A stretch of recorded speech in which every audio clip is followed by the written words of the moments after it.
Hey everyone, welcome to FanFic Canon. Thanks for hitting play. I'm thrilled to bring this fan-made story to life for you. If you enjoy the ride and want more narrated fanfics, smash, subscribe, and tap the bell so you never miss an episode. And if you want audiobook of a novel of your choice, join my Patreon. Request any title that's freely available online, and I'll produce a full narration just for you. Now, let's dive into today's adventure. I've finally put Neville's gift to use. The delicate notes of the music box drifted through the chamber. Neville had given it to Jon at Christmas, and now it lulled Fluffy into slumber. Jon smiled faintly, then flicked his wand. Wingardium Leviosa. The little box floated neatly into his hand. A gift is a gift. I'm not leaving it to get chewed up by a three-headed mutt. Ding. Challenge mission triggered. Clear the chambers protecting the Philosopher's Stone. Reward. Any point +2, Blessing Night. The familiar panel chimed in his head just as the trapdoor yawned beneath him. Jon dropped, wind rushing past, until writhing tendrils loomed below. Reducto. Blinding white light tore through the plant.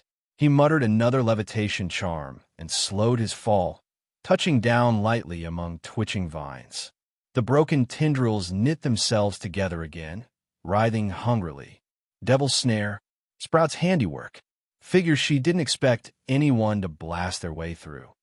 He slipped through the gap into the next corridor, his steps echoing until a metallic flutter filled the air. Keys, hundreds of them, wings beating like jeweled insects beneath a high-vaulted ceiling. A broom leaned temptingly against the wall. Jon eyed the locked door on the far side. Find the right key, or his hand tightened on the greatsword strapped to his back. Break it open. He tried Alhambra first. The door rattled, stubborn. Fine. Plan B. The blade rose, then fell. Wood splintered and cracked. By the 10th strike the door gave way, shards raining down. Jon stepped through without a backward glance. The next chamber plunged him into darkness. Torches flared to life, revealing a vast stone chessboard. Black and white pieces loomed like armored soldiers, and a heavy door waited beyond. Jon's eyes caught a red-haired figure crumpled at the edge. Ronald. No response. He moved forward, but the white pawns drew steel, blocking his way. His voice chilled. Move, or I'll smash you to rubble. They advanced. Jon raised his wand. Reducto. The first pawn exploded, shards flying. The rest closed in. Jon vanished with a disillusionment charm, slipping into the shadows. Sparks flared as his sword carved through stone. With wand in one hand and steel in the other, he tore through the ranks. Pieces shattered, try to reform. Jon sneered. Let's see you recover from this. A flick of his wand lifted the broken fragments into the air, crushing them together into a single heap. He leapt high, blade flashing, and split the white king clean in half. The board stilled. Victory. His sword, bent slightly, made him frown. Still not good enough. He hurried to Ron, shaking him awake. Ronald, you alive? Ron blinked groggily, then flinched at the invisible voice until Jon dropped his disillusionment. Hagrid sent me, Jon said flatly. Want to make sure you didn't die in here. The excuse barely held water, but Ron was too dazed to argue. He staggered to his feet just as Hermione appeared, worry etched across her face. Ronald. She froze at the sight of Jon. Why are you here? Harry's already ahead, she explained quickly. The potions are used up. No way to follow. Jon's fingers brushed the vial in his pocket. Fireproof potion. Convenient. Then you two go back. I'll catch up. Without waiting, he slipped through the next door. The stench hit him like a hammer. Sour, choking, familiar. A troll, even bigger than the one he'd fought before, sprawled on the floor. Its skull bore a massive lump. Jon relaxed, until the troll's eyes snapped open. Ding. Subquest. Slay the troll. Reward. Any point +1, Blessing, Giant Killer. Perfect. He blurred into invisibility, circling behind the rising monster. His sword came down hard, striking the swollen lump with a sickening crack. The troll toppled, skull split wide, blood pooling in rivers. Jon wiped his blade. Brute force, but effective. Even Dumbledore wouldn't have expected such crude efficiency. The last chamber blazed with violet fire. Jon stopped before it, hands slipping into his pocket. The potion sloshed faintly, but then he hesitated, eyes narrowing. No mistakes. Not with Dumbledore watching. He called up the panel. Magic, LV 3105/1500. Spells, Alohomora LV.3, Levitation LV.4, Transfiguration LV.2, Disillusionment LV.3, LV.4, Lumos LV.2, Incendio LV.3, Reducto LV.3, Fiendfire LV.2. Skills, Short Weapon Mastery LV.7, Greatsword Mastery LV.4, Firearms LV.1, Runes LV.1, Alchemy LV.1. Blessings, Physical Fitness, Speed Attack, Precision, Academic Master, Pilot, Runner, Sword Dance, Night Demon, Giant Killer. He dropped his new point into Disillusionment, watching the number flicker upward. Last time Dumbledore saw right through me. Not this time. With that, John Wick stepped into the flames. Satisfied with his progress, Jon cloaked himself once more in a fresh disillusionment charm. At level 4, it was strong enough to rival Ministry Ors. He uncorked the fireproof potion and swallowed it down. Cold spread through his veins like ice water. When he stepped into the purple flames, they licked over his body harmlessly, heatless and strange. He pressed on quickly. The potion was already burning itself out as he crossed the black flames and emerged into the final chamber. Two figures stood inside. Professor Quirrell, trembling and gaunt, reeking of decay, and in his grip, Harry Potter. Master, what is this mirror? Quirrell's voice was frantic, desperate. Tell me what to do. A second, shriller voice hissed back. Use the boy. Use him. Jon stilled, watching from the shadows. He knew he couldn't strike yet.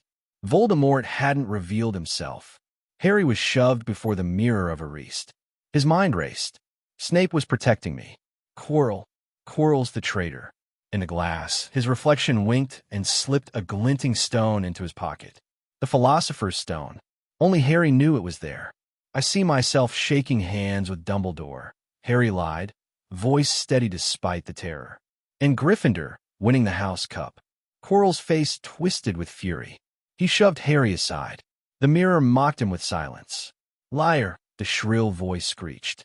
Quirrell's composure snapped. He leveled his wand at Harry. A jet of light hurled the boy to the floor.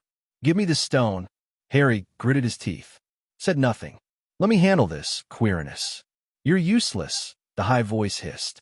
No, Master, give me one more chance. Quirrell's plea died as his own body betrayed him. His head twisted unnaturally, scarf unwinding, and there it was, a chalk-white face, snake-slitted nostrils, and burning red eyes. Voldemort. Quirrell collapsed, lifeless. The Dark Lord had seized control. Harry Potter, Voldemort whispered, venom dripping from every syllable. Harry staggered back, scar searing with pain. Look at what I've become, Voldemort spat. The greatest wizard alive, reduced to a shade. Forced to cling to the weak, to live like a parasite. His gaze hardened. But once I claim the elixir of life, I will rise again. His wand slashed. Invisible force tore Harry's pocket open, and the bright red stone spilled into Voldemort's waiting hand. He laughed, low and terrible. Your father fought bravely. Your mother died like a fool. And you, a child dressed up as a savior. His wand tip-pressed against Harry's scar. The boy screamed as white-hot pain exploded through his head. But then Voldemort froze. His touch blistered, skin hissing where it brushed Harry's arm. The ancient protection still lingered, Lily's sacrifice. Snarling, Voldemort pulled back. He would take the stone and flee before Dumbledore arrived. Harry, gasping, cried out, "Don't you dare run." But Voldemort was already turning toward the exit, and that was when Jon struck. From within the disillusionment's veil, he lunged, close enough to feel the Dark Lord's breath. The greatsword flashed, silver light cutting through the firelit chamber. A perfect backstab. Who is it? By the time Voldemort discovered it, it was too late. Jon swung his sword towards the hand holding the Philosopher's Stone without hesitation. There was not much blood on the arm that flew out, and it quickly shrank. "Come out." Voldemort waved his wand with his remaining hand, and green light shot in Jon's direction. Jon rolled to avoid the next advance. He swung the sword in his hand like a windmill and cut off Voldemort's other hand. Wand drawn, Jon delivered a final blow. Aiming at Voldemort's chest, the wand emitted a dazzling white light. Reducto. Voldemort's frail body shattered at this moment, and Jon sat down. Luckily, his current condition is not as bad as the Forbidden Forest. Jon looked very cool after completing this set, but it actually exhausted his mind a lot, especially when he dodged the green light. He knew he had made a mistake. If Voldemort's body was a little better, if Voldemort hadn't let down his guard because he was sure of victory, that blow would have been enough to kill him. Fortunately, Jon's training over the past few days has enabled him to dodge it instinctively. After sitting for a while, Jon looked at Harry, who was still struggling. Voldemort may be dead, but the magic remains. He walked over and picked up the Philosopher's Stone. From Harry's perspective, Voldemort was just fighting a ghost. In just a moment, both of his arms were cut off, and then his body exploded. He was still in doubt when he saw the Philosopher's Stone floating up. "Is that you, Professor Dumbledore?" Harry looked at the Philosopher's Stone hopefully. Just as Jon was about to speak, he saw the dead Voldemort condense into a puff of black smoke and transform into a hideous face flying towards Harry. "Stop!" Without thinking, Jon threw his weapon towards the black smoke in an attempt to stop it. But this black smoke was not real. The flying sword passed through the black smoke, and the black smoke passed through Harry. Harry heard the scream again, his mind went blank, and then he lost consciousness. The smoke had cleared by the time Jon reached him. He called Harry's name several times, but there was no response. "Isn't he going to die?" Looking at Harry in doubt and surprise, Jon slapped the Savior's face several times. Seeing that there was no reaction, he took out a bunch of potions and prepared to try them on him one by one. "I think Harry Potter is just too frightened." A mellow and old voice sounded. Jon looked up and saw Dumbledore appeared here. He looked like he had just returned from outside. "John Wick, I think you could use a break from the disillusionment curse." After being reminded, Jon remembered that he was still invisible. After it was lifted, he revealed himself, scratched his head awkwardly, and said, "Professor Dumbledore." Dumbledore said with relief in his eyes, "It seems that you have chosen the right path and have not been blinded by power." Jon's eyes flashed with understanding. Sure enough, the old man knew what he and Quirrell were studying. It seems that everything is under the control of the other party. Maybe he has not left the school at all. "It seems that I have done something unnecessary," he said respectfully. "It's all thanks to the school's good teaching." In fact, Jon didn't know that Dumbledore also rushed back. He had just learned that someone had entered the Philosopher's Stone not long ago. If Jon had not arrived in time, Voldemort would have succeeded. Dumbledore picked up Harry, and the fire dissipated with a wave of his hand. "Let's take Harry to the hospital ward." "Poor Harry. I don't know if he can make it to the Quidditch match against Ravenclaw." Jon nodded, and as he walked away, he blinked, still holding the Philosopher's Stone in his hand. Glancing at Dumbledore, who didn't notice anything, Jon hesitated for a moment before finally speaking. "Professor, what about the Philosopher's Stone?" Dumbledore stopped and said with a smile on his face, "I am glad that you are an honest child. Remember our agreement? I think my old friend Nicholas Flamel would not mind his Philosopher's Stone being used by a little wizard for a while." Nicholas Flamel. Jon stopped in surprise, looking like a niffler who had lost his money. June 9th. It had been 3 days since the incident, but Jon still hadn't recovered. Mix the dragon's blood with wetland soil, and use a silver rubbing knife to scrape off some powder from the horns. The bright red stone was placed on the table, and Jon was making an amulet with dragon blood and some materials. Under his careful carving, an emblem of a star surrounding a wand gradually emerged. Jon took out a pen barrel made of snowy owl feather and a silver tip. Carvings were made on it, and runes were engraved. The last step, wiping the sweat off his face, Jon put the badges into the crucible to soak. After throwing the magic stone in and stirring it for a while, the water in the pot turned red and then black. Finally, the water in the crucible became clear, and Jon took out the badge and the Philosopher's Stone. There were stars flowing on the badge, and he wore it on his chest. There were 3 magics on it that could resist 3 times of damage, and there were 6 empty positions to be filled with magic in the future. The badges could sense each other. He made 9 in total, and Jon put the other 8 away. Looking at the crucible on the side that was larger than the others, Jon opened the crucible a little and saw that the silver inside was almost melted.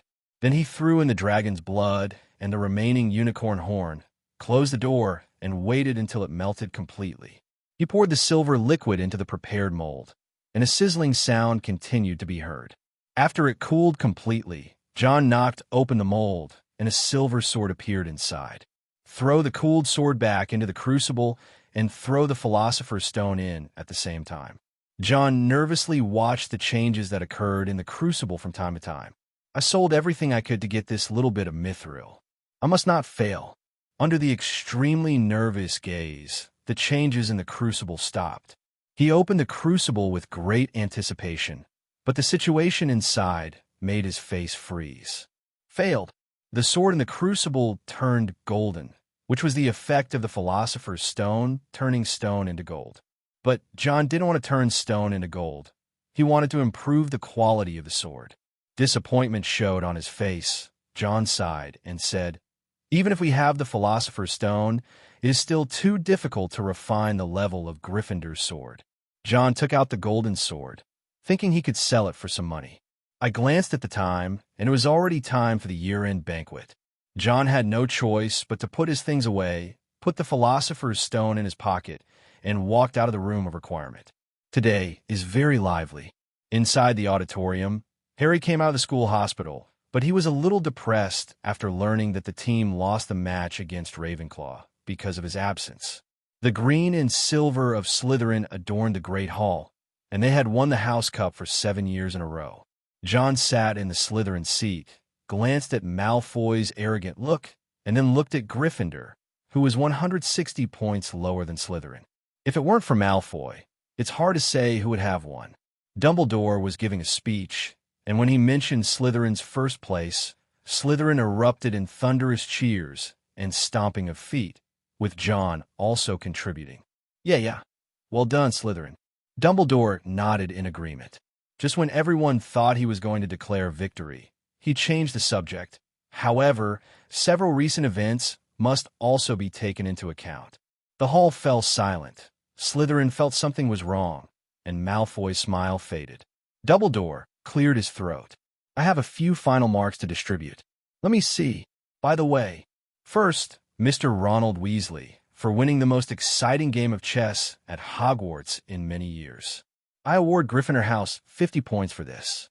Second, Miss Hermione Granger, for calmly reasoning in the face of fire. I shall award Gryffindor House 50 points. Third, Harry Potter. He has shown great courage and bravery. For this, I will award Gryffindor House 60 points. Reverse. Shocking reversal. Gryffindor, who had been lagging behind, caught up with Slytherin in a flash. The achievements of the 3 little ones caused Hogwarts to burst into thunderous cheers. Dumbledore raised a hand for silence and smiled. There are many kinds of courage. We need superhuman courage to deal with our enemies, but it also takes great courage to stand our ground in front of our friends. Therefore, I would like to reward Mr. Neville Longbottom with 10 points. Explosion, a complete explosion. Slytherin was shouting about the conspiracy, while the other houses were celebrating as if they were going to overthrow Hogwarts. Malfoy was already G, his goblet on the table, to show his displeasure, and all the Slytherins looked gloomy. Gryffindor's score came in first, and everyone except Slytherin seemed satisfied with the result. Jon couldn't help but complain. Gryffindor, they really do get a lot of points. Just add it forcefully, right? Things seemed to be settled, and Jon saw his dean's stiff smile and couldn't help but shake his head pitifully. Quiet. Everyone, please be quiet. Dumbledore spoke again, but instead of announcing the result, he looked at Jon. Finally, Mr. John Wick. Mr. John Wick? Slytherin was ready to accept the humiliation, but he didn't expect there would be a twist. The beautiful blonde girl Daphne was about to tell Pansy about Dumbledore, but she held it back when she heard this. Malfoy almost smashed the cup on Crabbe's head and looked at John in disbelief. Dumbledore continued. Mr. John Wick, with his keen intuition and careful observation, identified the man's identity, saved the unicorn in the Forbidden Forest, and risked his life to save Harry Potter and Draco Malfoy. He risked his life to save Harry Potter from danger, defeated that man, and saved Hogwarts. The spirit of self-sacrifice for friends is very touching. For this, I'm going to reward Slytherin with 80 extra points. Reversed. John Wick was now the hero of Slytherin, in stark contrast to the uproar just now. The students from the other 3 colleges looked at John blankly, as if they were recognizing this troublemaker who had fought at the beginning of the school term for the first time. More people's focus is on defeating that person. Even if Quirrell performed very poorly in the defense against the dark arts class, it cannot avoid the fact that he is a professor. So John defeated a professor. Marvelous! Daphne cheered first, and then the entire Slytherin group fell into a carnival. John was held by Malfoy's shoulders, and the goblet was shaking in his hands, spilling a piece of pumpkin juice. Goyle and Crabbe took it upon themselves to carry John to his feet and gathered around the Slytherin table in a hero's celebration. No one was stupid enough to bring up the fact that John was a mudblood. They had already accepted the Slytherin. John took the pumpkin juice from Daphne and held the glass high under the gaze of the Slytherins. Respect, eternal glory. Respect, eternal glory. Slytherin defended their 7 consecutive championships and successfully became their 8th consecutive champion. They will break Hogwarts' record. Dumbledore sat down and clapped his hands, and Snape's stiff smile visibly brightened. Surrounded by green and silver, other colleges also began to participate in the year-end banquet celebration. Among the 3 little ones, Ronald scratched his face and said, I don't know why, but I don't feel uncomfortable about losing to John. Hermione didn't have much resistance. Although Slytherin had the annoying Malfoy, she still had John's own friends. After only 1 school year of hard work, she still failed to surpass John. After Harry knew that it was John who saved him, he no longer resisted, but just looked at Malfoy's smug look with some dissatisfaction. Slytherin was just lucky to have John there, otherwise Gryffindor would have definitely won. John drank pumpkin juice until he was full for the first time. These little wizards probably mistook pumpkin juice for wine. He saw the Weasley twins sneaking over to the Slytherin table, so John decisively declined Malfoy's invitation for a drink. As expected, after this, the Slytherin bathrooms were packed. The Weasley twins added potion to their pumpkin juice, causing some of the snakes to leave Hogwarts with limp legs. Malfoy vowed to kill the B****************** D who drugged him, and John couldn't say it was the Weasley twins who did it. Sitting on the train back home, John touched his pocket. Dumbledore didn't say anything, so that means I can take it, right? John felt a little guilty. This was the Philosopher's Stone, a treasure that not many people could get. Now, not only has he taken it away, he is also taking it back home. Seeing that Dumbledore didn't come to find him, John felt that the other party must have tacitly agreed to let him take him away. He said goodbye to his classmates, and Ronald invited John to visit his home next time. Hermione was a little disappointed because the results came out and she was second. The first place went to John, and John knew this a long time ago because he had received a prompt from the system. Shuaba 2.0 was successfully obtained. Harry felt a little disappointed. He was going back to the Dursleys again. John saw him like this, thought for a moment, and said, My home is not far away. You're always welcome to come over and play. Harry thought so too. He lived at number 4, and John lived at number 6. Thinking of this, he felt much better. Neville was carrying the cage John had given him. Apart from the few times he accidentally forgot where he put it, the cage was quite useful. Ding! Hogwarts stage mission 1 completed. Mission rewards obtained. Magic blood +1.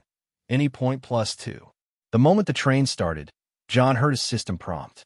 He was somewhat curious about what magic blood was, so he clicked on it to take a look. Magic blood. Magic power will be enhanced after taking it. Note: mixing with other blood may have unexpected effects. Mixed use. Jon fell into deep thought.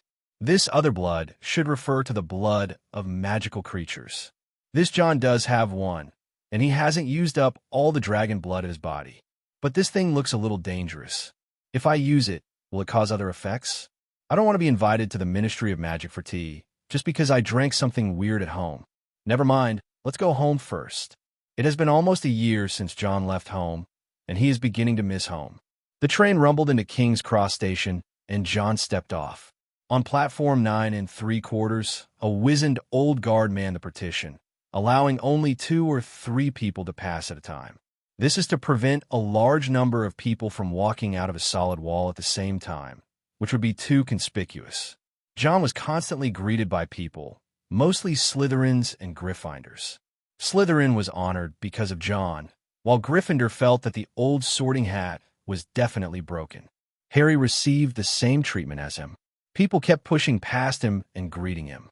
Then I'll leave first. After saying hello to the 3 little ones, Jon prepared to leave.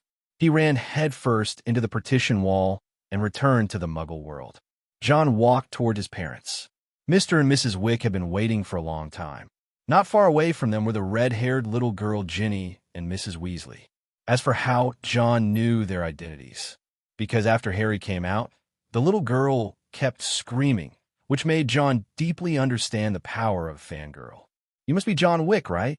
Mrs. Weasley also came to Jon after being introduced by Ronald, and both parents had a friendly meeting.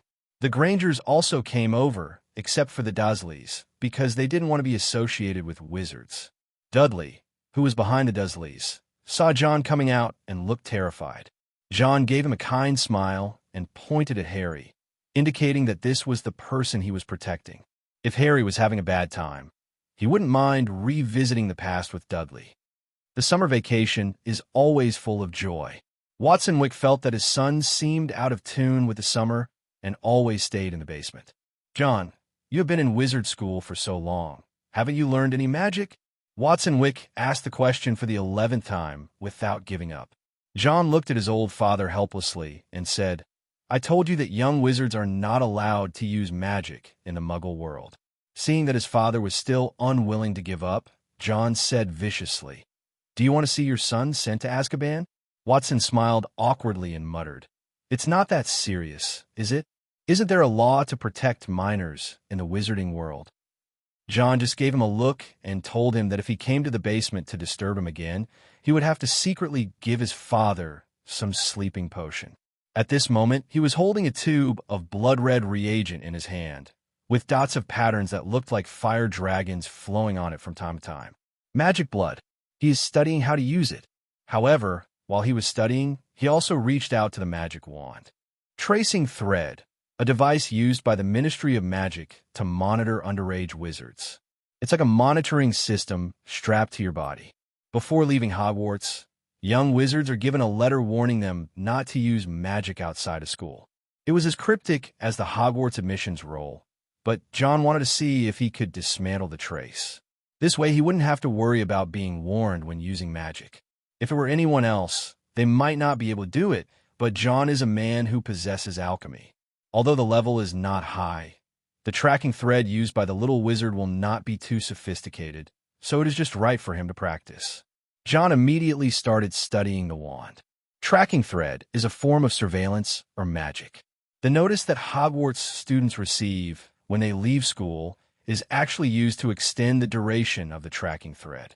It's like a renewal, which needs to be renewed every year.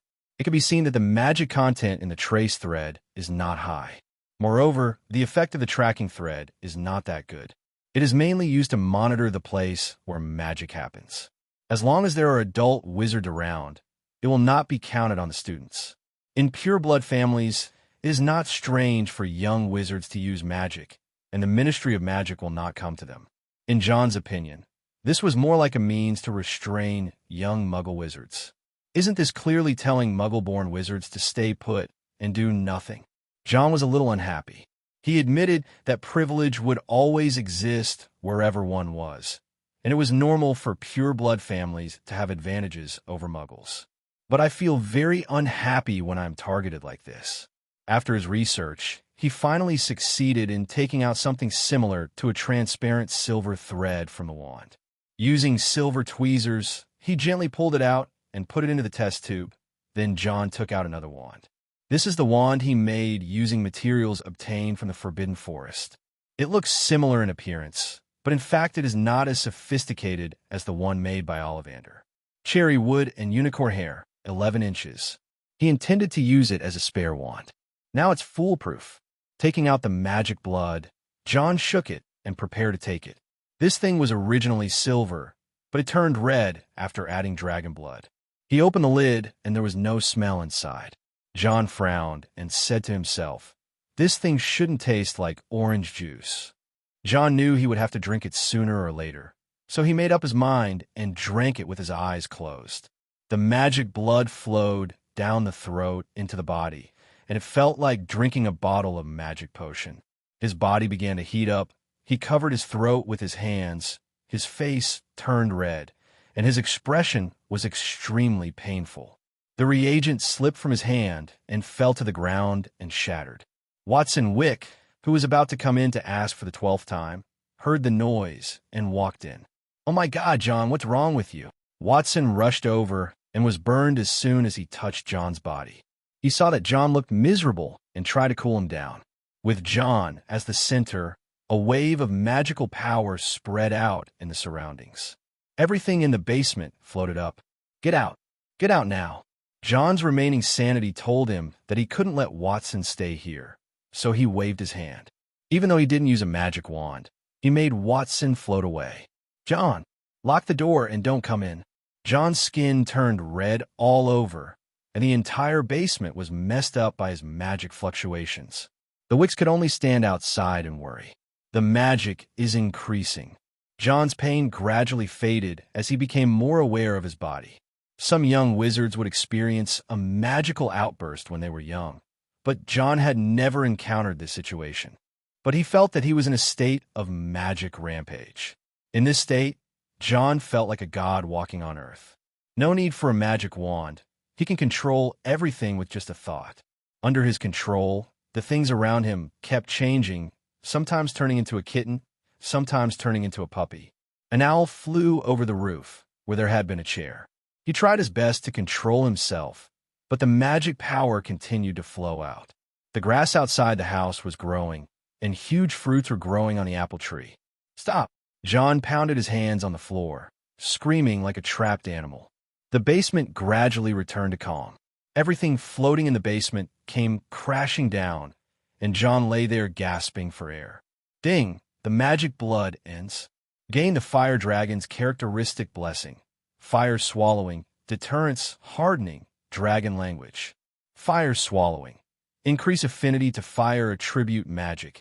Increase resistance to fire attribute magic. Deterrence.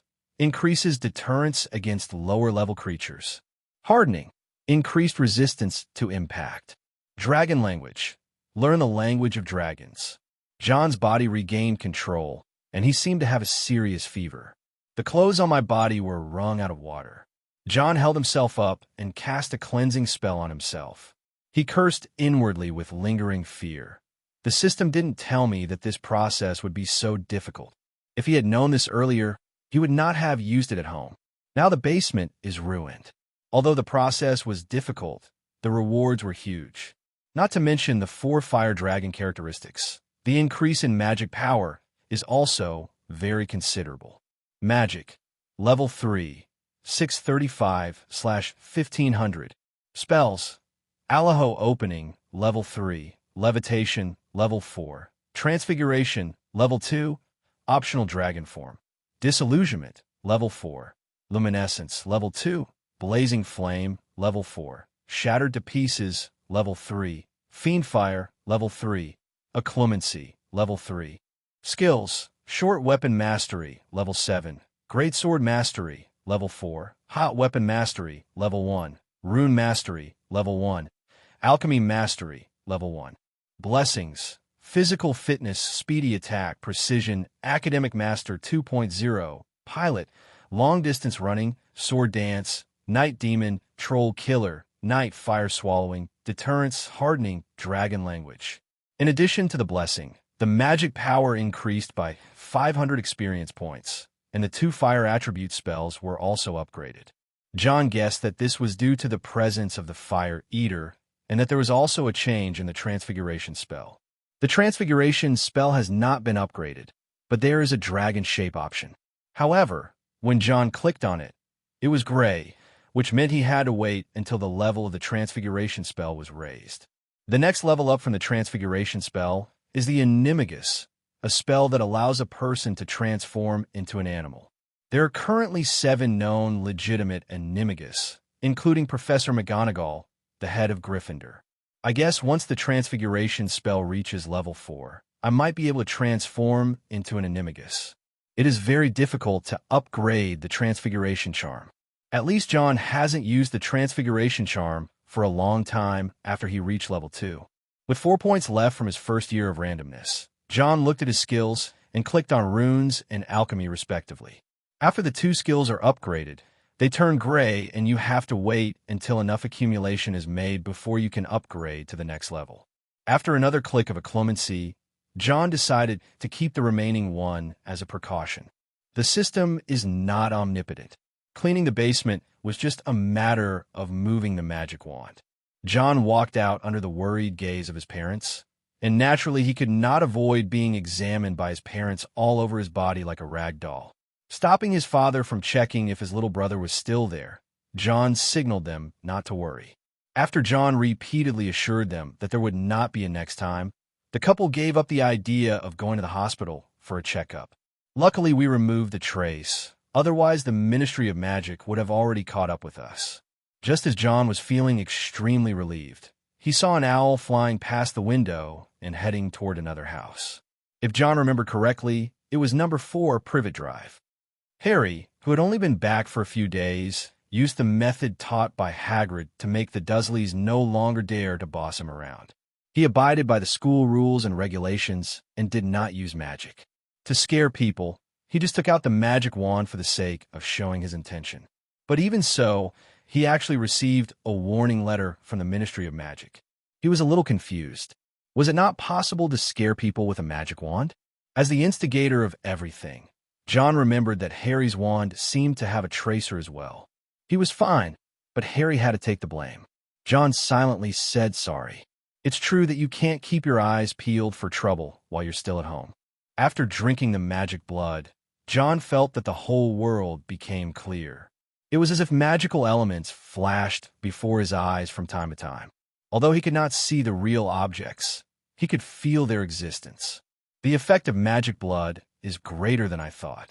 John took out his wand and performed a small spell.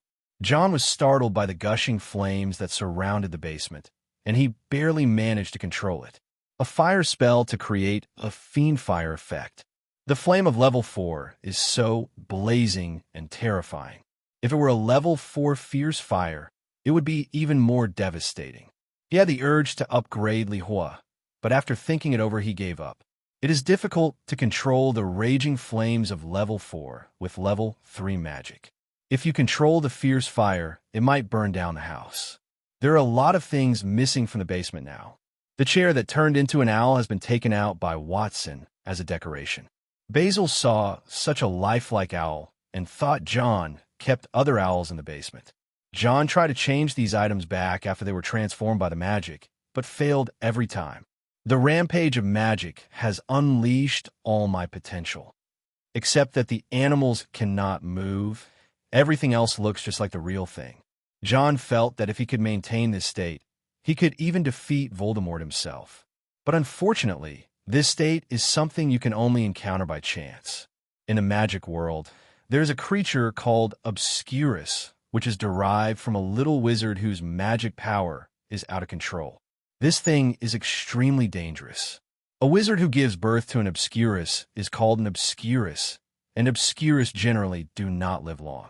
I heard that there was an obscurial riot in New York before, and the incident it caused almost exposed the entire wizarding world. Fortunately, They were all resolved in the end.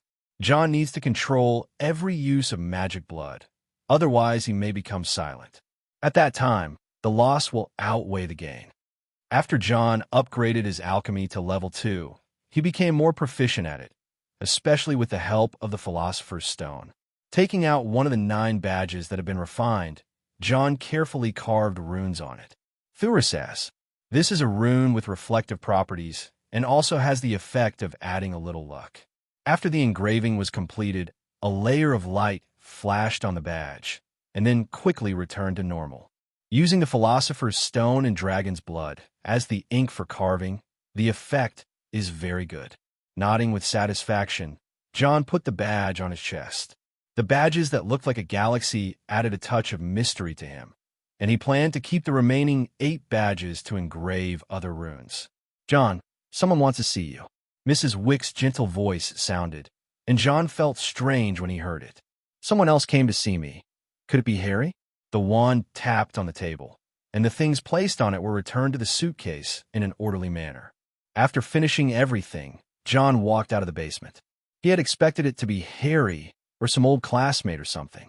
Unexpectedly, after coming up, he saw the old man wearing a lavender wizard robe and half-moon lenses on his crooked nose.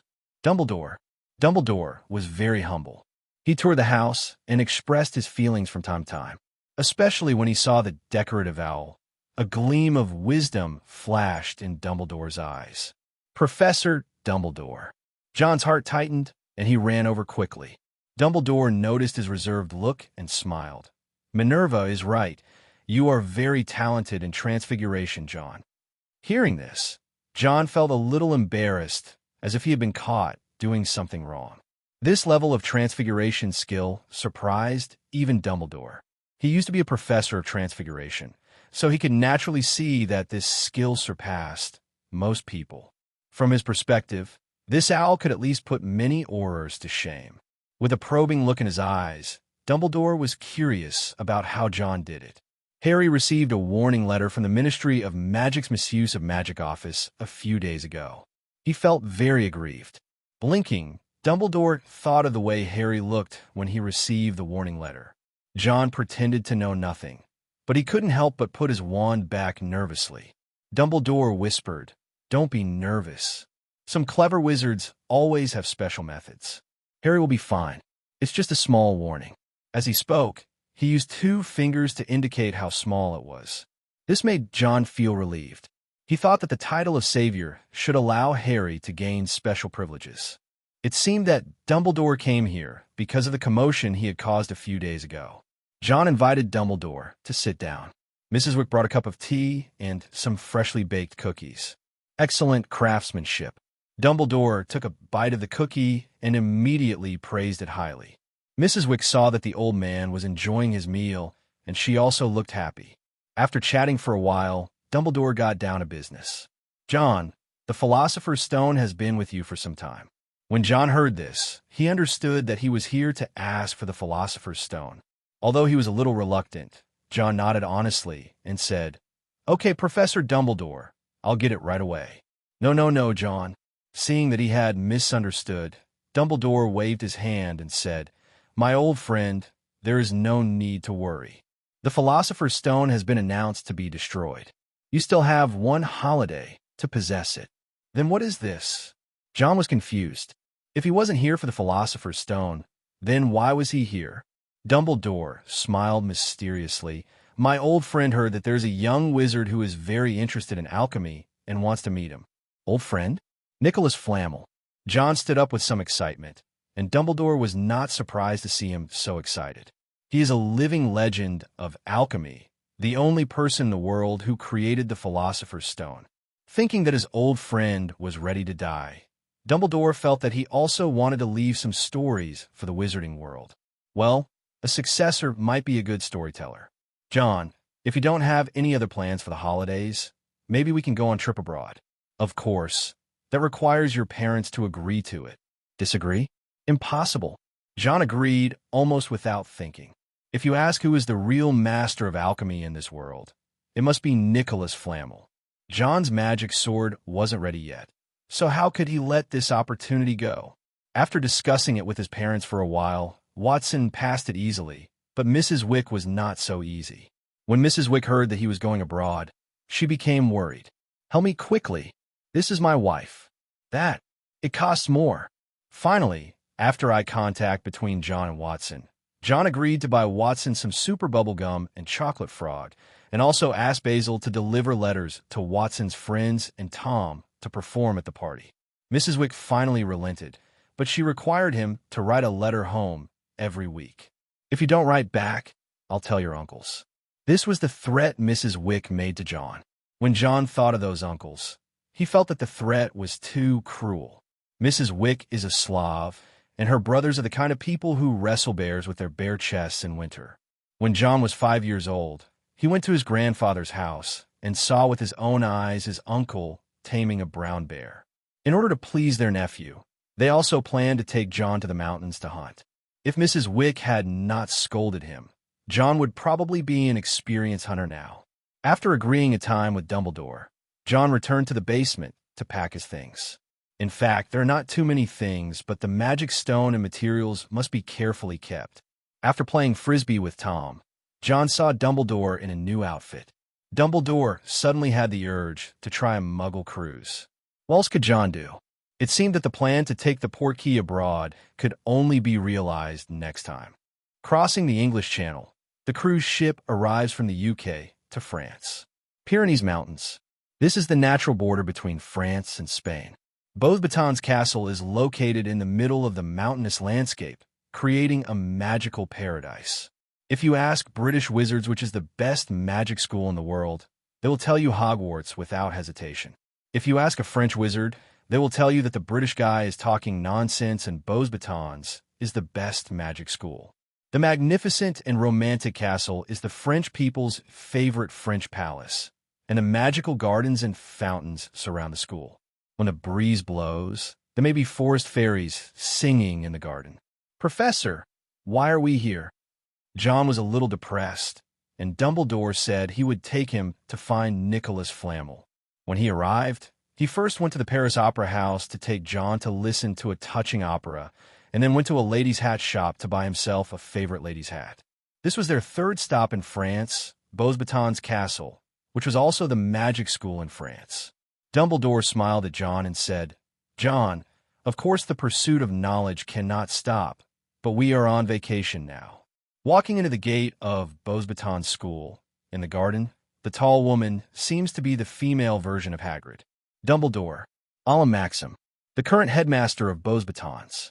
She has an olive face, big dark watery eyes, and her hair is combed back. She was wrapped from head to toe in a dress of black satin and adorned with many rich opals, like a plus-sized lady. She held out her hand, and Dumbledore kissed the back of it quite naturally. Despite her size, she moves with grace. Ms. Maxime, thank you for agreeing to let my students be here." Dumbledore was tall enough, but still not tall enough in front of Madame Maxime. Hearing his words, Ms. Maxime looked down at John over there condescendingly. She spoke in English, but with a slight French accent. "Dumbledore, Nicholas Flamel is the governor of Beauxbatons. I will not refuse his request." Dumbledore smiled, and the two of them seemed to be playing a game of charades. John was confused. At this time, Ms. Maxim came to John. She looked at John's well-fitting suit, and a hint of satisfaction appeared in her eyes. "Now, maybe you need to make some changes." She took out her wand and tapped it gently on John. John noticed the change and looked down to see that his clothes had changed. The suit turned into a light blue robe, with a pattern of 2 crossed golden wands with 3 stars emerging from each on the chest. Changing clothes with one click, John was a little confused. Dumbledore cleared his throat, bringing John out of his daze. "John Wick, from now on, you will spend this holiday in Beauxbatons as a temporary exchange student from Hogwarts." This old man, who loves to eat cockroaches that are so sweet that they make them sick, has a smile of success on his face. Only then did John realize that he had been deceived by the old bee. "I said I was going to find Nicholas Flamel, but I ended up becoming an exchange student. Oh no, I'm a stand-in." John thought something was wrong. Could it be that Dumbledore discovered that he was studying the dark arts and wanted to expel him from Hogwarts? Do you have to be so ruthless? He had subconsciously forgotten the word temporary that Dumbledore mentioned, and now he was very panicked. Professor, if you are not satisfied with what I did, please tell me directly. John wanted to cry, but had no tears. Dumbledore blinked, touched John's shoulder, and said mysteriously, John, every magic school is full of mysteries. You can discover and find them through your observant eyes. You can also enjoy the gardens and fountains of Beauxbatons. My old friend likes it there very much. These words seemed to hint something to John. Dumbledore whispered, don't worry. Hogwarts will not expel a young wizard because of his curiosity about magic. Well, this means John no longer has to worry about being fired. He was brought to Beauxbatons by Ms. Maxime, where he would have a 2-month exchange student experience. It was impossible for Madame Maxime to personally teach a student, even if the student was sent by Dumbledore, the greatest wizard of this century. It just so happens that there is a student in the school who has something urgent to do and needs to be in school. John got help from a girl. Her name was Fleur Delacour, a beautiful girl, 3 years older than John. The graceful hibiscus is so beautiful that it doesn't seem like an ordinary person. She has a slim figure and an elegant air.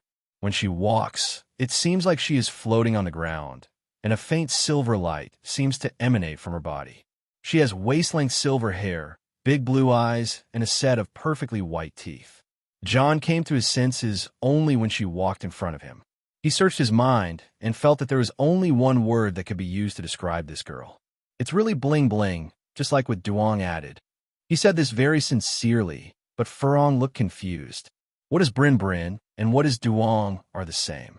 If she knew the classic saying of Jack Chung, the developer of the furniture mall industry, she might understand that this was a compliment to her beauty, just like adding special effects. In fact, John was also very curious because he really saw silver light surrounding Furong. This girl seemed to have some other blood, just like his fire dragon blood. Hello, my name is John Wick. You could just call me John. John held out his hand, and Furong had some liking for this good-looking boy. The little hands gently grasped it, and it separated at the touch. John didn't have any excessive emotion. He was just staring at the 12 huge winged horses curiously. This is a divine horse, raised by Ms. Maxime. Furong introduced it to John. John stared at the 12 horses, but he had only one thought in his mind. We have to find a way to get some material from these horses. As soon as he entered school, John set his eyes on someone's horse. If Madame Maxime knew that she had let a wolf into the house, she probably wouldn't let this guy into the school even if Nicholas Flamel came in person. Dumbledore's words caught John's attention, and he had an idea. Hogwarts has the room of requirement, and as Beauxbatons is its counterpart, the probability that there is no such place is extremely low. Nicholas Flamel is not only a board member of Beauxbatons, but he was also a former student of the school. John remembered that Dumbledore had said he would take him to find Nicholas Flamel. He didn't think Dumbledore would go back on his word. Either Nicholas Flamel was inside Beauxbatons, or something related to Nicholas Flamel was here. No matter which one it is, as a master of alchemy, being able to obtain or see it will definitely benefit you a lot. Thinking of this, John perked up. Isn't it just changing the place to continue the night tour? It's not like we haven't done it before. So he shyly found Furong, put on a harmless smile, and asked, "Excuse me, do you know if there's a restricted book area here?" Furong was even more confused about the train of thought of this little wizard from England. Restricted books area? You ask me? This is Beauxbatons, not Hogwarts. They won't have a restricted section there so openly. So the answer John got was not unexpected. Yes, but don't even think about it. Well, John had no choice but to be a stranger in a foreign land. At night, he put on a level 4 disillusionment charm and started his night tour in Beauxbatons. I heard that Beauxbatons was rumored to be haunted during that period. There was always a sound of wandering footsteps in the middle of the night, but no one was around. Even the professor himself did not find anything unusual. Someone once saw a ghost lying on the ground, looking for something near the Flamel fountain. He looked as pale as a vampire who had been hung upside down for 3 days. The Beauxbatons student was so frightened that he hid in his dormitory for several days and filled his window with garlic. John, do you know that the feathers of the divine horse have been falling off a lot recently? Ms. Maxime has been very worried recently because something happened to her magical horse.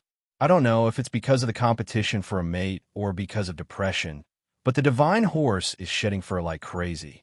It wasn't obvious at first, but now you can see with the naked eye that the wings and mane of the divine horse are bald. Even single malt whiskey can't make the magic horse happy. Fleur fixed her suspicious gaze on John, who had behaved well since his arrival. Although there was no evidence, the woman's intuition told her that John Wick was involved in this matter. The rune horses? You mean those giant horses? John looked surprised and shocked and said, I don't know either. I've been studying books on alchemy recently. As he spoke, John also took out his book list. The above are all documents about alchemy. As a magic school with a history of 700 years, the content recorded in it is no less than that of Hogwarts. Even because of the presence of the alchemy master Nicholas Flamel, there are a lot of alchemical documents here, even more than in Hogwarts. Among them, of course, there is the book written by Nicholas Flamel, the content of which benefited John a lot. Yeah, Furong was a little hesitant. When she saw the list of books, she felt that there was nothing wrong with John, but she still felt that there was something odd about it. Furong left with doubts, and shortly after she left, John waited for nearly an hour before coming out of the library. He put the books back in place one by one and rubbed his tired temples. He did not use Shuaba 2.0 because this thing should be saved for when it is more needed. For example, when he entered Nicholas Flamel's alchemy room. Yes, Nicholas Flamel's alchemy room. Following the clues provided by Dumbledore, John spent several nights hammering and G around near the Flamel fountain using the most primitive methods. Finally, we found the entrance to the secret room at the fountain mouth. It was an alchemy room, which contained a large number of alchemy-related notes and materials. One of the things that looked like a diary let him know that the owner of the room was the famous Nicholas Flamel. This is the room Nicholas Flamel stayed in when he was a student at Beauxbatons, and all the notes in it were written by him. John was eager to learn about this treasure trove room. Although the young Nicholas Flamel was still immature in some aspects, he was just right for some young wizards who were just starting to get involved in alchemy. Apart from the notes, the biggest surprise was the diary. John took out a quill pen, dipped the tip of the pen into ink, and wrote in the journal. Dear Nico, there are some things I don't quite understand about alchemy. I hope you can explain them to me. After writing this line, John continued to write about the difficulties he encountered. After writing is finished, it seems as if there is an invisible pen writing underneath the line of handwriting. Beautiful fonts appeared out of nowhere in the diary. Of course, dear John, the answer to your question may be found in the 7th notebook on the 3rd row from the left of the bookshelf. I hope it helps you. When John saw the handwriting, he quickly stood up and went to the bookshelf in question. In the 7th notebook from the left on the 3rd row, he found notes on how to sublime and refine a substance. This made John happy, and he wrote a thank you letter in his diary. Thank you, Nico. You helped me a lot. You are welcome. Words appeared on the diary, and this was John's most surprising discovery. An extremely magical diary, which can also be called Nico's Encyclopedia. This is a book made by Nicholas Flamel, which records his alchemical experience. Putting on the bookshelf is equivalent to an intelligent index directory. There are actually things that can retain the emotions and personality of their original owners, such as the portraits on the walls of Hogwarts. They may not have great functions, but they can retain some of the character and wisdom of the portrait owner. And Nico's Encyclopedia is much more than a portrait. John even feels like Nicholas Flamel lives in it. But reason told him that this was impossible. With this book in a room full of books, John's alchemy skills at Beauxbatons improved by leaps and bounds. He even used the feathers of the divine horse to make a pair of flying shoes. This thing was slightly inferior to the flying broom in speed, but its flexibility was greatly increased. I also successfully added a permanent directional magic to the badges. No matter where they are, these 9 badges will point to other badges. Just like the stars that surround the moon, They point each other in the direction. Jon plans to remove his own badge and give the remaining 8 to other people. To become the next Dumbledore, you can't do it alone. Even Dumbledore was not fighting alone. He also had the Order of the Phoenix, the huge Hogwarts behind him, and the connections that occupied half of Hogwarts. Jon needs a relationship to consolidate his position, and maintaining the relationship requires the help of badges. He wants to set up a society or have a team that will obey his orders. He already has a candidate for the destination of one of the badges. Connections. This is the most scarce thing for Jon at present. He was born in a Muggle family. He does not have the unique blood family tree of a pure blood family, nor does he have the nepotism of parents and classmates from a mixed blood wizard family. All he can do is to surround himself with strong people as much as possible. This strong man can be a genius wizard, the second generation of a family with a strong background, or someone who will never betray his friends. Jon stayed in the alchemy room until dawn and returned to the dormitory to sleep for 2 hours before dawn. It was the holidays, and no one would care if he was slacking off. Some people even felt that the surroundings seemed a little quiet without the black-haired boy. Jon, maybe we could go and see it. It's the Quidditch World Cup group stage. After a month of getting along, Farong became more and more familiar with Jon. Although he was 3 years older than Jon, Fur didn't think the dark-haired boy was a child. Jon's every move was the same as other boys of her age, and he even behaved more maturely than those boys of the same grade. The Quidditch World Cup group stage? I can go and have a look. Jon waved his wand, and the books on the table automatically flew back to the bookshelf. He didn't expect Fleur was a fan of Quidditch. It wasn't surprising. After all, who doesn't like Quidditch? The Quidditch World Cup is held every 4 years, and any country can register a team within 12 months after the last final. The last class was in 1990, when Jon was not yet enrolled. There are still 2 years to the next Olympics, but the group stage is already in full swing. You said the group stage is in Bulgaria, so how do we get there? Jon said, and saw Fleur smile pretty. I know a place with a port key that will get us to Bulgaria for just 3 galleons. It has to be said that wizards have a much more convenient way of traveling than muggles. With just a port key, the whole family can travel around the world in a short time. Jon was also curious about the door key, so after hearing this, he immediately agreed. Furong cheered, her long silver hair hitting Jon's cheek. She was like a happy little girl, and said excitedly, I have long wanted to try traveling without an adult. The girl's lively demeanor made Jon think that she might be able to become good friends with Gryffindor students. The two of them didn't need to bring anything with them, and they used the flu powder to reach the hiding place in Paris. The hideaway is the equivalent of Diagon Alley, and is the wizarding shopping district. Under Furong's guidance, they turned left and right and finally found the door key in an alley in the corner of a square in a hidden place. The owner of the port key was a man wearing a bucket hat and a scruffy brown trench coat. He was untidy and unkempt, and he burped from time to time. The strong smell of alcohol made people wonder if he had fallen into a wine barrel and slept for a night. Jon quietly approached Furong and whispered, Are you sure he is reliable and won't abandon us in the deep mountains and forests? Furong was also a little uncertain. She said with a guilty conscience, Maybe, possibly should know. The drunkard burped at the two men, stretched out his hand, and said with dead eyes, 3 galleons, I guarantee you a smooth sailing. With the thought that they were already here, Jon and his friend paid the bill and grabbed the leather shoes that looked like they had just been taken off. The two held hands so as not to get separated. When Jon touched the port key, he felt as if there was a hook in his belly button, yanking forward with irresistible momentum. His feet left the ground, and he flew up. By the time he could see clearly again, he and Furong were already in free fall. The two fell heavily.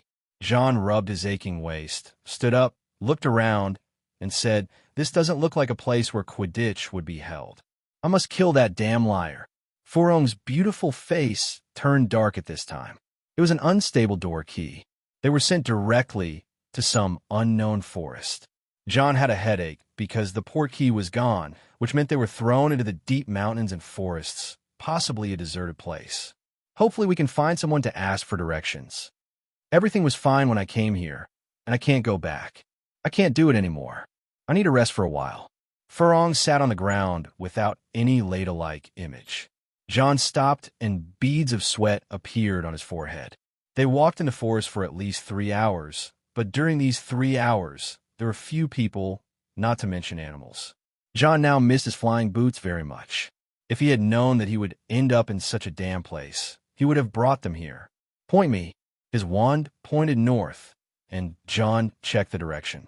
So far, they were on to a good start. It's a pity that I haven't learned the apparition technique, otherwise I wouldn't have to rely on my legs to walk. Jon also sat down to rest for a while.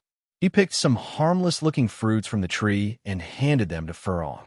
Fleur buried her head between her legs and said in a muffled voice, "I'm sorry, Jon. I shouldn't have let you come over." Furong couldn't hold herself back at the thought that she might not be able to get out. As the older party, she felt that she was not as responsible as Jon. Jon heard her words, wiped the fruit, put it in his mouth, and took a bite. The sour taste almost made him spit it out, but after thinking that this might be the only food, he swallowed it back. "It's okay, we'll be fine, trust me." Jon asked Furong to cheer up. Furong looked at that handsome face and inexplicably felt a sense of security and trust. She is 1/4 Vila and possesses some Vila abilities. Her outstanding beauty is one of them, and she has the ability to make men obsessed. Because of this ability, she is not popular among girls. But she was too proud to argue with these people, and she didn't like boys because they would be attracted to her. As a result, she had almost no friends at school. When she first saw Jon at school, she had no intention of making friends with him. "I just think this boy is interesting. He won't be attracted to me and become fawning like other boys. On the contrary, when we are getting along, I am the one who is attracted. This attraction has nothing to do with love between men and women. It is just a kind of trust, similar to how a leader makes people unable to help but get close to him." His mere presence was restorative. Fleur looked at Jon, nodded, and said, "I believe you, Jon." Jon smiled and handed another fruit to Furong. Furong took it without any preparation and took a bite, but the price she paid was that her whole face was squeezed with sourness. "Jon, I didn't do anything. Look, I ate it too." Jon looked so innocent, and Fleur was so angry that she wanted to smash the fruit on his head. Holding up the fruit, she thought for a moment, wouldn't it be a shame if she didn't eat enough and starved to death here? She took a vicious bite of the fruit, as if she were treating it as Jon. It was getting dark, and Jon decided to find a place to rest. He built a bonfire, and the two of them sat around it. There's no animals in such a big forest. Even if there's a magical creature, it would be nice. Jon pouted and complained, and Fleur rolled her eyes at him and said, "Magical creatures like these in the wild are extremely dangerous. Judging from the territorial awareness of magical creatures, there may be a powerful being here that makes other creatures afraid to approach." Oh, Jon thinks it's right. Magical creatures also have a sense of territory. If foreign creatures break into their territory, there will usually be a fierce battle. But they have been gone for so long, even if there was any, it should have appeared long ago. It's been so long since it appeared. Could it be that the magical creature is still active at night and hiding during the day? As he was thinking this, he heard some noise in the surrounding jungle. "Russell, what's there?" Furong asked a little nervously. They both had their wands out, and Jon glanced at his empty pockets. "I must cast a traceless stretching spell when I get back." The traceless extension charm is a very practical spell, similar to the space ring commonly seen in novels. It is possible to enlarge the interior of a space. Although the appearance may not change, the interior can become an extremely wide space. Jon hasn't learned this spell yet, otherwise he wouldn't have carried a wand with him when he went out. The two of them looked nervously at the direction conveyed, and Jon was ready to smash anything that suddenly appeared to pieces. The sound was getting closer and closer. Jon had merged with the blood of the fire dragon, so his body was also strengthened. His senses became more acute. He heard panting and heavy footsteps. Is it a person? Jon thought for a moment. Judging from the voice, it should be a person. Moreover, this person was injured and must be on the run. The wand in his hand did not relax at all, but was raised instead. compared with magical creatures. Encountering people in the wild might be more dangerous. Finally, as the two of them watched, a person appeared among the bushes in front of them. "Stop!" Furong shouted nervously. It was a boy who looked about the same age as John, wearing a blood-red robe, probably a school uniform. He was so pale that Fleur thought he was a vampire at first glance. Black hair and high-nose bridge.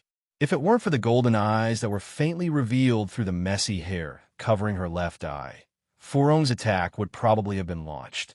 The visitor obviously did not expect that they were two student-looking wizards. He thought that anyone who dared to light a bonfire in this place was either an auror or a desperado. "Run!" the boy shouted, and a ball of fire fell from the sky, directly igniting the bushes around him. Furong looked on in horror and saw a black Hungarian horntail in the sky open its mouth and spit out a breath of dragon's breath. Sneak attack, offense die. John looked at the Hungarian horntail in disbelief. He seemed to hear the other party talking. Suddenly remembering that he had the power of dragon language, he waved his wand and cast a levitation spell to pull the wizard out of the sea of fire. Although this action saved a life, it also attracted the attention of the Hungarian horntail to John. "Let's run." Furong finally understood why there were no other living creatures around. The Hungarian horntail is the most ferocious fire dragon. With its presence, no other creatures dare to appear around it. John immediately turned around and ran away, with the Hungarian horntail's angry words coming from behind him. "Wizard, sleeping, sneak attack, unsportsmanlike, painful, but..." Hearing the Hungarian horntail's words, John looked at the wizard who was also running away with a strange expression. This guy is so brave that he actually attacked the Hungarian horntail while it was sleeping. What's more, he hit it, but instead of any other place. No wonder the Hungarian horntail is so angry. If someone breaks into its home while it is sleeping, it can at most ensure that the other person leaves without much pain. It chased him. He ran. He couldn't escape even if he had wings. John accelerated. Someone once said that when you encounter a brown bear, you don't need to run faster than the bear, you just need to run faster than the people you're walking with. Obviously, among the three fellow wizards, John is the youngest but has the best physique. He easily surpassed the blood-robed wizard. The blood-robed wizard who fell behind clenched his teeth, and the Hungarian horntail bared its fangs and claws. After opening its mouth, a huge fireball flew out of the Hungarian horntail's mouth. "Here comes the stump." The blood-robed wizard waved his wand and pulled a tree stump to block the fireball before it landed on him. The fireball hit the tree stump and turned it into charcoal in an instant, leaving only a tiny gap for him to escape. He turned and stopped, a fierce look on his face. Upongno, the gravel on the ground flew up and hit the Hungarian horntail, making it even more enraged. These attacks did not hurt it, but made it very annoyed. Seeing that his attack had no effect, the blood-robed wizard unwillingly launched another attack. But this time, before he could make a move, he was hit by a huge rock picked up by the Hungarian horntail's tail. John turned his head and saw that the blood-robed wizard was really tough. Furong accidentally fell while running. She felt the ground shaking, and when she turned her head, she saw a huge rock rolling over. Expulso. The white light hit the boulder and shattered it, and the flying stone scratched Furong's cheek. John's expression changed after he made the move, and the Hungarian horntail had already swooped down. The blood-robed wizard was still attacking, but the scales of the Hungarian horntail were too hard, and there was no way to break them. Seeing the Hungarian hornet rushing down, the blood-robed wizard could only avoid its attack. Protego. John stood in front of Fleur, and a shield emitting white light appeared in front of him. The Hungarian horntail swept out with its pointed tail, easily cutting down trees wherever it passed. Wood chips and rocks flew at the shield, and John's feet sank into the earth. This is not the end yet. The Hungarian horntail screamed towards the sky under the moonlight. Its body is covered with black scales that glow with a black iron luster in the moonlight, and it has a lizard-like appearance. It has yellow eyes and bronze horns, and its tail has spikes that are nearly bronze in color. This 50-foot-tall giant was wreaking havoc opening its mouth and spitting out dragon breath that covered the three of them. Death, death, death. Jon continued to cast shield charms to resist, and Fleur stood up and quickly adjusted herself, waving her wand. Flame freezing charm. The flames became less hot when they fell on them, and the three of them struggled to resist in the flames. That's enough. A fierce light flashed across Jon's eyes, and he himself did not notice that his pupils shrank into vertical pupils at this moment. After he said this, the Hungarian horntail was stunned. Then the endless flow of dragon breath stopped, and the Hungarian horntail stretched its neck and looked around. Furong was still in shock. She gasped and asked, "What were you talking about?" Jon used dragon language, which to others sounded like an imitation of the roar of a fire dragon. The blood-robed wizard also stopped attacking and turned to look at Jon. Jon walked forward step by step, and the Hungarian horntail did not connect the little guy in front of him with the sound just now. "We meant no offense." Jon spoke dragon language again. Now the Hungarian horntail finally noticed him, with surprise in its big, yellow, lantern-like eyes. "Yes, how do you know the language of dragons?" The Hungarian horntail looked down at Jon. Jon took a deep breath, and his eyes turned into the vertical pupils of a fire dragon. He exuded waves of terrifying pressure. "My name is John Wick. I came here by mistake and had no intention of offending you." Jon communicated with the Hungarian horntail, and to show his sincerity, Jon put down his wand. "You are the dragon speaker." The hostility in the Hungarian horntail gradually dissipated. This amazing scene made the two people present dare not breathe. Jon nodded and said, "I don't know where this is. The door key of my car broke down and fell here." Dragon speaker, this is Scandinavia, the Valley of No Rest. The Valley of Absolute Desire? Jon didn't hear the name of this place, but judging from the blood-robed wizard that appeared here, there should be human activities nearby. This made Jon feel relieved. He was afraid that he didn't know where he was being sent. He bowed to the Hungarian horntail and apologized. "Fire Dragon, I would like to express my apologies here. I hope you can forgive our recklessness. Rather than saying it belongs to us, it would be more accurate to say that it belongs to the blood-robed wizard. But now the three of them are in the same boat, so Jon will not care about it for the time being." The Hungarian horntail restrained its murderous aura and lowered its proud head to Jon. "Dear Dragon Speaker, Amohan accepts your apology." The conversation between the man and the dragon caught Furong's eyes, and an expression of disbelief appeared on her pretty face. This is dragon language. According to legend, the great wizard Merlin could communicate with fire dragons in dragon language, but after him, there has been no one else who could speak dragon language. Fleur had thought Jon was just an ordinary Hogwarts student, but now it seemed that he was a descendant of Merlin. After all, Merlin also went to Hogwarts, so this might be possible. There was also something strange in the blood-robed wizard's eyes. He stared at Jon with his golden eyes, and unconsciously clenched his wand in his hand. The dragon speaker seems to have a special status among fire dragons.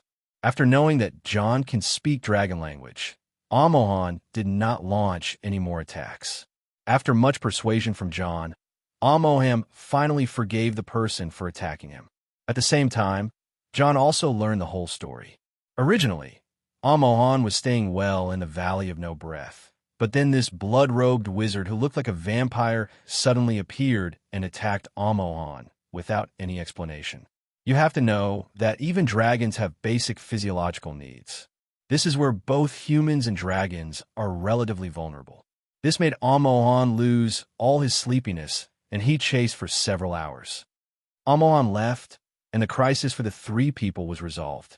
The blood-robed wizard hesitated for a while, came up to the two, and said in a low voice, "Thank you for your help.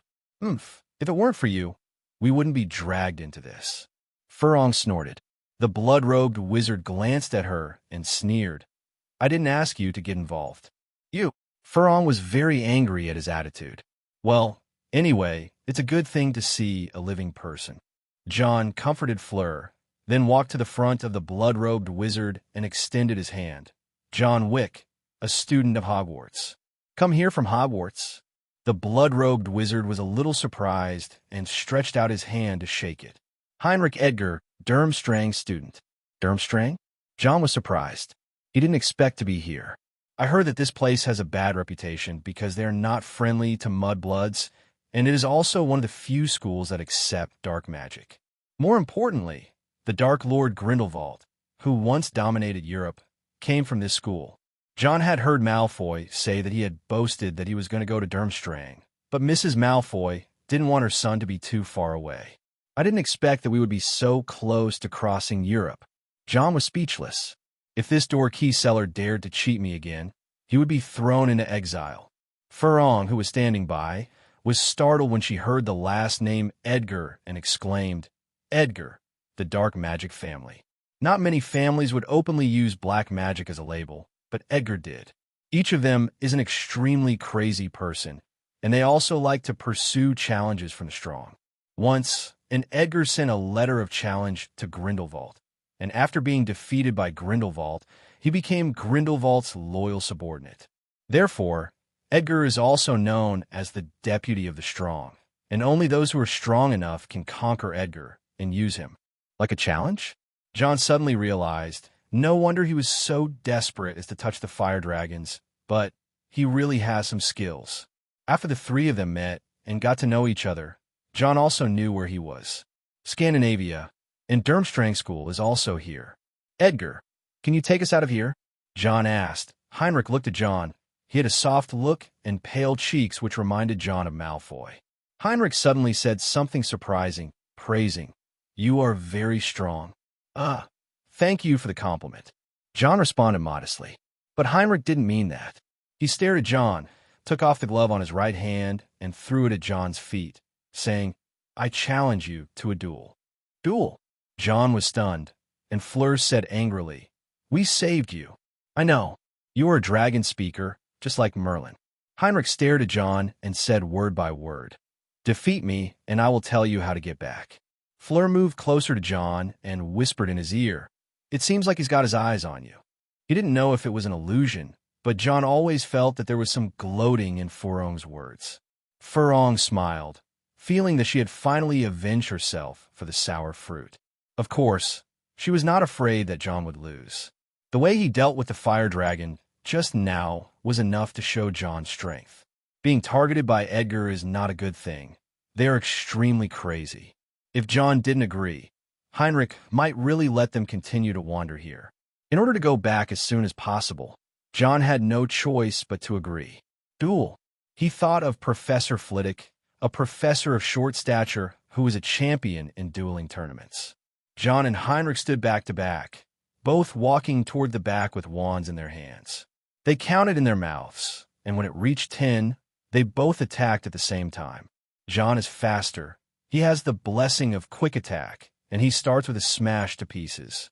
Heinrich reacted quickly, using the armor spell to block in front of him, and then quickly counterattacked. The two of them fought back and forth, not like two students at all, but more like experienced fencers. The magic wand is their sword, attacking with radiant light. John dodged a minor curse and raised his hand to unleash his highest level spell. Heinrich also used his best attack, Incendio X2. Two flames burst out and collided with each other, turning into a sea of fire. John's level 4 fire spell met its match, but it didn't matter. John was superior. The orange-yellow flames covered the opposite side, and just before it was about to engulf Heinrich, John reduced the crushing spell to its lowest power and hit Heinrich. You lose. John did not attack further. His left hand dropped, his right hand behind his waist. Heinrich stood up silently, picked up the wand, and said, "You are indeed very powerful. I am defeated." He recognized it clearly, and John smiled slightly, thinking that he could take himself away now. "I can tell you how to get out of here. Go to Durmstrang. There's a flu network that you can use." John thought about it and accepted the suggestion, but he remembered that Durmstrang was not friendly to mudbloods. Would he be beaten up by the crowd if he went there? Probably not. If I don't tell you, who will know? John and Fleur went to Durmstrang, and with Heinrich leading the team, they finally found a way out. After leaving Jueshi Valley, walk along the mountain road. Unlike John, who got on the wrong bus, when Heinrich walked out of the valley, there was already a carriage waiting for him outside. Master Heinrich, who are these two? The capable white-haired butler narrowed his eyes dangerously and looked at John and the other man. You don't need to ask too many questions, Rick. Heinrich was too lazy to explain, so the old butler Rick just kept his mouth shut. It's not a house elf. John was also surprised to see the old butler Rick. Pure-blood wizards basically have house elves in their homes. Compared to hiring other people, the free labor of house elves can save a lot of expenses. For example, there are elves in Malfoy's house. After getting on the carriage, it drove all the way towards Durmstrang. Somehow, John always felt that Heinrich's eyes were always on him. He moved quietly to the left, and Heinrich's gaze moved at the same time. He moved to the right again, and Heinrich still followed. Fleur, what did you say? Furong was trying to hold back her laughter. Edgar, the powerful man second in command. John felt very troubled. He wondered if Edgar would rely on him. How can I say I am such a strong man? Oh, I'm so tired. It was clearly a holiday, and I was forced to continue going to school. I wanted to watch a game to relax, but I was thrown into the valley of absolute destruction and chased by a fire dragon. John felt like his first-year vacation was ruined. The carriage arrived in front of a castle, which was Durmstrang Castle. It is not as magnificent as Beauxbatons, nor as rich in heritage as Hogwarts. This is just a simple 4-story castle, with vast land and magnificent scenery. There is a mountain lake behind Durmstrang Castle, and some of the students who stayed in the school would take off their clothes and jump in a bathe. This is an uncharted place, cast with a hidden magic. Furong didn't have much of a favorable impression of Heinrich, a rude guy. Even though he had a handsome face, she really couldn't like him. After entering the school, the students who stayed at Durmstrang seemed to share the same feeling as Fleur. They all had a dislike and avoidance attitude towards Heinrich, and they didn't even want to pay attention to the two outsiders. This situation was very similar to Fleur's, and it made Fleur dislike Heinrich less. Arriving at a fireplace, Heinrich said, John, you can go to Notch Hat Square through here. Thank you, Heinrich. When you're free to come to Hogwarts, I will definitely take you to have a good time. Finally, he could go back, and John was in a good mood. Heinrich nodded vigorously when he heard his words and responded in a low and slightly hoarse voice. I will go. Seeing that his reaction was a little too excited, John didn't know why, but he felt that there might really be a chance for them to meet. He shook hands with Heinrich and said goodbye. Then he and Fleur went into the fireplace, lit a green fire, and left. John and Fleur went from Durmstrang to Notchcap Square and found a portkey. After several twists and turns, they finally returned to Beauxbatons. After all this trouble, both of them were exhausted physically and mentally. But because of this, the relationship between the two became better. In the following time, John stayed in the alchemy room, and occasionally Furong would make some cookies for John. John felt happy after eating it, and he wondered if there was some Velam magic in it. On this day, John came out of the alchemy room. He stretched, and his body crackled with some stiffness. If this continues, my body will collapse before I can forge the sword. John was going to go for a morning run and then catch up on some sleep. When he returned to the dormitory after his morning run, there was a letter in the room. He opened it and saw that it was written by Dumbledore. Dear John, I hope you have a good time during this holiday. I am sorry to disturb your holiday, but I have a small request that I hope you can fulfill. To the Rue Montmorency, John put down the letter. It seemed this was his 4th stop. After a good night's sleep, John used flu powder to travel to Paris. Rue Montmorency is one of the oldest streets in Paris. John was walking down the street when he felt something was wrong. It seemed like someone was watching him. This feeling is not groundless. John used the light from the glass beside him to see a man following behind him. Perhaps because he felt that a little wizard was not a big threat, the man seemed very casual. John sneered. Do you really think you can control him so easily? He quietly quickened his pace and walked towards the corner of the street. The man followed. Gone. The man who turned the corner was shocked to find that John had disappeared. Stupefied. Before he could react, a spell hit his chest. John lifted the disillusionment spell and appeared. He stared at the unconscious man and used the levitation spell to drag him away. The man was dragged to a corner and tied up. John took the other person's wand and threw it away somewhere, then went to Montmorency Street. He was looking around, and a house that looked to have an ancient history caught his attention. It was a house surrounded by beautiful flower beds, but the people around seemed to ignore it. John thought about it for a moment and decided to go and take a look. He knocked on the door, but no one answered. Just as John was thinking about whether he should sneak in, the tightly closed door suddenly opened. The trembling old man looked thin with silver hair. He was surprised when he saw John. "You are finally here. Please come in and have a cup of tea. I remember the tea leaves are in the cabinet," the old man said as he opened the door and let John in. He was talking to himself like an old man with a bad memory. "Please wait a moment. I still need to look for a book." John walked in and saw a lot of things around him. There were many silver objects on the table, some of which looked like tweezers and some that looked like silver chopsticks. John sat inside, and the teapot beside him jumped out by itself. The tea can opened, and tea leaves flew out of it and jumped in. The teapot shook its round body, and a stream of clear water appeared out of nowhere. As the teapot is shaken, the water and tea leaves inside change, and a pot of freshly brewed black tea is ready. John was very surprised to see that the teapot was full of traces of alchemy. The old man seemed to be searching for something, with books placed on the ground or on the table. Then he put them all into a handbag. Even though so many books were put in, the handbag didn't change at all. John knew that it was the use of the undetectable extension charm. After finishing everything, the old man stood there for a while with satisfaction before coming over. "I'm sorry to have kept you waiting.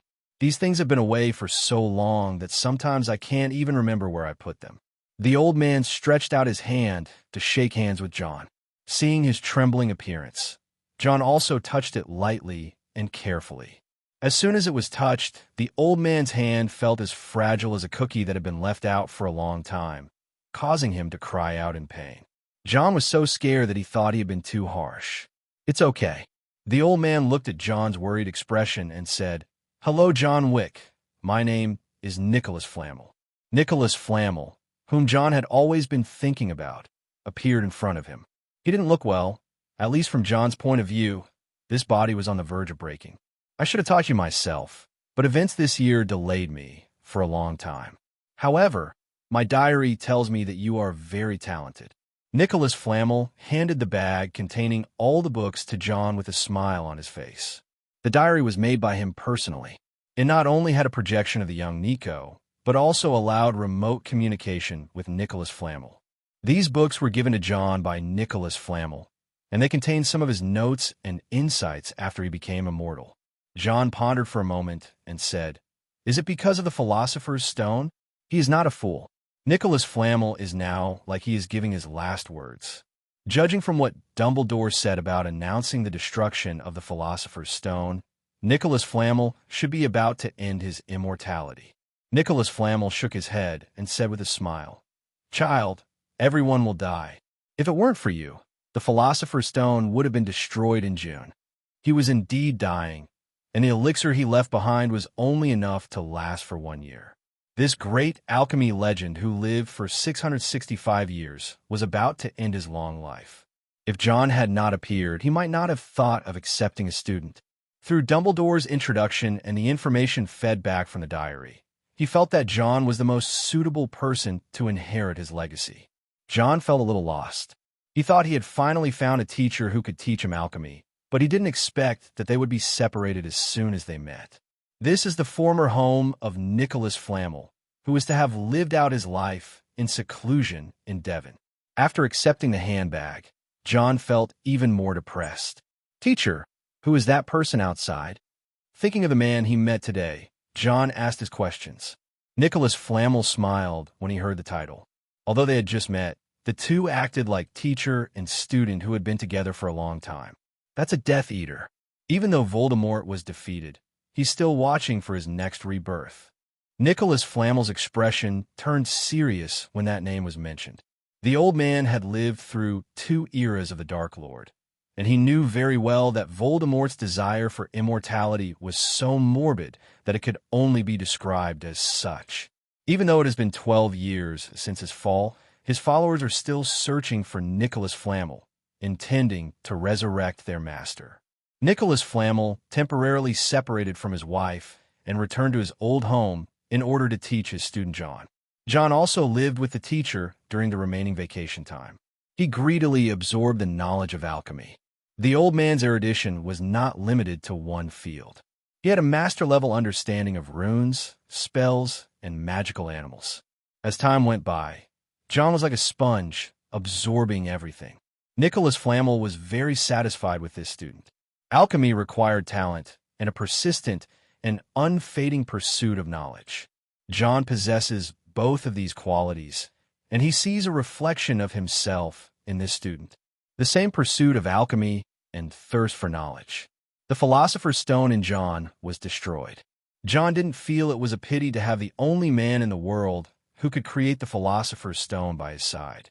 When time was running out, John knew it was time for him to leave. "John, you are the most talented student I have ever met. Nicholas Flamel is leaving, and he wants to be with his wife in his last days." But teaching John a student also made him very happy and fulfilled. The exploration on the road of alchemy will never stop. The Philosopher's Stone is not your end, but your starting point. He had already taught John how to make the Philosopher's Stone. Standing on the shoulders of giants, John naturally saw higher, and Nicholas Flamel's expectations of him also became higher. By the time John became the new generation of alchemy giant, unfortunately Nicholas Flamel was no longer around. John hugged the teacher. His movements were gentle and full of reluctance. Nicholas Flamel, however, was very open-minded. He was not afraid of death. On the contrary, death was like working for a long time and finally having a place to lie down and sleep. With the departure of Nicholas Flamel, John's journey in France came to an end. John went to Beauxbatons and took out the diary. Furong was reluctant to leave John. He was one of her few friends. "Fleur, we will meet again. Perhaps that time will not be in Beauxbatons, but in Hogwarts." John grinned. He remembered that there seemed to be a plot where several schools competed. Beauxbatons is one of them. It's not impossible that Fleur appeared as a student of Beauxbatons. He handed a badge to Fleur. Furong said reluctantly, "Remember to write to me. Your owl is a little fat. Let exercise more." The despised Basil was innocently caught in the crossfire. John naturally agreed readily. After the two said goodbye, John came to the hiding place and wandered around square. He finally found the drunk who was selling the portal. After John left, the drunk was hung on the statue and his wand was thrown into the stinking ditch. "You'll let me trick you."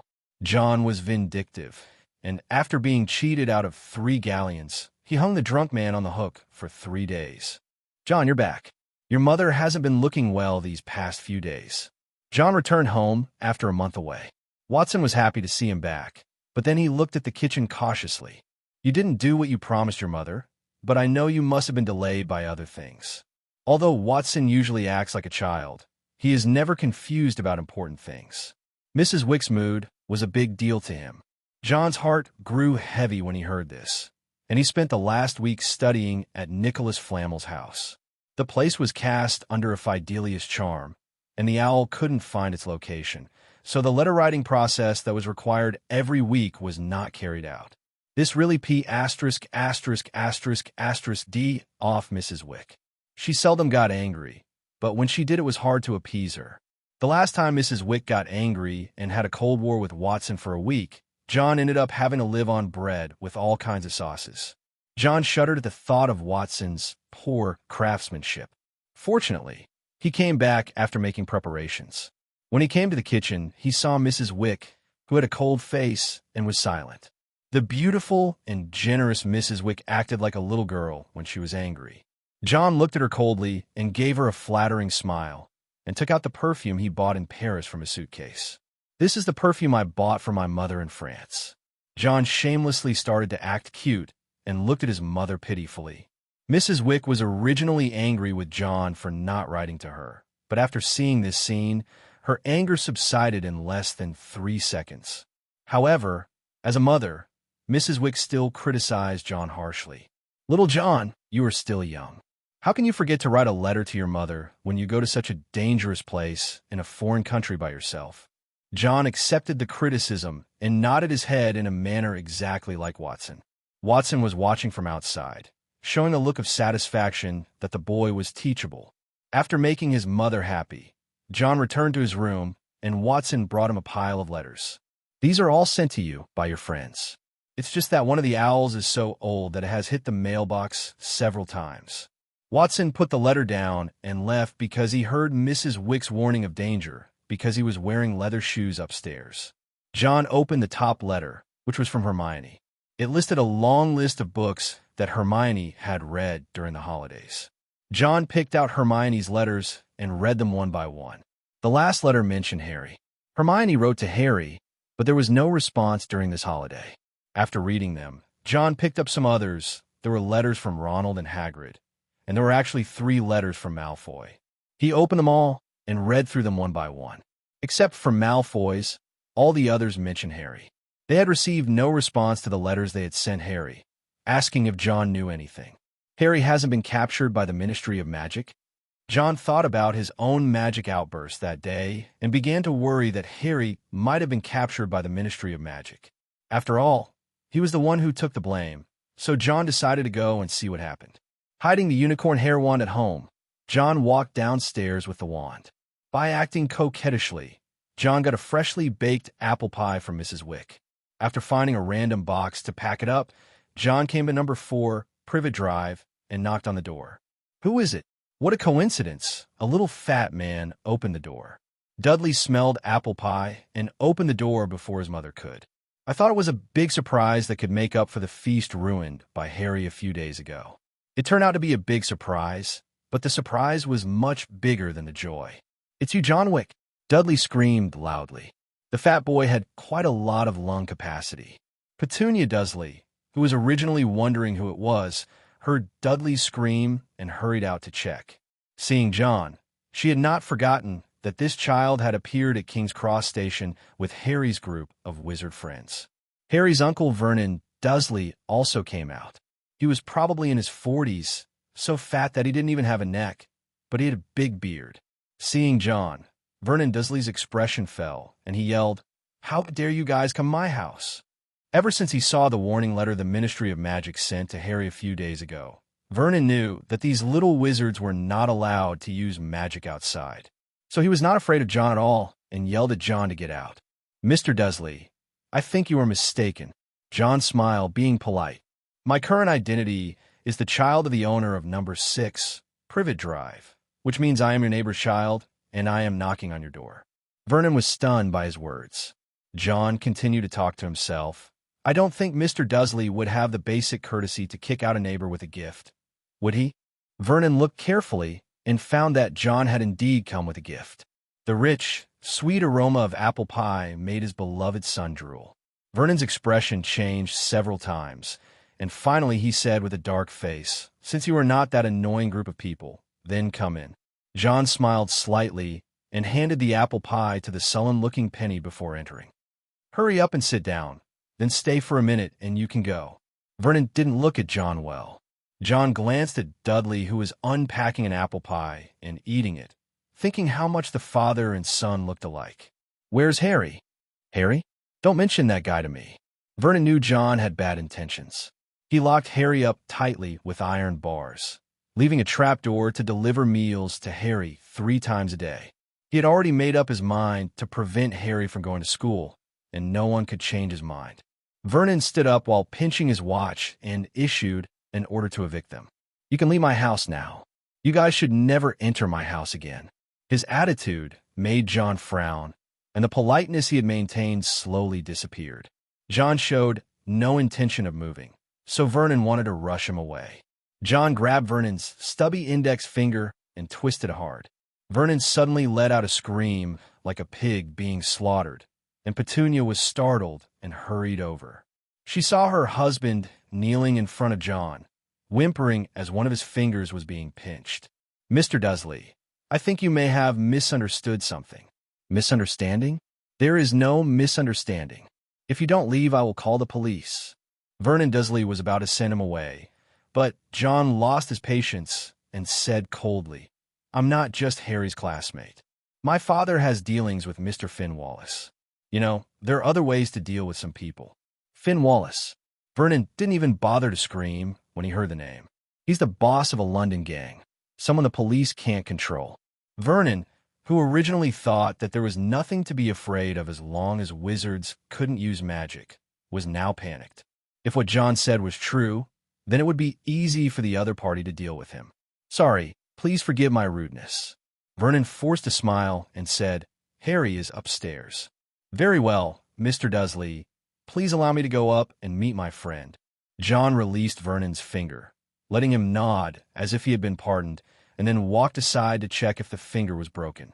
John took the initiative and looked at Dudley, who was still enjoying his meal. He said calmly, "Dudley, maybe you should lead the way for the guests, right?" Dudley didn't react. Vernon just went up to him and pulled his ears to let him lead the way for John.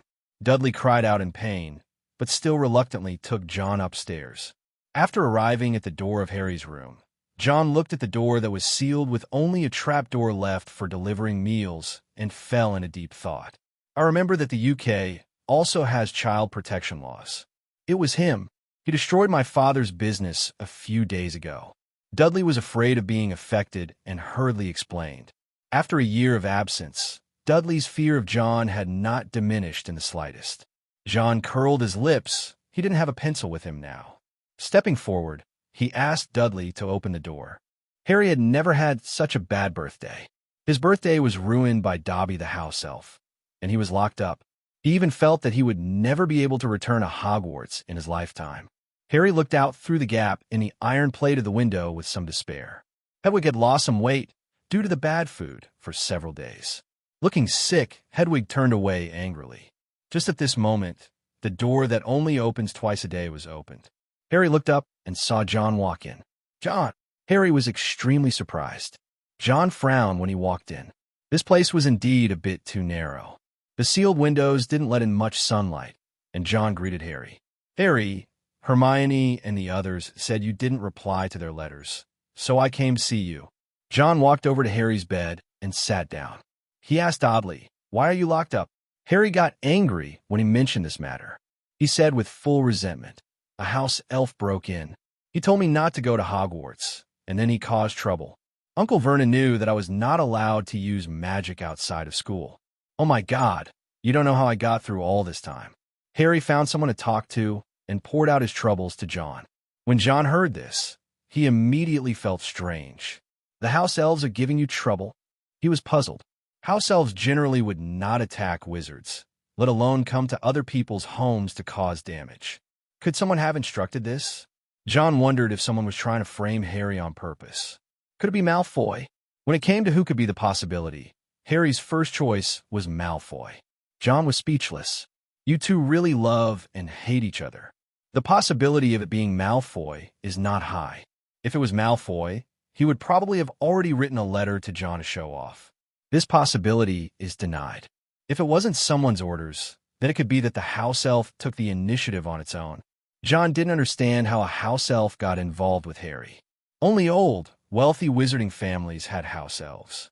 It would be fine if you said he was the house elf of the Potter family. You don't have to question the wealth of the Potter family. John had seen the potions developed by the Potter family when he was reading, and one of the shampoos was sold out. But the problem was, Dobby didn't listen to Harry either. A house elf cannot disobey the orders of its master. If it were the house elf of the Potter family, it would not disobey Harry's orders. Both of them felt strange about this matter and frowned. "Let's not talk about this for now, John. Are you here to rescue me?" Harry asked with hope in his eyes. He just heard Uncle Vernon screaming like a pig being slaughtered, and it seemed to be related to John. When he thought of John's ability to chop off the giant monster's head, he suddenly felt hopeful. John glanced at him, remembering the letter Ronald had sent him. He shook his head and said, "It's a pity. I need to be saved, but not me." "Who is that?" Harry was confused. John smiled mysteriously. He received a letter from Ronald. Ronald's father told Ronald that Harry had received a warning letter from the Ministry of Magic, and Harry had not replied to the letter for a long time. So Ronald prepared to bring people to rescue Harry. John thought that it would happen at night, so he said that he would not rescue him himself. After all, he couldn't really call on gang thugs to kidnap the Dursleys. He was a law-abiding citizen, and his words were just to scare the Dursleys. Although Jon couldn't save him, Harry felt warm at heart being able to chat here. The two talked about their vacations, and Jon said that he went abroad, which made Harry very envious. "Harry, you have to be careful. I feel like it won't be long before Voldemort makes a comeback." Jon said the name, and Harry's face froze. "I encountered a Death Eater in France. Even though there was only one, it also means that his power has not been completely destroyed. You have to be careful. Maybe what the house elf said makes sense." Jon didn't remember the plot very clearly, and he didn't remember what Harry encountered in the second year. He remembered that the key clue was in a secret room in the bathroom. He warned Harry out loud, hoping that he would remain vigilant. "I see, Jon. I'm glad you came to see me. It would be nice if my luggage was here, so I could review." Harry also felt that he should try hard, but unfortunately his luggage was not here, but downstairs. Jon told him not to worry. After saying goodbye to Harry and going downstairs, he looked at the reserved Vernon and said calmly, "Even if you put Harry in detention, you should give him some time to sort out his things."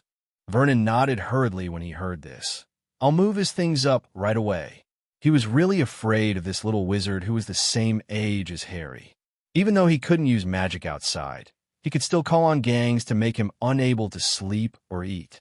He just wanted to get rid of this demon Jon as soon as possible, so he naturally agreed to everything else. Harry's luggage was carried up, and Harry wondered how Jon had managed to keep Uncle Vernon so obedient. Since he could make Uncle Vernon obey him, why not just let him go? Harry didn't understand any of this. Jon had already walked out of the Dursleys' house. He looked at the Dursleys who were watching him leave and nodded slightly. To be honest, he didn't hate the Dursleys as much as he thought. As a Muggle family, it was great that they were willing to raise Harry as a wizard. It was night. Jon heard the roar of a car. He lived in the attic, and when he opened the window, he saw a turquoise car flying through the air.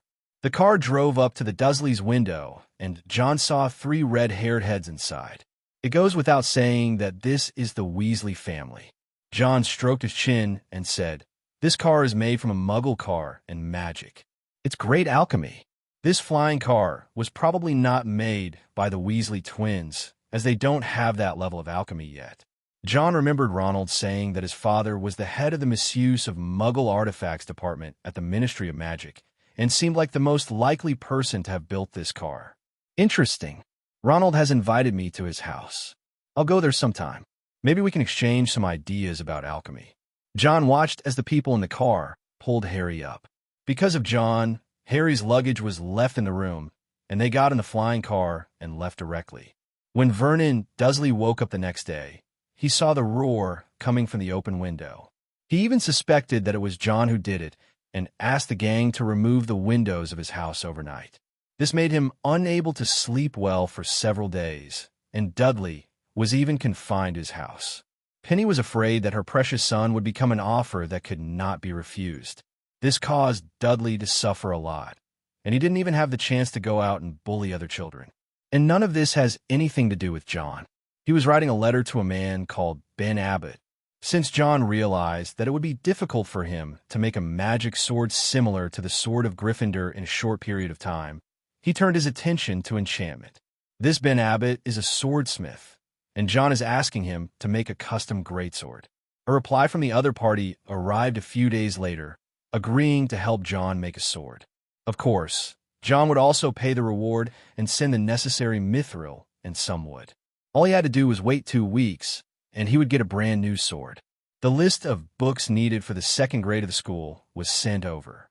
Jon picked it up and took a look at it, then froze in place. Except for textbooks, such as Standard Course and Spells, the other books in the list do not seem to be textbooks. Books like A Walk with Corpse Eaters, A Holiday with Witches, Travels with Giants. These books look more like novels.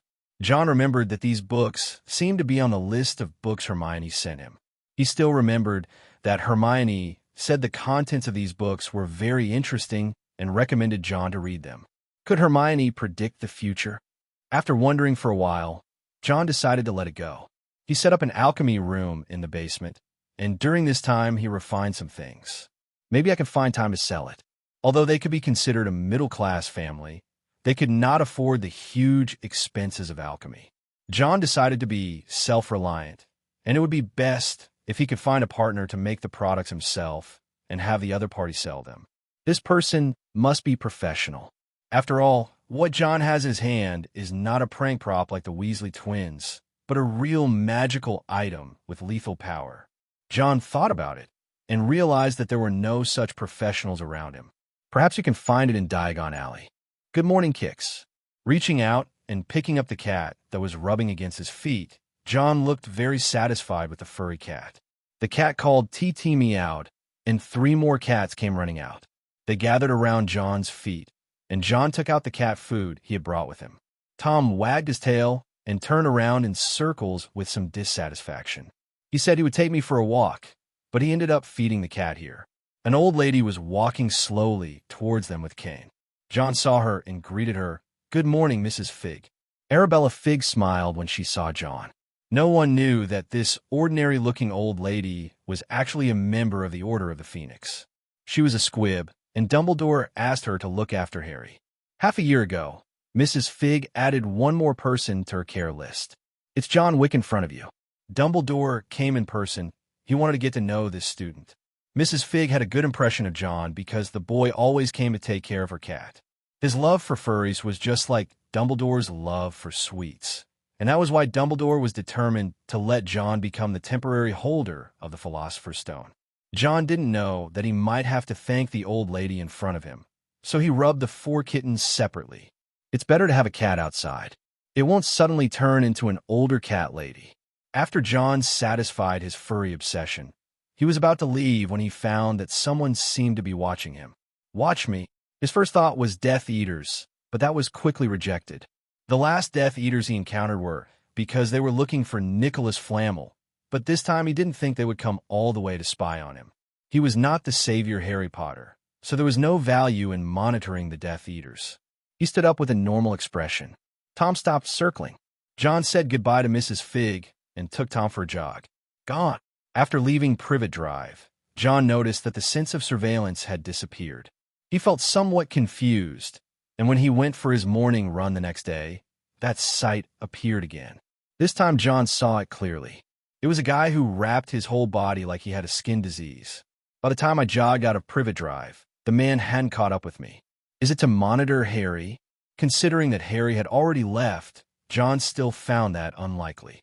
As John's doubts grew, something fell out of his pocket while he was running on the 3rd day. The man who was wrapped up in the clothes saw the thing shining in the sunlight, and his eyes suddenly lit up with golden light. He immediately ran over and picked up the thing. It was a gold galleon, and that made him smile. Good luck never comes in short supply. He put the gold galleons away and did not chase out to monitor John. At night, John walked out of the house under the disillusionment charm. In his hand, he held a piece of parchment, but it was not the Marauder's map. There was only a simple arrow on the parchment, and as John moved, the arrow on the paper kept changing. Finally, John walked into a house. The house was extremely simple, with nothing inside except a fireplace and a pitch tent. John came to the fireplace, which was connected to the Floo network. Let me guess, head to Diagon Alley. Grabbing a handful of Floo powder, John called out the name of Diagon Alley. A ball of green fire swallowed him, and the next second he appeared in another fireplace. There was some chimney soot on his nose. John wiped the black ash off and walked out to find himself in a shop in Diagon Alley. If you can't find that guy, you can go shopping. With a thought, John cast another disillusionment spell and walked out. Diagon Alley became less crowded at night, and he held the positioning map he made in his hand. Following the arrow on the map, he found that there were fewer people. Moreover, the people around were wearing cloaks to cover their bodies, and some of them were trading something there. It looks mysterious, probably not something legal. Nocturn Alley? Before he knew it, John arrived at Nocturn Alley. This place is right next to Diagon Alley, but it is completely different. This is where a lot of illegal transactions take place, and the man who was monitoring John was trading something with someone. You are too greedy. Do you know how much effort I put into making this? The man put on a cloak and cursed at the owner of a store. The boss glanced at him and said in a mocking tone, "How much strength? This thing is just a small mirror. Mundungus Fletcher, the quality of your stolen things is getting lower and lower." The man known as Mundungus Fletcher was the one who was watching John, and he slammed the door and left in frustration.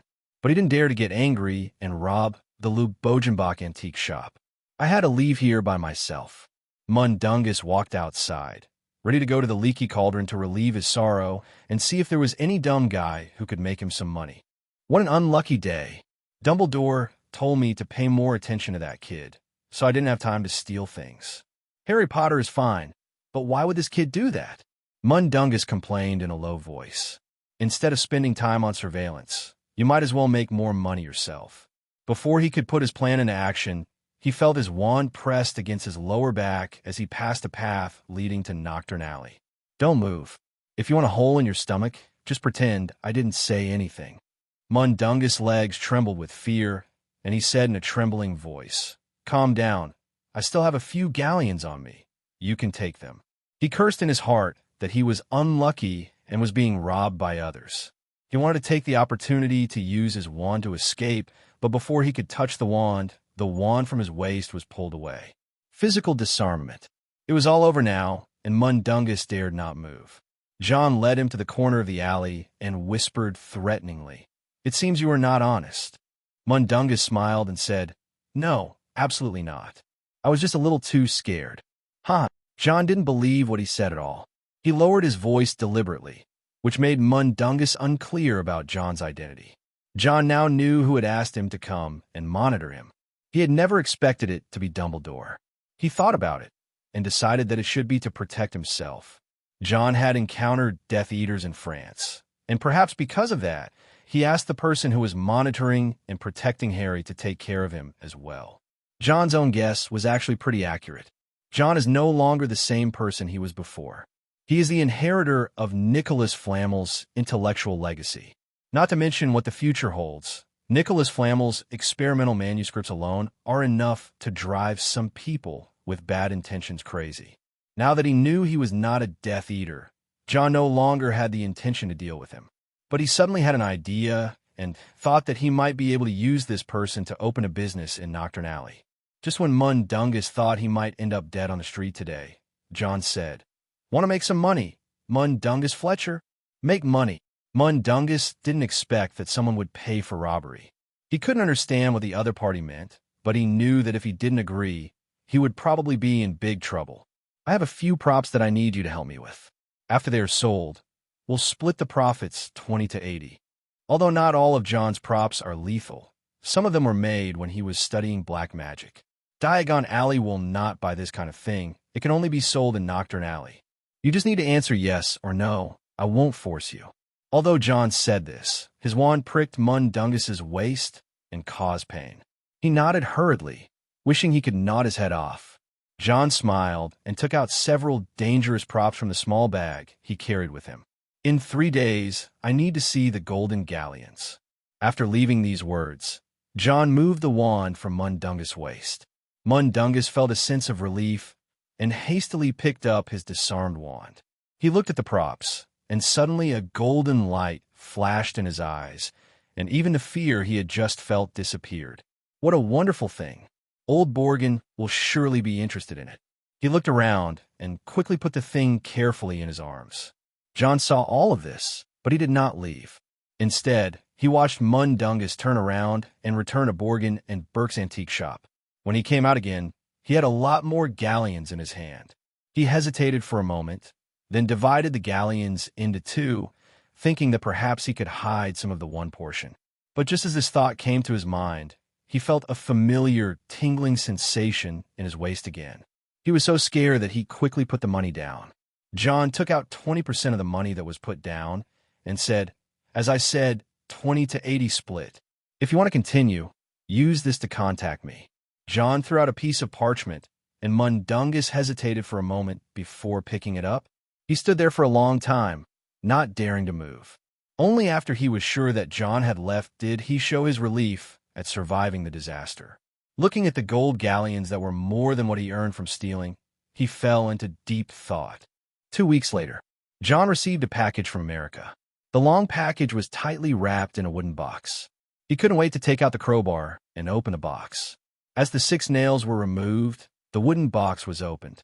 It was filled with hay as a cushion, and a knight's sword decorated with mithril appeared inside. The sword body has a mirror-like surface. It is made of mithril and steel powder through casting to form a semicircular guard. The hilt is made of oak, and the tail is made of mithril to make a round head with a circular notch on it.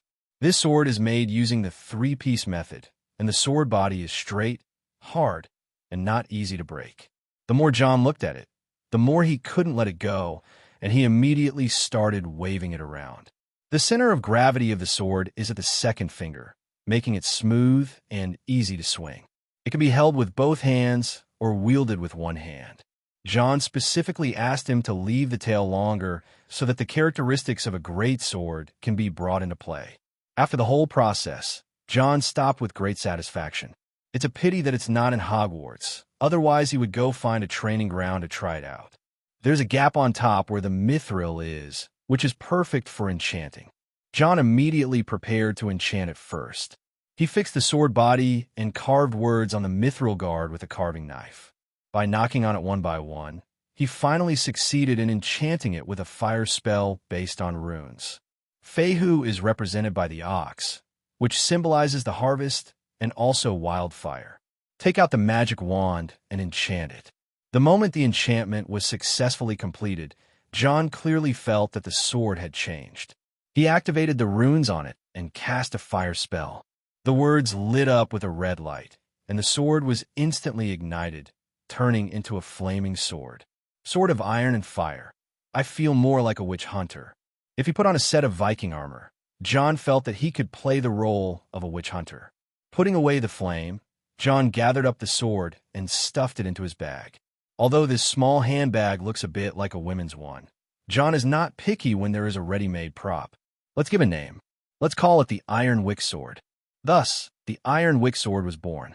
John went to the living room to reply to the letters, and when he came back, he resumed his correspondence with his friends. Hermione asked him to go to Diagon Alley together tomorrow to buy books for this semester. There were some ink spots in her handwriting due to her excitement and accidentally using too much force. Is there anything important happening tomorrow? John thought about it carefully. There was nothing important happening tomorrow. Why was Hermione so excited? Coincidentally, Harry and Ronald are also going there tomorrow. The 3 little ones are worthy of being the protagonists. They do things in such a tacit understanding. After replying to all the letters, John wrote another letter to Hagrid, hoping that Hagrid could help him find some materials about magical creatures. After finishing everything, he switched the pen from his left hand to his right hand, wrote a letter to Mundungus in a completely different handwriting, and put together several props he had made. Except for being a little greedy, Mundungus has done pretty well in everything else. John had asked Mundungus to make all the magic props he had been refining during this period of practice. Apart from always complaining about the hard work and wanting a commission, Mundungus announced to the public that what he was selling were things made by a master alchemist. This doubled his sales and John's assets. The wealth accumulated by the small treasury from selling props during this period has exceeded 3,000 galleons. He can't compare to Harry, who has been rich for countless generations, but he can still be considered a small, wealthy man. However, even though John has saved so much money, he is spending it quickly. Hagrid replied soon and gave a rough price based on the list of materials John sent. John couldn't help but gasp when he saw the price. 1,200 galleons. Alchemy is really expensive. The corners of his mouth twitched slightly, and half of the money John had just saved was about to be gone in an instant. He was very envious of Hagrid at this moment. The forbidden forest behind him was like a treasure trove. The price Hagrid gave was the lowest one. Hagrid already had some of the materials, and he thought John didn't need to buy them, so he applied them. If he relies entirely on buying, John will probably have to throw in most of his funds. I'll go to Gringotts tomorrow to get the money and buy the book while I'm at it. It's a waste of money. John's mind is full of galleons now. Excluding the alchemical costs, the money he can earn is just that. After telling his parents that he was going to London, Watson happily opened the safe and prepared to buy some strange things. When John saw that his father was going to go to those greedy goblins and Gringotts to exchange money, he immediately stopped him. Under Watson's dull gaze, he took out a handful of galleons and clinked them on the table. Other kids pay for tuition, but you go to school to earn money. Watson's eyes sparkled. He is worthy of being my son. He can support the family at such a young age. John smiled and said, "If you want to exchange it with me, I'll give you a discount." The implication is that it still costs money. Watson's smile froze. It would be fine if these brothers just settled the accounts openly, but why did you do the same to your father? John knew that if he didn't set some threshold for his father, this guy would probably go to Diagon Alley and buy a lot of random stuff. In order to prevent Mrs. Wick's blood pressure from soaring, Johnny squeezed Watson's piggy bank. Originally, John used the family's public funds to go to school, but now it has become Watson's private matter, and he can only take out his own small treasury with tears. The next day, the family of 3 drove to the Leaky Cauldron. Compared to the last time they came, this time it was not as smelly. Probably because Coral was not here, John came to the back door of the Leaky Cauldron with ease. After entering Diagon Alley, John planned to go to Gringotts to deposit his money first. After leaving the money needed to buy materials and teaching materials, the rest was deposited in Gringotts. This brought a smile to the goblin's ugly face. Although these guys were greedy and selfish, one had to admit that Gringotts' anti-theft system was well done. After passing a thief-proof waterfall, John secretly collected some water. This water can wash away the magic on his body, and he plans to take it back to study whether it can be replicated. Leaving Gringotts, John met Malfoy. Malfoy was walking beside a man with the same pale, pointed face who looked like a grown-up version of Malfoy, and John guessed that this might be Malfoy's father. The direction the 2 people were walking was Nocturn Alley. My father has already received the galleons and is ready to squander them.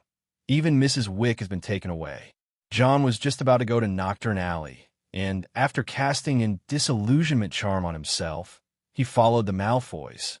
Along the way, John heard Malfoy constantly mumbling about Harry. This made his father, Lucius Malfoy, a little impatient. "You've told me this at least 10 times.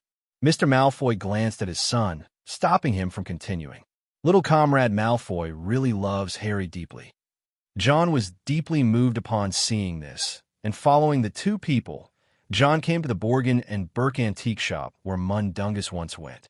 Instead of entering, John changed direction and walked to a house not far away.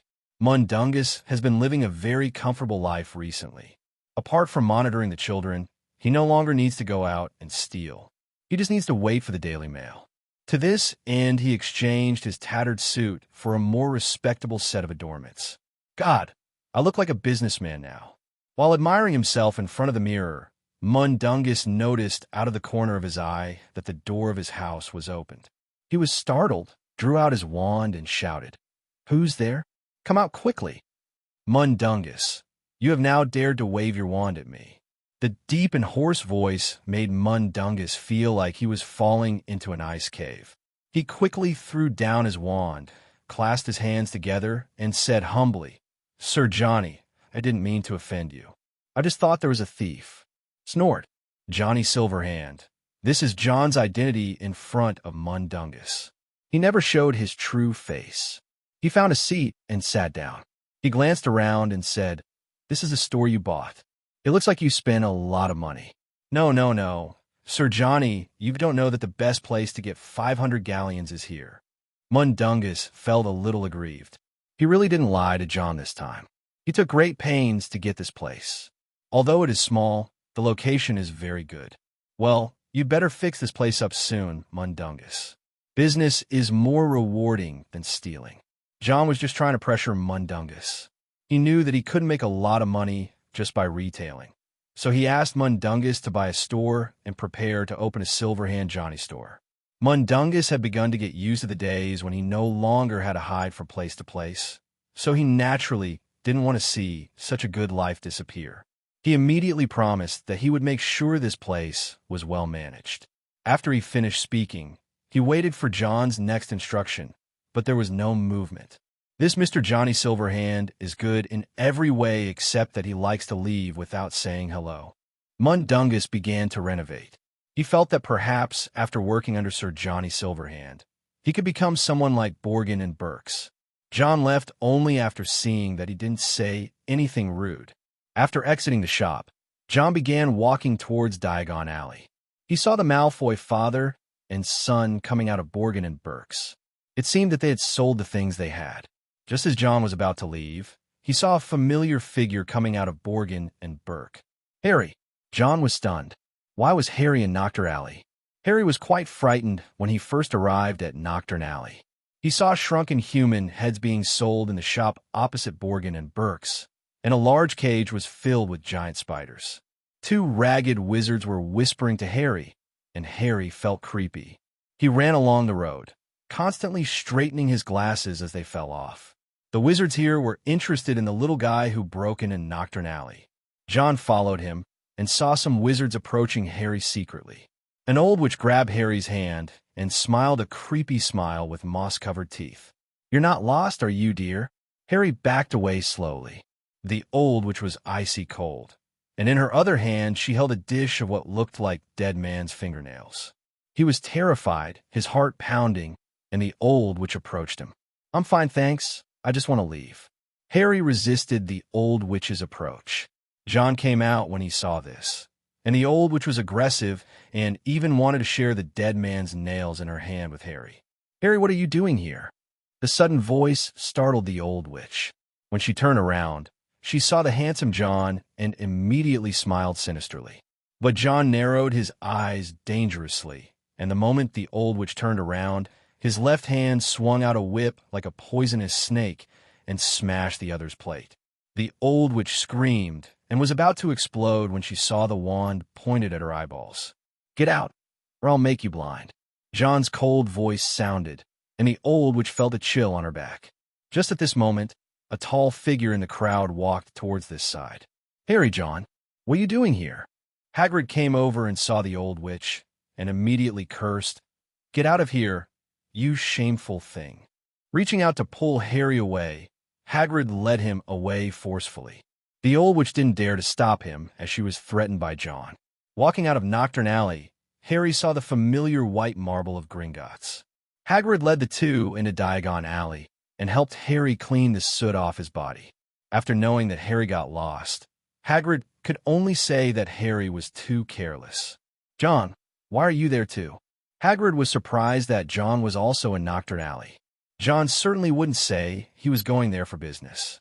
He smiled and said, "I'll go see if there are any interesting alchemical materials." "That's too risky, you just need to tell me." Hagrid complained. He was here to get materials for John, but he also bought some medicine to repel flesh-eating slugs. That was why he was delayed for a while. If John hadn't appeared, he couldn't imagine what would happen after Harry was taken away by the old witch. "Thank you, John. You saved me again." Harry thanked John sincerely.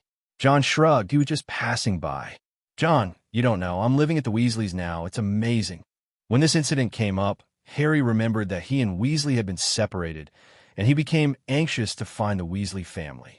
"Harry, why didn't you reply to my letter?" "Sorry, Hagrid. Something happened to me." Hagrid started talking about Harry not replying to his letter again, and Harry told him about being put in detention by the Dursleys. Angry Hagrid roared that he would teach Dursley a lesson. Harry, come here." As they passed Gringotts, Hermione happened to be standing on the Gringotts steps. She ran down to greet them, her fluffy brown hair flying behind her. "What happened to your glasses?" "John, that's great to have you here too." "And Hagrid, it's so great to see you again." Hermione smiled, revealing her big teeth. She had just come out of Gringotts. "Did you go to Gringotts?" "I'll go after I find the Weasleys." Harry was sent to Nocturn Alley without even a chance to get in. Hagrid was tall and could see far, so he immediately saw the Weasley family squeezing through the crowded street. "Harry, we hope you only missed an oven door," Mr. Weasley gasped. He had red hair like all Weasleys, but he was a little bald, wore glasses, and was tall and thin. "Molly's going crazy. She'll be here soon." "This is I remember, John Wick." Ronald saw John was there too, and immediately became curious about where Harry was. Hagrid said with a straight face, "Nocturn Alley." "That's brilliant," the Weasley twins exclaimed. Ronald was also envious because his family never allowed their children to go to Nocturn Alley. Not great at all. If it weren't for John, Harry might have been taken away. Hagrid was still upset with the old witch.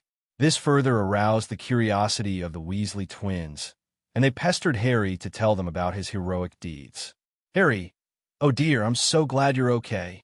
Mrs. Weasley came in breathlessly, took a coat brush from her bag, and cleaned Harry from all sides. Mr. Weasley took Harry's glasses and restored them with a simple tap of his wand.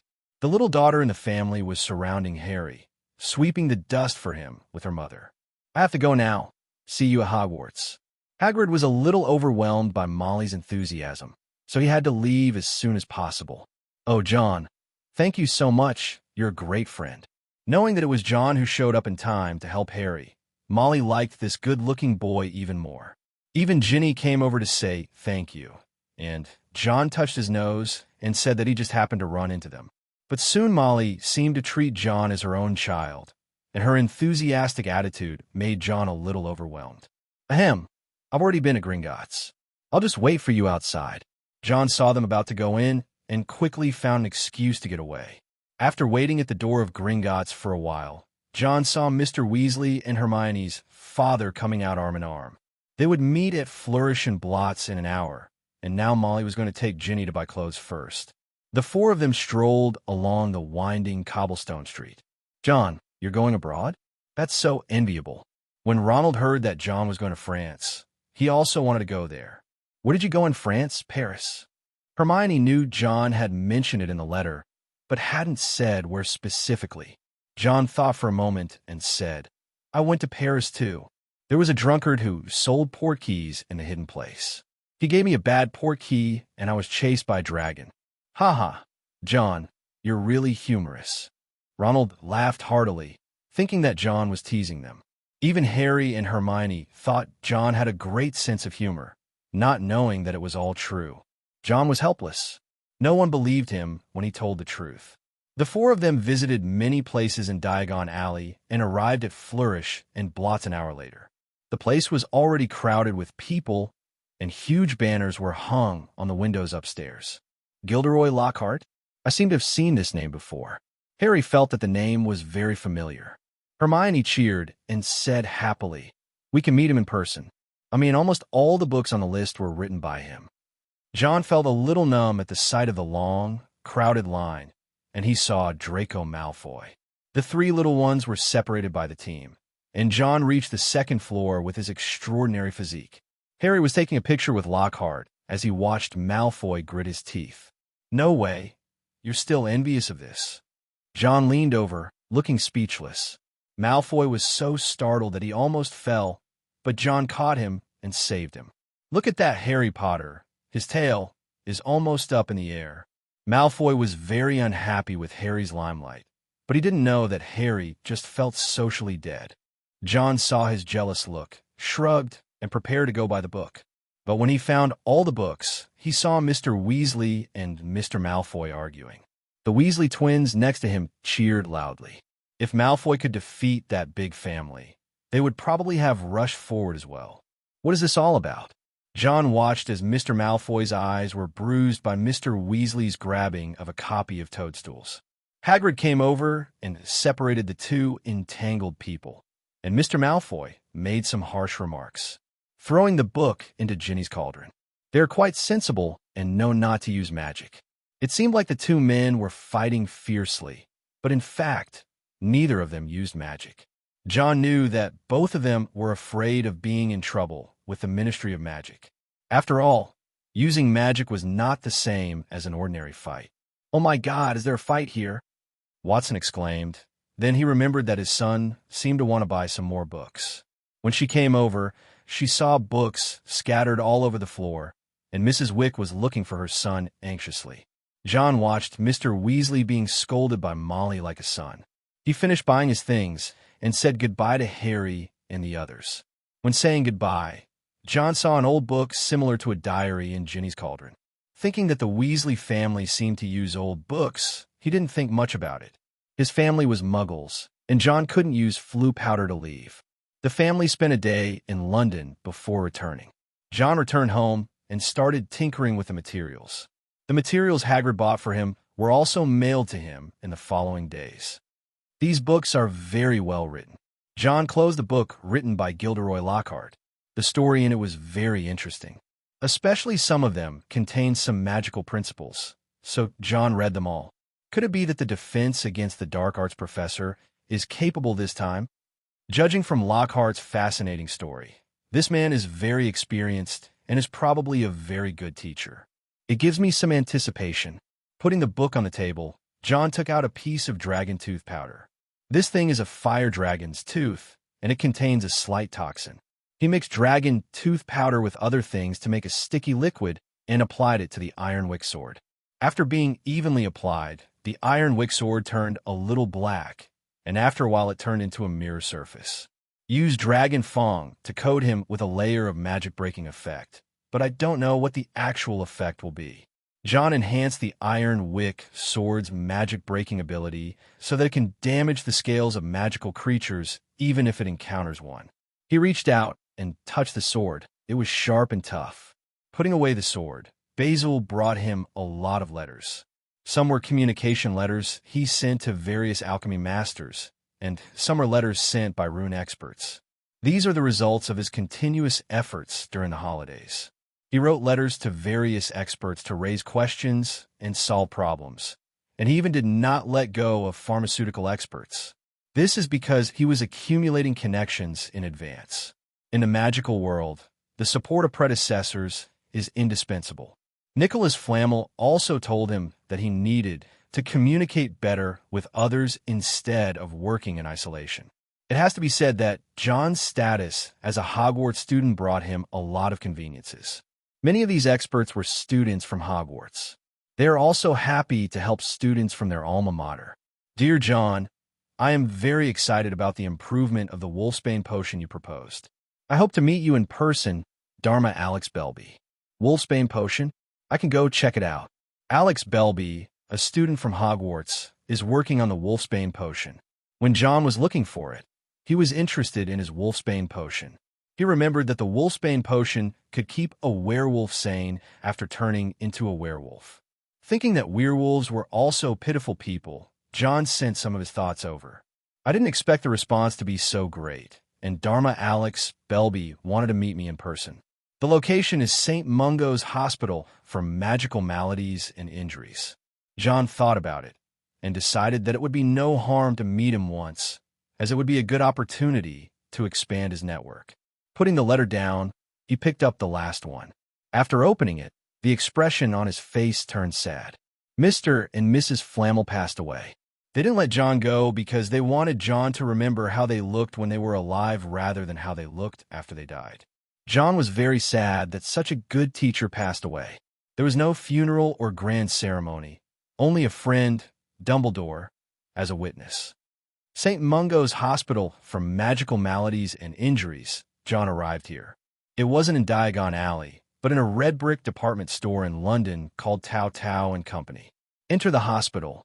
John explained his purpose to the mannequin in the department store window. Then he walked inside and entered the second floor, where there was an unlucky wizard who was bitten by a werewolf.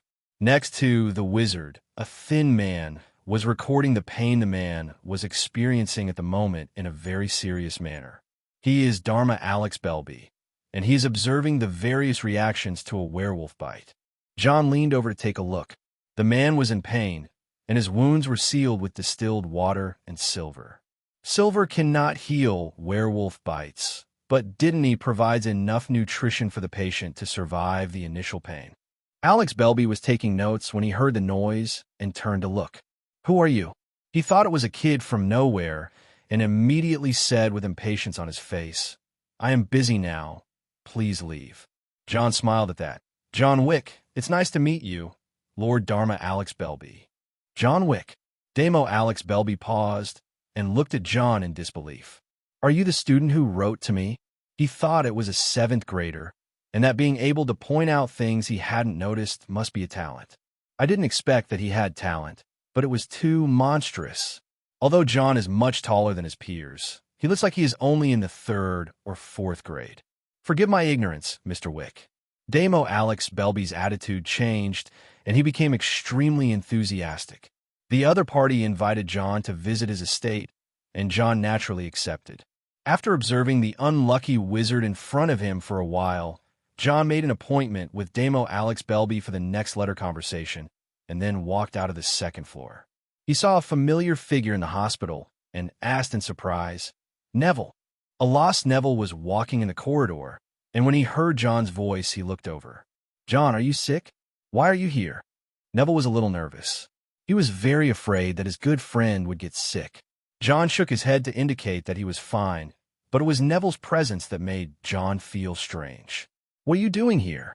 "I'm here to visit my parents." Neville looked downcast, and John knew his parents must be sick. Now that they had met, John and Neville went to the spell damage department on the 5th floor. Here, John saw Neville's parents, the excellent Auror couple. They were tortured by Death Eaters and became insane, unable to even recognize their own children. Neville couldn't stop crying when he saw this scene. John sighed softly and patted his shoulder to comfort him. Voldemort and his minions have done too much evil. Finally, they left the hospital. John said goodbye to Neville, and he saw Neville's grandmother waiting for her grandson there. The old man looks very stern, but he will wait outside for Neville to come out. John nodded to her, and Grandma Neville also nodded slightly. After leaving the hospital, John went back to prepare other things. He remembered the Wolfsbane potion because it had appeared in Harry Potter's 3rd year, when it was brewed by Snape. It seems that it has not been released yet. He doesn't remember many details, but he vaguely remembers that the most important thing is aconitum. This thing is extremely poisonous, and most people would not easily use it on humans. A few days later, John sent his guest to Alex Belby in a letter, and after a while, he received a reply. It worked. Inside the Belby Manor, there's a building that looks like the Roman Colosseum. A large, sturdy iron cage was placed in the middle, and the moonlight squeezed out from the dark clouds bit by bit. Today is a full moon, and the man in the big iron cage is in extreme pain. He curled up in the cage, twitching all over, and his body hair was growing rapidly. Look at these ugly things. They are neither wolves nor humans. Alex Belby, the Dharma, holds a gorgeous cane in his hand, and an automatic writing pen is recording his every word and action. The entire transformation process will take half a minute, and you'll be able to witness this great moment that will go down in history. There was a hint of excitement in Damo Alex's tone. The research and development of Wolfsbane potion will be a huge change. He no longer pursued wealth. As a potion master, he had no shortage of money. What he pursued more was fame. If the Wolfsbane potion is successful, he will at least get a 2nd-level medal. This is the glory of a wizard and the pursuit of a scholar. John is the first witness of this clinical experiment, which shows that Dharma Alex has placed John on an equal footing. Using the highly toxic aconitum dactylus as the recipe is a genius idea. From ancient times to the present, all the potion masters who have handled aconitum dactylus have been deterred by its toxicity. All that came out of his proud mouth was praise. It was a genius idea. The key lies in the dosage. After the experiment that left 2 werewolves paralyzed and 3 turned into vegetables, the delicate balance was as elusive as the golden snitch. It was John who found this key point for him. Otherwise, there would be several werewolf bodies buried under the manor. This was not difficult for John. He had the sensitivity of a fire dragon's tongue, and with his subtle sense of magic, he could tell the poison content of a potion through his fingers. Half a minute passed, witnessed by the 2 of them. The man who was bitten by a werewolf a year ago completely turned into a werewolf walking on 2 legs, but he was a little confused when he first turned into a werewolf. Damo Alex knocked on the iron cage with his cane and said loudly, "Shelby, do you understand me?" The werewolf was a little confused at first, but as a few minutes passed, his eyes became clear and did not turn into the cloudy and violent look of a werewolf. He nodded, pointed to his mouth, and said a word with difficulty, "Yes." The Wolfsbane potion was successful. Damo Alex couldn't help but cheer, and John also smiled, but he needed further confirmation. He came to the cage and said, Master Dharma Alex Belby, please open the cage. What? Damo Alex thought he had heard wrong. He looked at John in disbelief. Are you kidding me? Even with the Wolfsbane potion, we can't completely trust these lowly things. His words were filled with blatant contempt, which was the state of all werewolves. They are discriminated against by the entire magical world. Even if they did not voluntarily become werewolves, they are more victims. We will only be successful if we prove once and for all that werewolves can stay awake. John said firmly, open the cage. If you hadn't gotten me the Wolfsbane potion, I would have thought you were crazy. Seeing his firm attitude, Damo Alex could only curse inwardly and open the cage for him. He tapped the ground with his cane, and the cage door swung open. The werewolf pushed open the door and walked out. Damo Alex drew out his wand and shouted, Go back, you be asterisk asterisk asterisk asterisk asterisk D. John moved forward without hesitation, his left hand ready to draw his wand at any moment. He came to the werewolf, transforming into a werewolf while also making the man taller. His hideous appearance made him look hideous in the night. John opened his hands and whispered, Shelby, let me see that you are really awake. Damo Alex yelled, This is crazy. You want to hug a werewolf? Shelby also found it incredible when he heard it. He approached John cautiously, and finally, in front of Damo Alex's horrified expression, he hugged John as if he was hugging a fragile work of art. I have to say that wolf hair is a bit prickly, John said jokingly, secretly relieved at the same time. He was not willing to sacrifice everything for scientific research, but wanted to test whether werewolves could really maintain their sanity. The reason why werewolves are not accepted by wizards is because of their destruction and killing behavior after the full moon. If it is controllable, it would be a super animagus with both armor and meat stacked together. If such a force could be controlled and formed into a team, it would be a powerful weapon. He looked at Damo Alex, who was so surprised that his cane fell to the ground, and chuckled, Damo Alex, we will be recorded in the history of magic. We change a race. Glory. This is what Damo Alex cares about most, and he smiled brightly when he heard this. John patted Shelby's arm. There was no doubt that the sharp nails could easily tear open the throat. Shelby, perhaps we can be friends, thanks to your dedication to the Wolfsbane potion. It's my pleasure. Shelby has been discriminated against since he was bitten, and his former colleagues have avoided him. With no other options left, he chose to become a test subject. Although he did not fully recover, retaining his sanity was already an excellent result. He was grateful to the two people who developed the potion, especially John. He did not see charity and contempt in John's eyes like Damo Alex did, as if he was looking at a monster, but he truly took the patients seriously and treated all people equally. He experienced countless cold stares in a year. Sometimes a simple greeting can make a person die for you, especially since John watched him turn into a werewolf. Yet he still dared to come up and hug him instead of pointing his wand at him. The full moon continued to shine, and the two continued to observe Shelby. Until the moon in the sky disappeared, Shelby began to recover from his werewolf state and gradually returned to his original appearance. It worked. Shelby did not behave irrationally throughout the entire night, which also declared the success of the Wolfsbane potion. John clenched his fists, and Damo Alex took off his clothes and ran naked in the manner to celebrate. Bringing Shelby a set of clothes, John held out his hand to Shelby and said with a smile, Are you interested in finding yourself a job for 100 galleons a month? John needed to find a reliable bodyguard for his store in Nocturn Alley, and Shelby happened to be a very good candidate. His gray-blue eyes, deep eye sockets, and sunken cheeks give him a wolf-like look. Under his gaze, a sense of oppression as if he was being scrutinized arises spontaneously. This is related to Shelby's previous career. He was an Auror.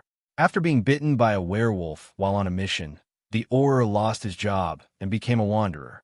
The drastic change in his life made him haggard. Shelby was a little surprised to hear what John said. I hope to get this job. Although the salary for this job is not as high as that of an Auror, it is still a high salary for a werewolf. He became more convinced of John as his boss and did not look down on him because of his age. John held out his hand and smiled. John Wick, but I want you to call me Johnny Silverhand when you get to the store. The guy watching the store is a thief, so you can keep an eye on him. Shelby shook the hand, and a smile appeared on his gloomy face.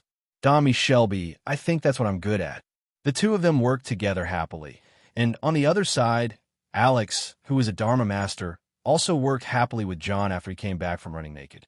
Although he wanted to take all the credit, John's contribution was too great. John shook his head and said with a smile, Dharma Alex, if one person developed it, it would be more difficult and legendary. 2 people might get 2 second-level medals, but 1 person can get a first-level medal. Damo Alex was moved. Who could refuse a first-class medal? He looked at John, wanted to know the terms. I want the exclusive rights to the Wolfsbane potion. In return, I am willing to give you 50% of the share. In exchange for letting Damo Alex enjoy the glory alone, John wanted to use the Wolfsbane potion to develop and expand store. Damo Alex refused. He had no desire for money. He could not spend all his money in several lifetimes. No need to share the profits. You know the formula of Wolfsbane potion. I will give you all of it. This made John even happier, as the potion's master was indeed rich. Although this amount of money would not be much in a short period of time, it would definitely be considerable in the future. Unexpectedly, Damo Alex didn't care about this, which made John really envious. Eventually, the two reached an agreement, with John obtaining the exclusive rights to the Wolfsbane potion and Damo Alex obtaining the honor of research and development. With John's intervention, the Wolfsbane potion is much stronger. It can be said to be good news for werewolves. A powerful bodyguard was sent to Johnny Silverhand's shop in Nocturn Alley. Mundungus didn't know the identity of this parachuted Dommy Shelby, but judging from his respectful attitude towards Johnny Silverhand, he was most likely his confidant. This suddenly poured cold water on the originally inflated and complacent Mundung, who still thought he was the indispensable one. Now it seems that he is just a small pony of Lord Johnny, and for some reason, he has a sense of fear towards Shelby. It was as if he was stealing something and was spotted by a passing Auror. With someone like this watching him, he had to be extra alert. That's too bad. As a new employee, Dommy Shelby's salary is 100 galleons per month, and John will supply him with Wolfsbane potion every month. He also met many werewolves during his 1 year of wandering. John decided to wait until the store was bigger and let Tangmi recruit other werewolves. John was well aware that the person who could hang out with former Aurors couldn't be a bad person. Silverhand Johnny's shop opened a few days ago.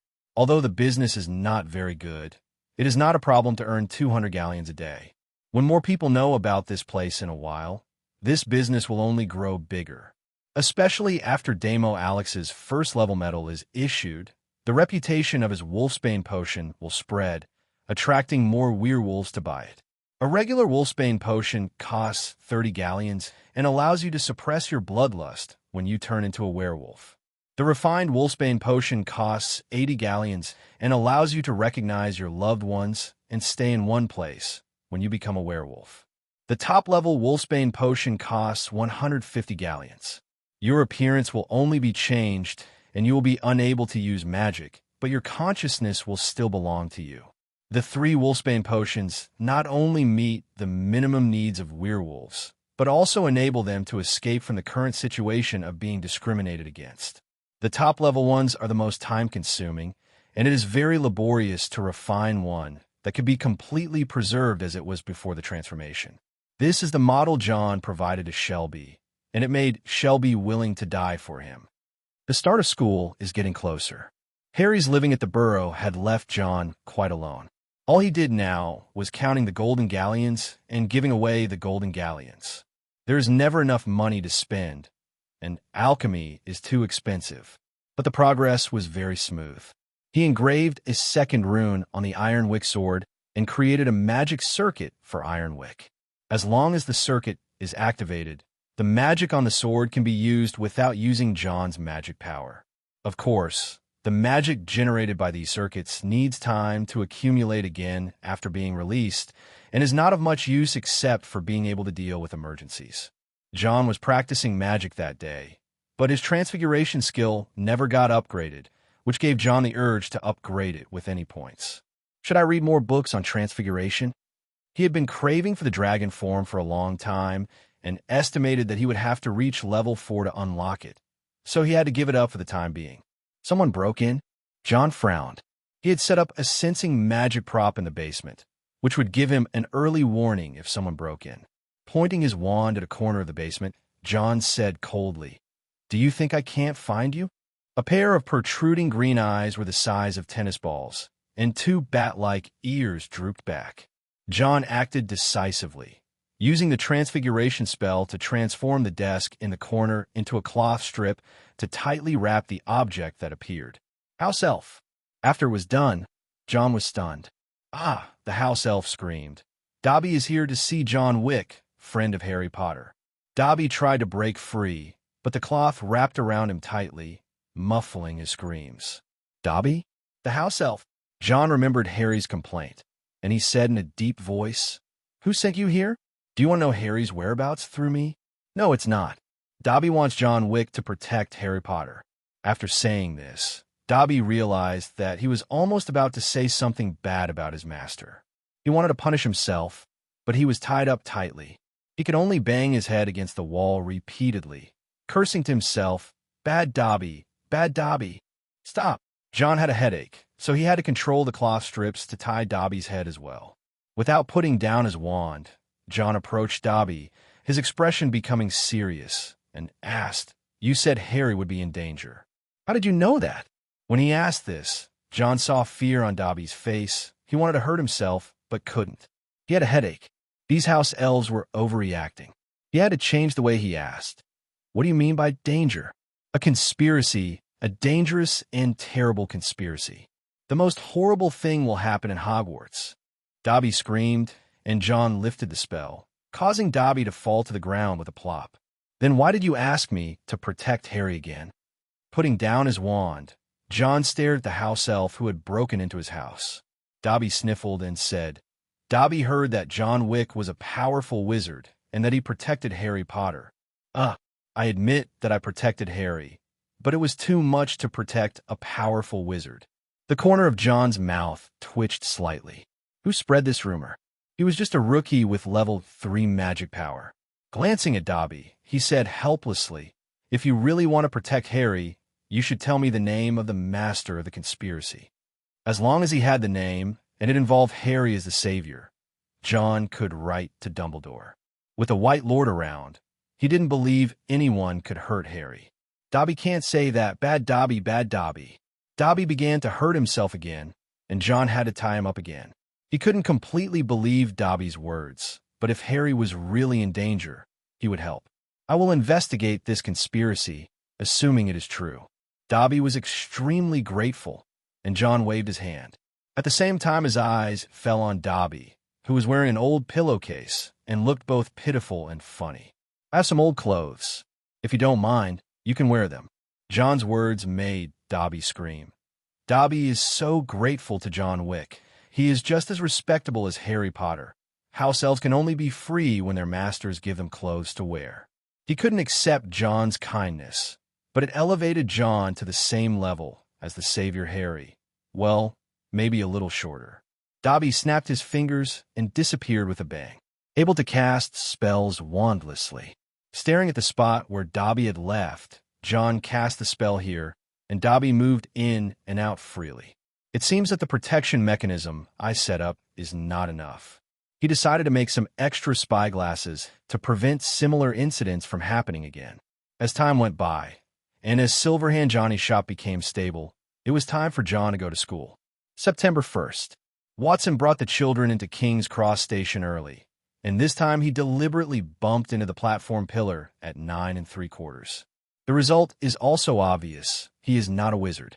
At least before he got a big bump on his head, he thought that Hogwarts might have simply forgotten to send him a notice when he was a child.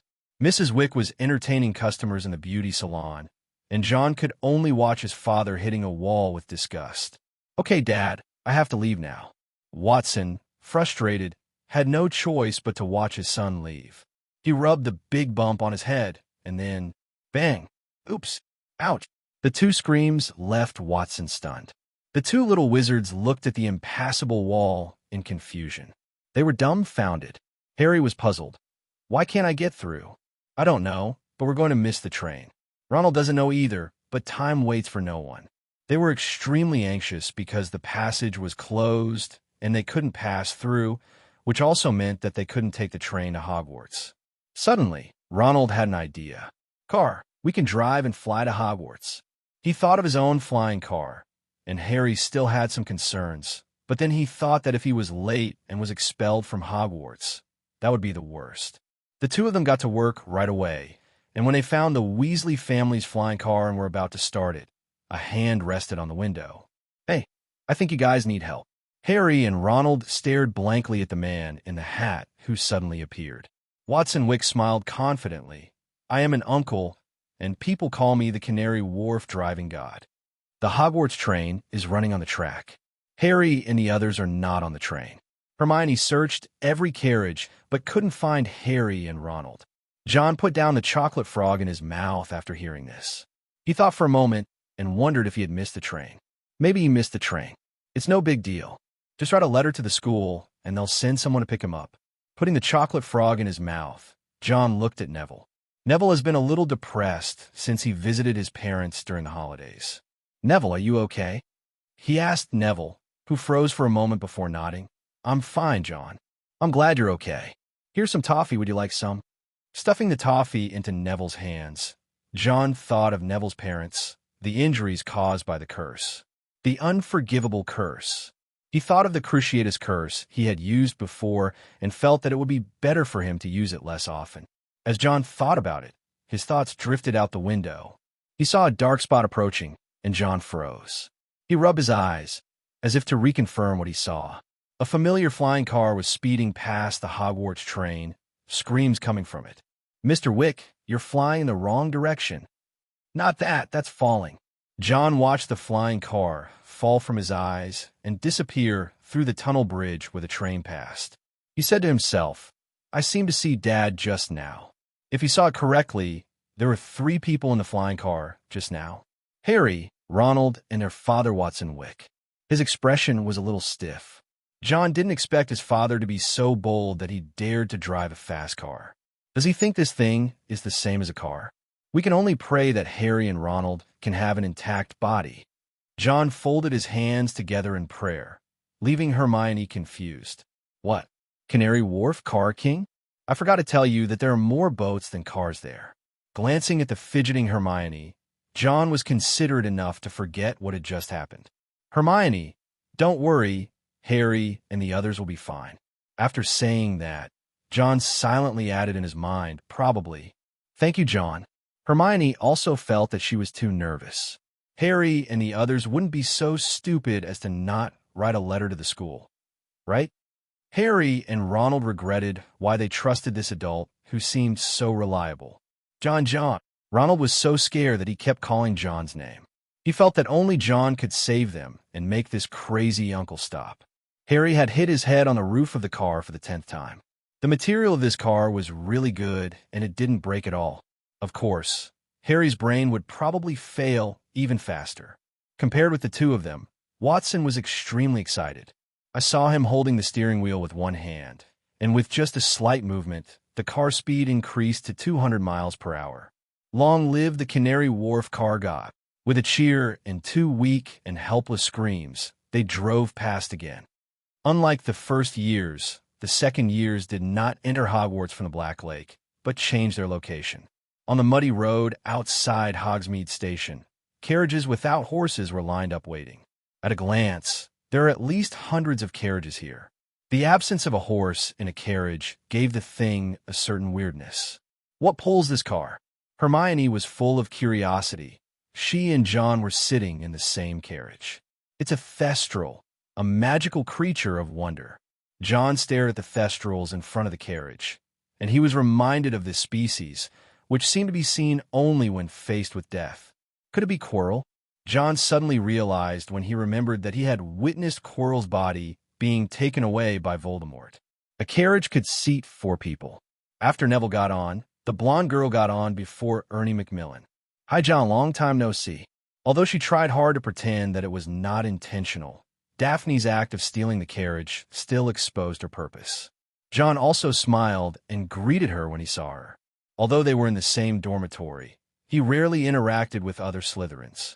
Apart from Malfoy and his 2 followers, the one who spoke the most was Daphne. Well, it didn't exceed 10 sentences in total. Hermione saw Daphne and immediately felt a sense of natural hostility. Women's intuition is so unreasonable. Hermione glared at Daphne, and Daphne proudly lifted her hair, and her golden hair looked like silk in the night sky. Neville felt that the air seemed to be getting colder. Was it because it was night?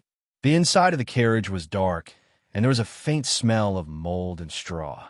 After all the students were on board, 100 carriages lined up and headed toward Hogwarts along the muddy road. The Thestrals pulled the carriage towards Hogwarts. When it approached the main gate, John saw wing boars on both sides of the main gate. Enter the main gate, drive along the uphill driveway, and finally arrive at the oak gate and stone steps at the entrance of Hogwarts Castle. The students entered the auditorium from here, and soon after, the first-year students on the black ships also entered. Hermione still hadn't seen Harry and Ronald, and she was a little uneasy that John had also sat at the Slytherin table. The Slytherin table. Malfoy saw John and wanted to sit over there, but Daphne took the seat next to John. "This is my spot." Malfoy expressed his dissatisfaction. Daphne glanced at him, and the meaning in her eyes was very clear.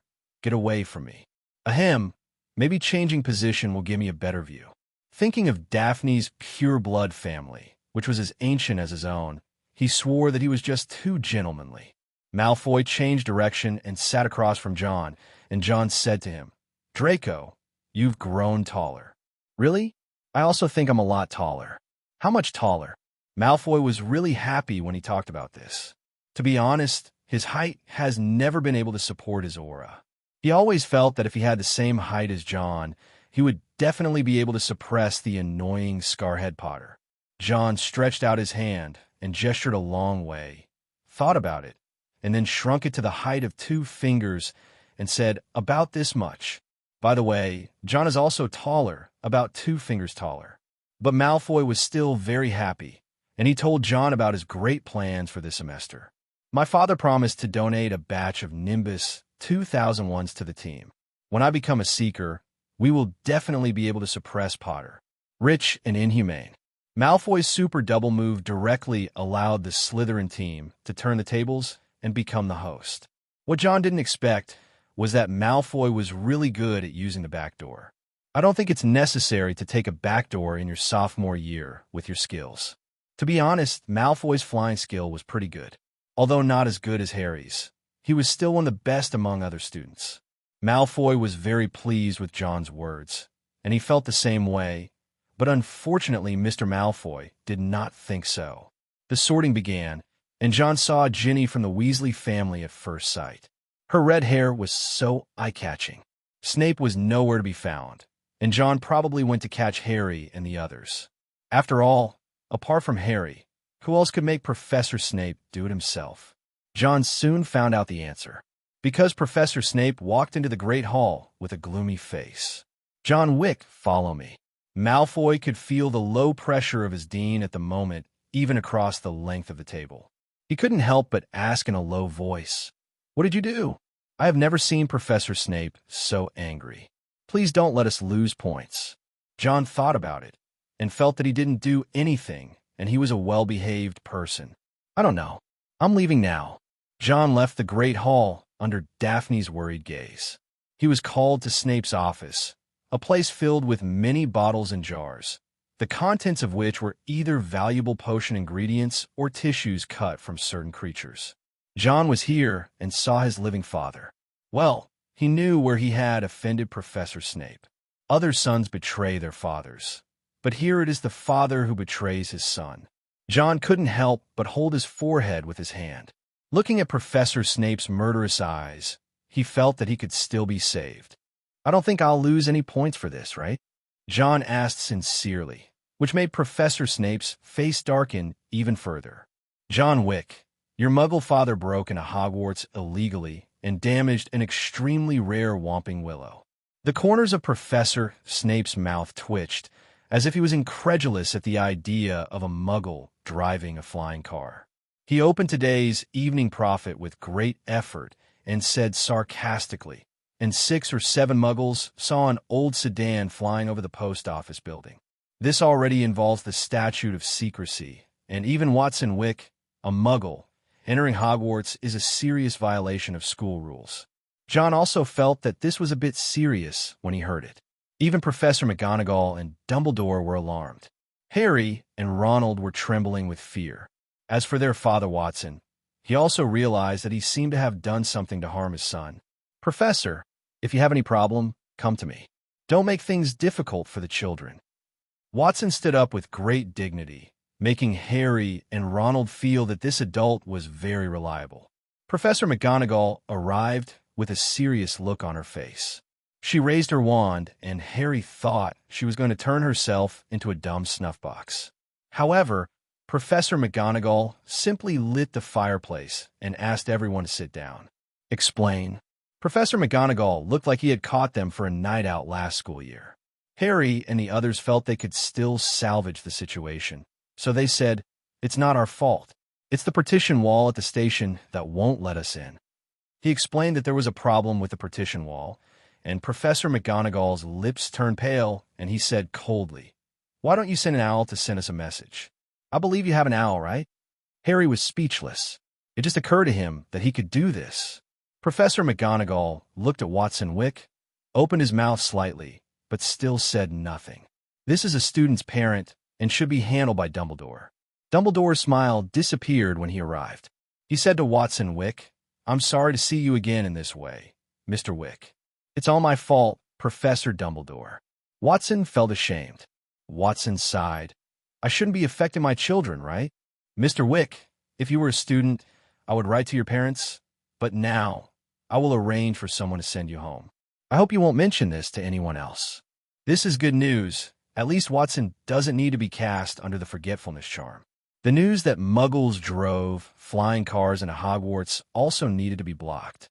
Dumbledore turned to look at John and whispered, "John, as punishment, you need to take good care of the Whomping Willow until it recovers." "Why should I take the blame for what my father did?" John looked helpless, but still agreed. After all, Dumbledore has already given him a lot of face. For what Watson did, it would not be excessive to put a forgetfulness spell on him and then throw him to the outskirts of London to fend for himself. "I understand, Professor Dumbledore." John nodded obediently. Dumbledore looked at Harry and Ronald, who were waiting for the death sentence. "We're fired, aren't we?" Ronald was desperate. Harry quickly looked at Dumbledore, who said sternly, "Not today, Mr. Weasley, but I must make you feel the gravity of your actions. I will write to your family. I must also warn you that if you behave like this again, I will have no choice but to fire you." This result made Professor Snape feel as uncomfortable as if he had eaten a bowl of earwax-flavored beans. Forget Ronald Weasley. Harry's family has no one except his uncle and his family who don't care about him at all. What's the difference between writing a letter to parents and letting them go? What's more, he saw that Professor McGonagall didn't even deduct any points on the grounds that the two of them came to school in a flying car before the start of the semester. It's so biased. Professor Snape expressed serious protest, and when John saw that his dean's face was so gloomy that water was about to drip from it, he knew that his soul of deducting points was ready to make a move. "It won't be blamed on me, right?"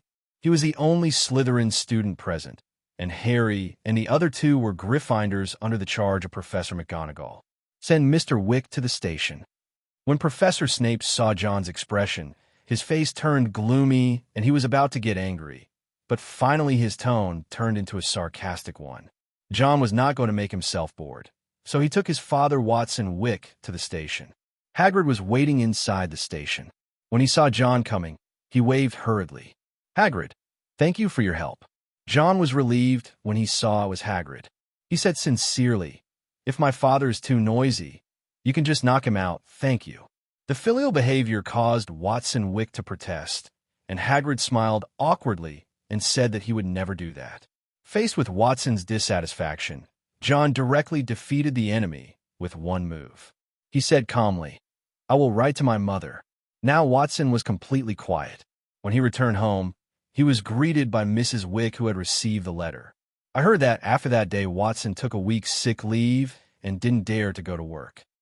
Ding! Start the second stage of Hogwarts mission. Spend the second year of magic apprenticeship. Mission rewards, magic blood +1.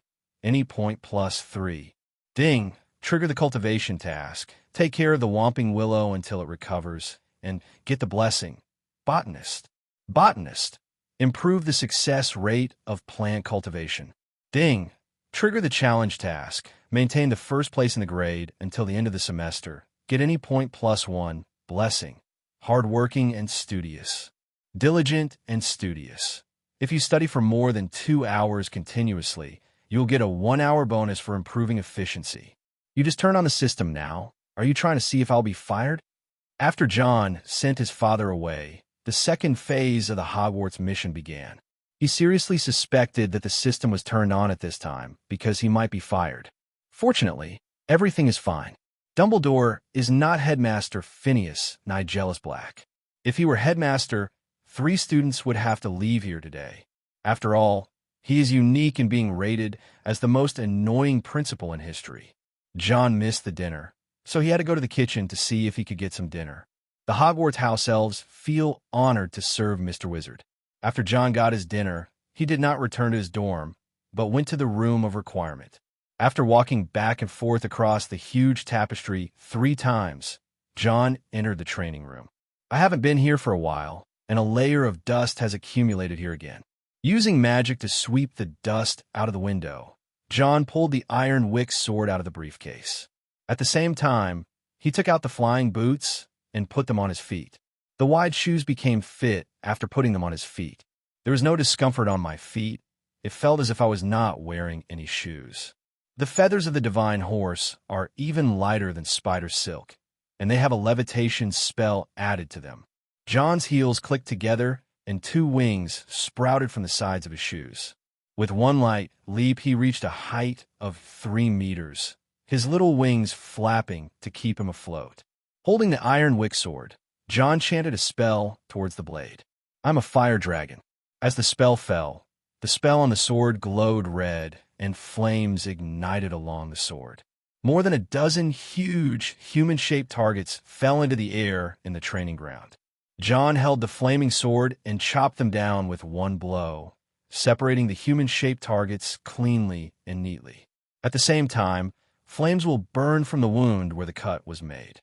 John destroyed all the human targets easily without using his wand. John fell to the ground in flames and looked at the damage he had done.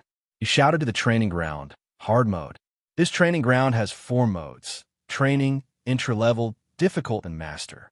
The human-shaped training targets do not move and are only suitable for testing.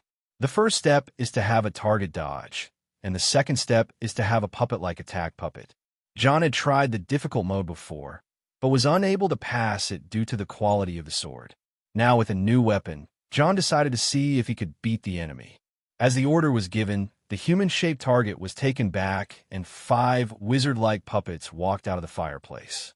After the puppet appeared, it started attacking John.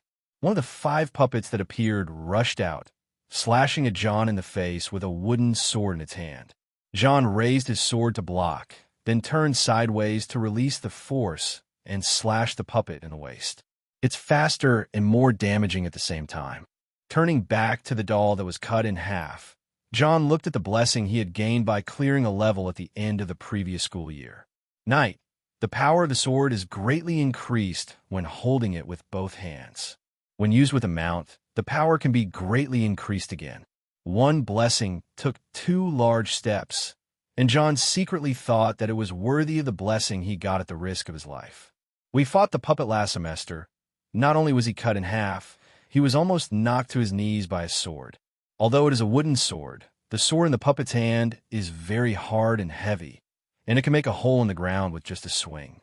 Today I will beat the hard mode. John was in high spirits, and the second puppet walked out. The puppet was very fast, and it rushed toward John. John remained calm, and then, reducto. The white light hit the puppet, blasting it into pieces. John held the wand in his left hand, looking at the effect he had created, and nodded. As magic experience increases, the power of spells is also increased. Jon's unethical behavior in testing the power of the spell seemed to have annoyed the remaining puppets. The next second, the three puppets rushed out at the same time. One was extremely strong, one was incredibly fast, and the other was very flexible and would shoot out a spell from time to time. Jon's face turned pale as he waved his sword to fend off the attack, while also having to consider the possibility of a sneak attack. Being so exhausted, he soon showed signs of defeat. He was hit by a red light from the wizard puppet and flew out of the training ground. The three attacking puppets stopped moving, and Jon felt nauseous and wretched. Vomit! He spat out, a slug sliding out his mouth. Oh my God! The visual impact was so strong that Jon couldn't help but vomit again. Now, more slugs appeared, and he quickly reached for his wand to remove the curse from himself. Because of his training, he took off the amulet and did not trigger the armor spell. I didn't expect that the puppet used a minor evil curse, which was not very harmful but extremely insulting. At least Jon was disgusted, and he wanted to tear the three guys apart. A mage, an assassin, and a warrior. After lifting the spell, Jon swept away all the slugs on the ground. His expression was solemn, and these three were a perfect match. One is responsible for the frontal attack, one is responsible for disturbing the enemy from the side, and one is responsible for the main output. This combination made Jon feel as if he had become a wild leader and was being killed by the team. He tried a few more times, and after the third attempt to free his bulging front teeth, Jon was helpless. It's a bit difficult to deal with these three against one. Maybe it will be easier as long as we upgrade. His pupils dilated, and Jon summoned the panel. Magic, level 3, 1085/1500. Spells, levitation, level 4. Transfiguration, level 2. Optional dragon form. Disillusionment, level 4. Blazing flame, level 4. Shattering, level 3. Fiendfire, level 3. Acclemency, level 4. Skills, short weapon mastery, level 7. Greatsword Mastery, level 4, Hot Weapon Mastery, level 1, Rune Mastery, level 2, Alchemy Mastery, level 2, Blessings, Physical Fitness, Speedy Attack, Precision, Academic Master 2.0, Pilot, Long Distance Running, Sword Dance, Night Demon, Troll Killer, Night, Fire Swallowing, Deterrence, Hardening Dragon Language. The Greatsword has always been level 4, which is sufficient, but it still pales in comparison to this combination. Jon was considering whether to upgrade, as he only had one arbitrary point left, and if he used it, he would have to wait until the next mission was completed before he could get it back. Forget it. We won't be in any danger at Hogwarts for now. With a spirit of not admitting defeat, and because he was disgusted just now, Jon had to dismantle the three dolls to vent his anger. He lightly clicked on the Greatsword Mastery, and instantly his familiarity with the greatsword became stronger. Not only that, he recalled the previous battle and realized how stupid it was to think that his defense was perfect. As if after practicing thousands of times, Jon grasped the sword again and controlled it as easily as if it were his own arm. Weapons are an extension of your limbs. He looked at the three puppets intently. As they stepped back in, the three puppets all looked up at Jon. Come on, I'm a fire dragon. With a whisper, the flames reignited on Iron Wick's sword. Jon took the lead and rushed out like a wild horse. The warrior puppet went forward to meet it, hacking from top to bottom. Jon was not willing to be outdone. He held the sword in both hands, and instead of retreating, he advanced. His body narrowly brushed against the wooden sword. He swung the sword through the wind and slashed at the warrior puppet. At this moment, a red light flew towards Jon.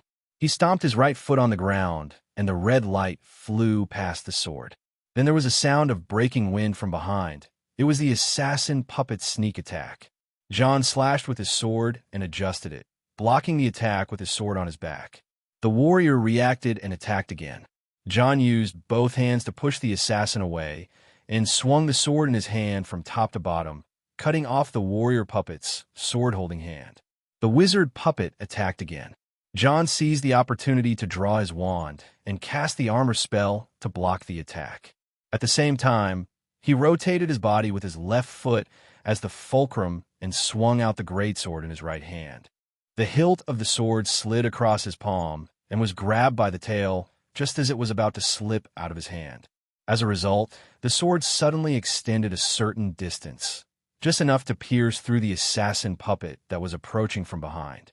One of the three puppets lost its combat power, and one was pierced, leaving a wizard puppet that kept firing spells to attack.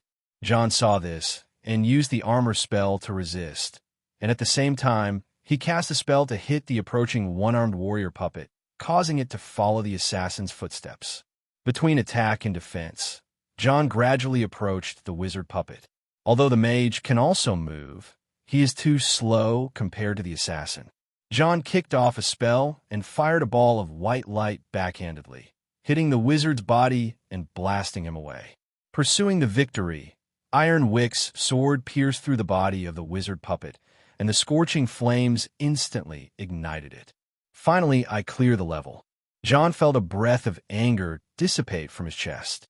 He sat down, feeling refreshed. Only those at level 5 can defeat him. So what level does a master have to be? Jon was even more curious about the remaining master levels. The ones that were already difficult were already so difficult. Would a master level require him to fight Voldemort himself? Come to think of it, it's impossible. Just as Jon was sitting on the ground, the wooden sword in the corner began to change. The originally rough-shaped wooden sword gradually became smaller, and the excess part fell to the ground, combining into a human figure-like skin. Meanwhile, in the principal's office, Dumbledore came back after finishing his business. There, the sword of Gryffindor trembled slightly. When Dumbledore saw this, he walked towards the sword of Gryffindor with a look of surprise on his face. Albus, the sorting hat that was placed there suddenly spoke, and Dumbledore turned his head and looked, as if he had thought of something. Is he back? It's not him. It's his secret room that's opened. When it comes to knowledge about Hogwarts, the sorting hat undoubtedly knows the most. Dumbledore quickened his pace to the sorting hat and asked, "Who is it?" "I don't know. You know, the founders of the 4 institutes have always been like this." This made Dumbledore fall into deep thought. He knew that the founders of the 4 houses had all left their own legacy at Hogwarts, such as the Slytherin Chamber of Secrets that had been opened, and the other 3 also had their own legacy. And he, as the sorting hat calls him, is Gryffindor. Gryffindor's Chamber of Secrets. Is that you, Harry? The first person Dumbledore thought of was Harry. In his opinion, the Chamber of Secrets would only be open to the recognized successor, and the savior Harry Potter will be the most promising one. The sword of Gryffindor stopped trembling, and Dumbledore fell into deep thought. Could it be that you also sense that danger is approaching? Jon had rested enough and was ready to go back. After standing up, Jon turned around and picked up the sword he had stuck in the puppet. The flames had gone out, and the red light on the spell had dimmed. He turned, took a step, and stopped. In front of him, a young man wearing a wizard's hat was looking at him. At that moment, Jon felt like he was being stared at by a lion. The man had red hair draped over his shoulders, a handsome face, and a beard on his chin. Pieces of sawdust-like skin stuck to the body, making him feel like a wooden man. Alarm bells rang in Jon's mind, and he silently gripped his sword tightly, with the wand in his left hand ready to cast a spell at any time. "Who are you?" The last piece of peeled sawdust stuck to his face, and the originally thick wooden sword was now reduced to a twig-like magic wand. The man opened his eyes sparkling, and the first thing he said was, "You must be a Gryffindor, right?" "Ah, I'm a Slytherin." "Slytherin?" The man looked at Jon in confusion, with a big sword in his right hand and a wand in his left. This was clearly his own way of attacking. "You said you were Slytherin?" Godric Gryffindor laughed and said, "Don't lie. My hat will not allow you to enter Slytherin even if you beat the test I left behind." He was confident that this was a joke from the little wizard, but Jon could sense something was wrong. "Your hat? The sorting hat?" Jon asked tentatively. "Excuse me, who are you?" "Godric Gryffindor. You can call me the old headmaster if you like." The Gryffindor, who seemed to be in his prime, wanted to touch his beard out of habit, but he stopped when he remembered that his body was made according to his appearance when he was young. the founder of the Fourth Academy. John was shocked. You can call me that too. This is the Chamber of Secrets I left behind. How is it? It's very useful, right? How is Gryffindor doing now? Did they defeat Slytherin in the House Cup? The Gryffindor still thought that John was a Gryffindor student and snorted when he thought of his former good friend Salazar Slytherin. It seems that the feud between Gryffindor and Slytherin has a long history, existing since the founding of the school. Seeing how much he hated Slytherin, John silently pointed at the green color on his clothes and said, "I really am a Slytherin. If you don't believe me, just look." The eye-catching green and silver looked so dazzling on the wizard robe that the Gryffindor suddenly felt unwell. "Is my hat broken? He sorted you into Slytherin." Not to mention the little Gryffindor lion. Even Gryffindor himself seriously doubted whether there was something wrong with his hat. John didn't know what to say, so he just smiled awkwardly. The student who passed the test and made himself reappear was not a Gryffindor, which made Godric Gryffindor feel uncomfortable. However, the secret room he left behind was open to the entire school, with the aim of finding an outstanding successor. Even though the heir was a Slytherin, he had no choice but to accept it.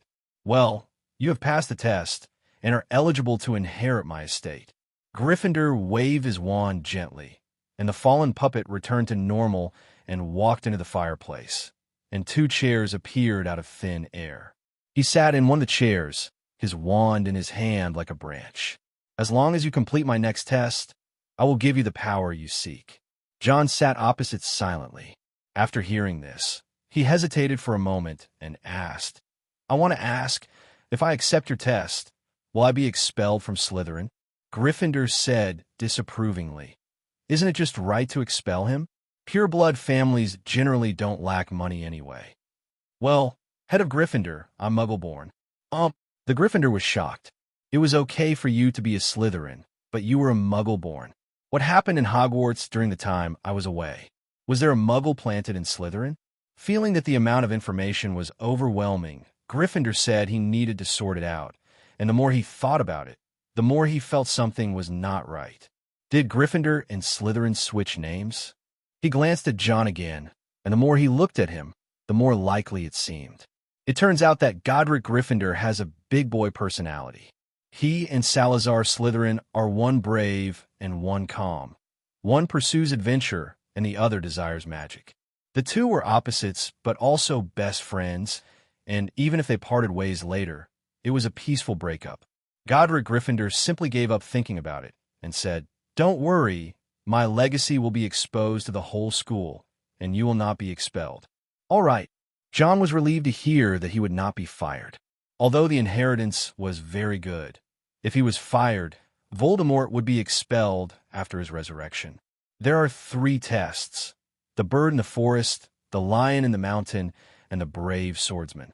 "I will observe your performance during the test," the Gryffindor said and started to wave his wand, but John raised his hand to interrupt him. John said apologetically, "I'm sorry, head of Gryffindor. I probably can't go on now. It's bedtime." The Gryffindor held his breath. He had made all the moves, but John stood him up. "Then let's change the time." Gryffindor said this after holding it in for a long time. "Thank you, Headmaster Gryffindor." John stood up, bowed, and left. He was shocked when he heard that the test was about to begin. Ding! Triggering the challenge mission. Gryffindor Legacy Stage 1. Bird in the Forest. Get reward any point +1. Blessing. Flying man in the forest. John didn't have any amulets on him right now, and he wasn't going to take any risks without having all the equipment. Only by being cautious and prudent can you achieve long-term success. After returning to the dormitory, John prepared to gather his energy before going there again. The next day, John arrived at the Great Hall. The breakfast was rich, with porridge and pickled herrings, as well as bread, eggs, and bacon.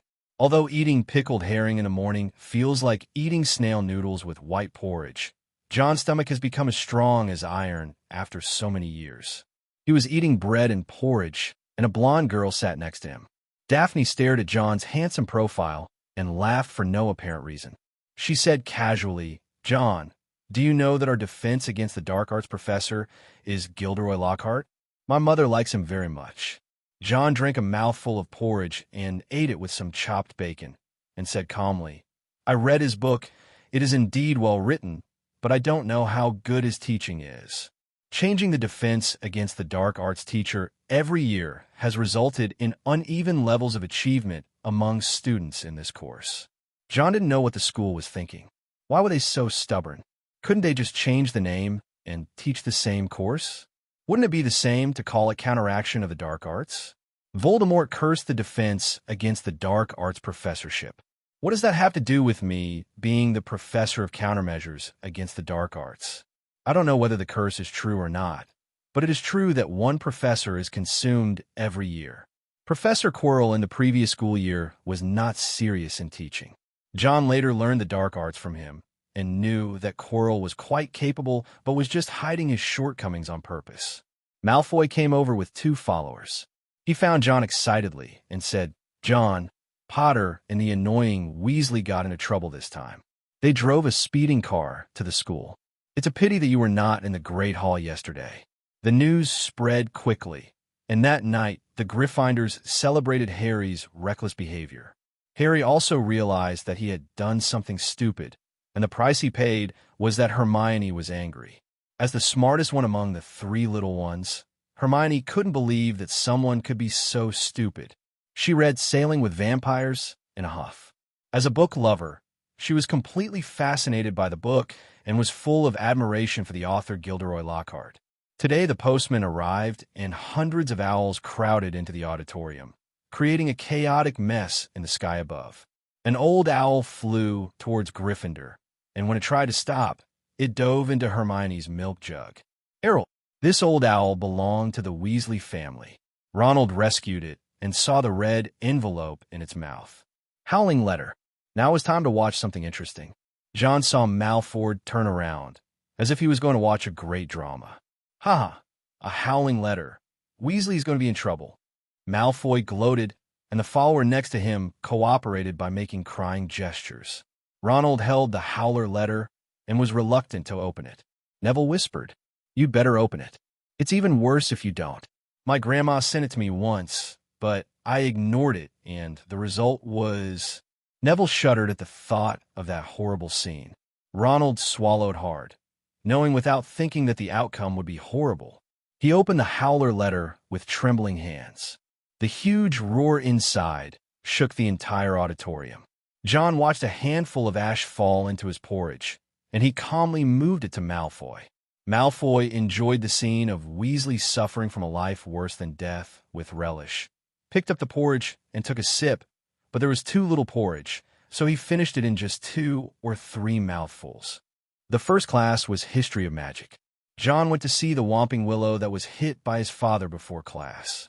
The Whomping Willow is a large willow tree outside Hogwarts School of Witchcraft and Wizardry. It has a furious temper, and anything that hits it will be beaten by its branches. By the time John arrived at the Whomping Willow, there were already 2 people there. I heard that I once encountered a Whomping Willow while traveling. As long as I used it like this. Stop. You'll only irritate it. Don't worry, I'm Gilderoy Lockhart, the holder of the Order of Merlin, 3rd degree, and the one with the most charming smile. Bang! Why not weird? Shut up. John watched as the new defense against the dark arts professor, who claimed to know everything, took out his wand and cast a spell, successfully making the Whomping Willow furious. Professor Sprout, a fellow herbology professor under the tree, was innocently implicated and was blown away by the Whomping Willow. At this moment, Professor Sprout wanted to kill Lockhart. This former Ravenclaw student was a big shot. Professor Sprout had a gloomy face. She couldn't understand why Dumbledore would allow this disgrace of Ravenclaw to come back to teach. It's okay, Professor Sprout. I've traveled with trolls before, so injuries like this are a piece of cake. Stop it. Don't come over here. Professor Sprout's short and fat body burst out with infinite power, and he rolled and crawled out of the attack range of the Whomping Willow. She was really scared. If she continued to do this to this guy, either the Whomping Willow would die or she would die. So she used the excuse that class was about to start and asked the annoying guy to leave quickly. This king of understanding is the professor of defense against the dark arts. After John witnessed how Lockhart harmed a senior professor of herbal medicine, he fell into deep thought. Even if the defense against the dark arts professor is a one-year job, he wouldn't let this kind of be *******D in, right? Recalling the Lockhart works he had read, John seriously doubted whether these two Lockharts were the same person. Does the wizarding world also have ghostwriters? The seeds of doubt had been planted, and John came to the Whomping Willow after the two left. He had seen from Marauder's map that there was a secret passage under the Whomping Willow, but how to get close to it was a problem. The Whomping Willow is very ferocious. The branches that were originally standing tall are now collapsed. It goes without saying that this is the contribution made by one's own father. John approached the Whomping Willow, and a branch whipped him directly. He stepped back to avoid it, and the Whomping Willow waved its branches and looked very tough. It's so sensitive and active. If it's used to make amulets, it might have unexpected effects. Watching the Whomping Willow swinging there, John stroked his chin, his eyes fixed on the injured area. He was already thinking about where to get some. As for treating the Whomping Willow, isn't it normal to get a little injured in this kind of thing? Drawing his wand his left hand, John drew his sword. Petri ficus totalis. The waving branches stopped, and John seized the opportunity to use his flying boots to jump up and cut off some of the broken branches. After doing all this, John activated his flying boots and flew away. After the Whomping Willow recovered, it waved its branches angrily like a group of demons dancing wildly. "Don't worry, I'll study how to treat you." John felt justified and even thought the Whomping Willow was petty. It's such a big tree. What's wrong with giving yourself some? With a wave of his hand, John stuffed the branches into his handbag and turned around without taking a cloud with him. As for the treatment of the Whomping Willow, he felt that this professional issue might need to be handled by a more professional person. For example, Professor Sprout is a very good choice. Class time was approaching, and John was familiar with all the secret passages in Hogwarts, so he wasn't panicked at all. He entered the classroom on time, just 1 second before the History of Magic class was about to begin. Cuthbert Binns in A History of Magic became a ghost after he woke up from sleep and forgot to take his body with him. His lessons were dull and lifeless, just like his old and lifeless face, which made people feel sleepy.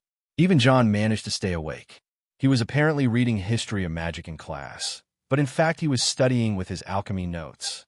After getting through History of Magic, the next class in the afternoon is Defense against the Dark Arts. During lunchtime, Ronald was there cursing his broken wand. My mother said Lockhart was a brave wizard. Unlike Daphne, who was full of expectations, John thought of what he saw in the morning and no longer had any expectations for the Defense against the Dark Arts class. He picked up the potato with skin on, peeled it carefully, and put it into his mouth in one bite. Malfoy wasn't around because he had gone to laugh at Harry. This morning Harry was caught by Lockhart and was given another round of publicity, which made little Malfoy very jealous. Daphne forgot to bring the new book, Magic Me, that her mother asked Lockhart to sign, so she went back to get it. Hermione came over holding Lockhart's book. Her face was slightly flushed as she said expectantly, "I wonder what kind of lively lesson Professor Lockhart will bring. It will be as adventurous as in his book. This might be a little difficult." John couldn't bear to tell her the truth. Looking at Hermione's love-struck look, she would probably lose all desire in life after knowing the truth. If it were the old Hermione, she would have understood what John meant, but now she was still immersed in worshipping Lockhart. John thought it was quite interesting. If this scene was filmed, it would be a huge scandal when Hermione became Minister of Magic. Harry over there was in trouble, not only because of Malfoy's derogatory taunts towards him, but also because of the embarrassment after Lockhart came over. Colin Creevey is a first-year Gryffindor student and a fanboy of Harry Potter. Colin took pictures of Harry with the camera, and when Lockhart came over, he asked him to take a picture of the two of them together. This made Harry extremely uncomfortable. At the afternoon school bell, Lockhart took Harry in his arms and led him away, thinking he was doing a good job. Ronald and Hermione were left behind, and the new defense against the dark arts professor seemed to be enjoying the spotlight. John also finished the last potato and came to Ronald, who was now red in the face after being mocked by Malfoy. Ronald, don't worry about it. Well, I heard your wand is broken. Hearing John's words, Ronald took out the broken wand in frustration. I took the wand and took a look. The core was still intact. This was good news.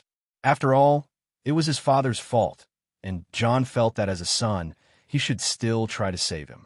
John looked at it for a moment and said, I happen to be learning to make wands. Maybe I can help you fix it. Really? That's great, thank you, John. Ronald was overjoyed. If Mrs. Weasley knew he had broken his wand, she would probably send another howler. This was like a savior, and he was extremely grateful. It's time for class. I'll help you repair it after I find all the repair materials.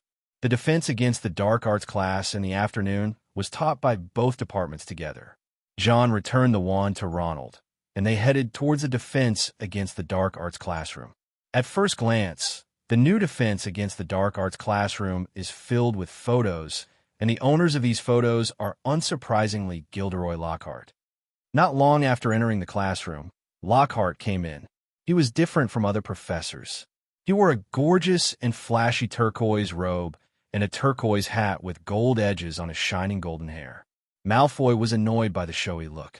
This guy still held a grudge against Lockhart and Harry for taking a photo together, and he let out a click of the tongue. The girls' reaction was the opposite. Their eyes were shining and their faces were flushed, looking like fangirls. Most of them have mothers who are Lockhart fans, or they themselves are Lockhart fans. As a liar, Lockhart not only has the ability to cast the Oblivion spell, but he also has a very good appearance. He made a showy appearance, and even more so when introducing himself. I am Gilderoy Lockhart, 3rd Class Order of Merlin, honorary member of the Dark Arts Defense League. I won the Witch Weekly Award for the most charming smile 5 times, but I never mention that. I don't drive away the ghosts of Wanluin with my smile.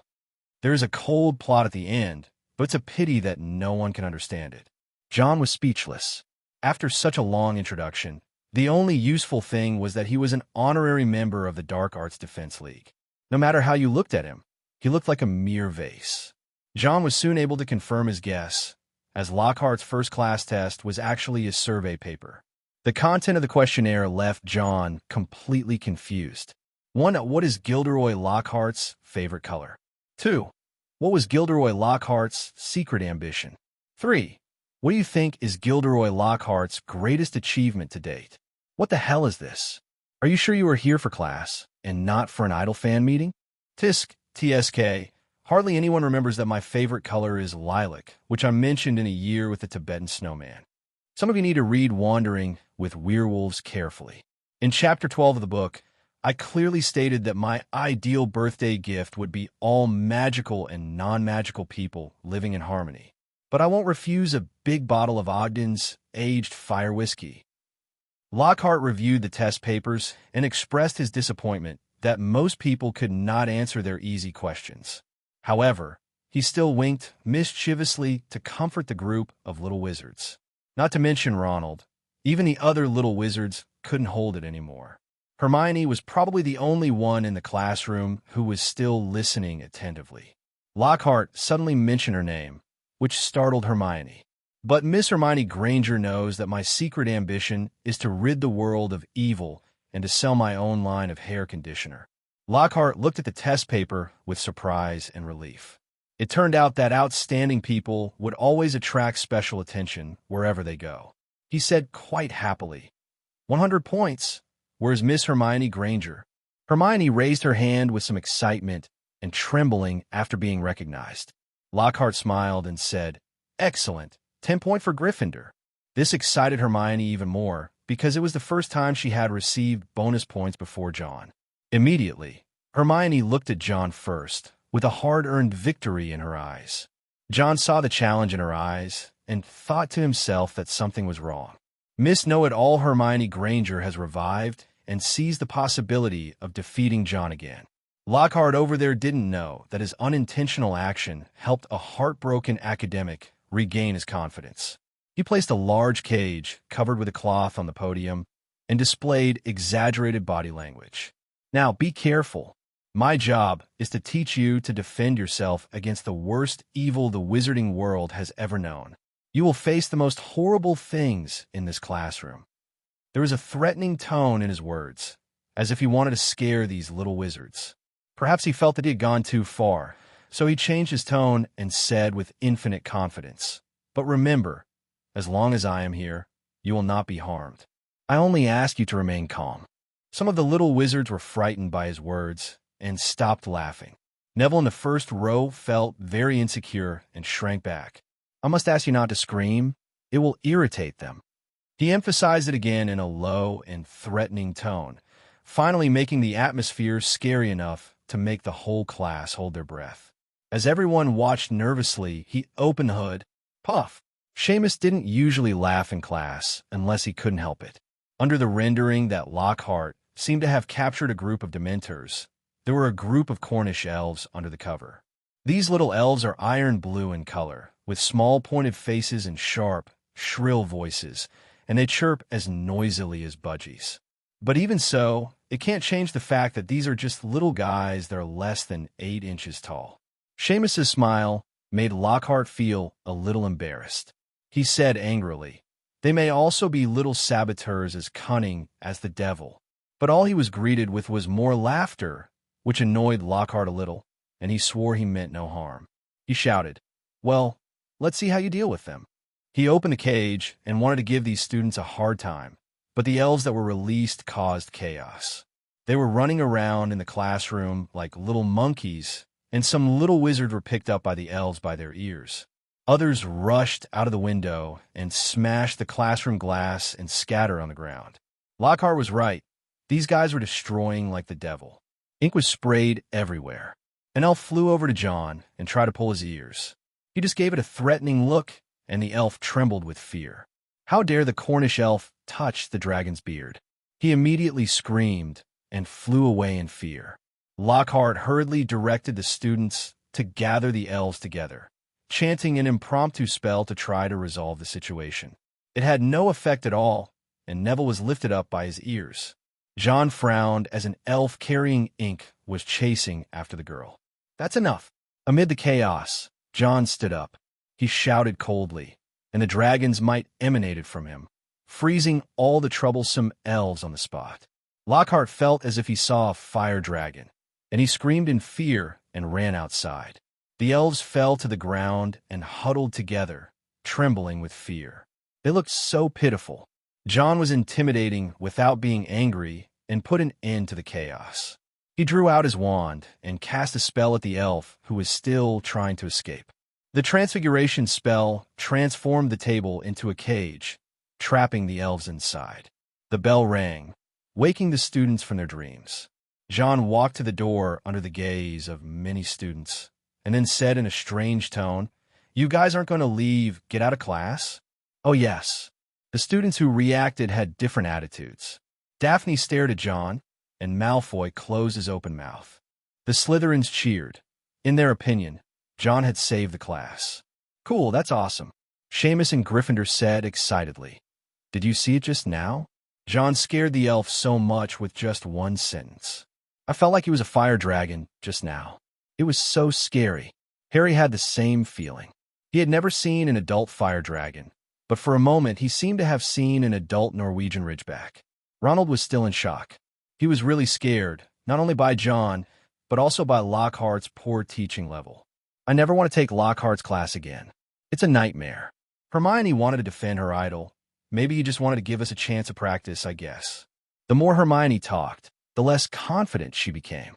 Ronald laughed angrily. "Practice?" He was scared away. Harry added, "I think he was scared off by John." 2 of the 3 little ones had strong opinions about Lockhart, and Hermione began to wonder if she had chosen the wrong person as her fan. Ronald even doubted whether the things written in Lockhart's book were actually done. Deterrence is very effective against low-level magical creatures. John froze the elf with a roar, and the effect was outstanding. He felt that deterrence could be used as a mass petrification spell to clear the soldiers, and this deterrence was in their natural blood. Based on its own powerful ability to exert pressure, it can be regarded as another magical skill. The afternoon class ended in a panic. John went to the herbology greenhouse and took 2 large buckets of dragon dung to the Whomping Willow. Since Dumbledore asked him to take care of the Whomping Willow until it recovered, John did not disobey. After arriving at the Whomping Willow, John did not use his wand to freeze the Whomping Willow immediately. He activated the deterrent and shouted, "Stop!" Before I even entered the Whomping Willow's range, it started waving its branches wildly as if it was offended. John couldn't get close, so he had to use the petrification spell to freeze the Whomping Willow. It seems my intimidation is not enough to immobilize the Whomping Willow. Come to think of it, the Whomping Willow is an extreme plant, and my own intimidation might be counterproductive in front of it. Pour dragon manure around the Whomping Willow. Dragon manure is very good for plants. As John stepped out of range, the Whomping Willow calmed down. He nodded he had done his duty. Back in the dormitory, John refined the branches of the Whomping Willow into a warning amulet that would warn when danger approached. This amulet is more sensitive than the blasting-tailed scrut, and even a kind of malice can be sensed by the Whomping Willow amulet. Now you could try to break through. Thinking of the bird in the woods test that he still had, John armed himself fully. After getting the small bag, he stuffed some potions into it, including antidotes and fire retardants. When everything was ready, he went to the room of requirement on the 8th floor. After silently repeating the word training ground 3 times in his mind, a door appeared in front of him. When they walked in, Gryffindor was already waiting there. John nodded and said, "I'm ready. Let's start the test." Gryffindor waved his wand, and the room of requirement changed instantly. Vegetation grew in the training ground, covering it, and trees rose from the ground. The changes continued for a while, and when everything stopped, John was already in a vast forest. This was the first time he knew that the room of requirement could be used in this way. If he hadn't seen it with his own eyes, he would have thought he was being taken into the forbidden forest. The Gryffindor stood beside John. He landed on a tree and lay down comfortably. He said, "There is a golden bird called the golden snidget in this forest. You need to find it. Are you sure it's here?" John looked at the huge forest that looked like a forbidden forest. It was difficult to find a person here, let alone the golden snitch who was only the size of golden snitch. Gryffindor smiled and said, "Of course it's here. By the way, you'd better find it before dark, otherwise other things will appear at night." After saying that, the Gryffindor looked like he was enjoying a good show. John thought about it and decided to look for it first. He took a step forward and searched in the forest. The golden snitch is a very fast bird, as elusive as the golden snitch. Finding the snitch in Quidditch was hard enough, but now John felt like he was looking for a needle in a haystack. After walking for a long time, he did not see any trace of the golden flying man. So he simply raised his wand and cast a spell at a tree. Reducto. The white light hit the tree and blew it apart instantly. The huge noise attracted a large group of birds to fly up. John looked closely at the flock of flying birds, but saw no golden light in them. In that case, let's have a bombing.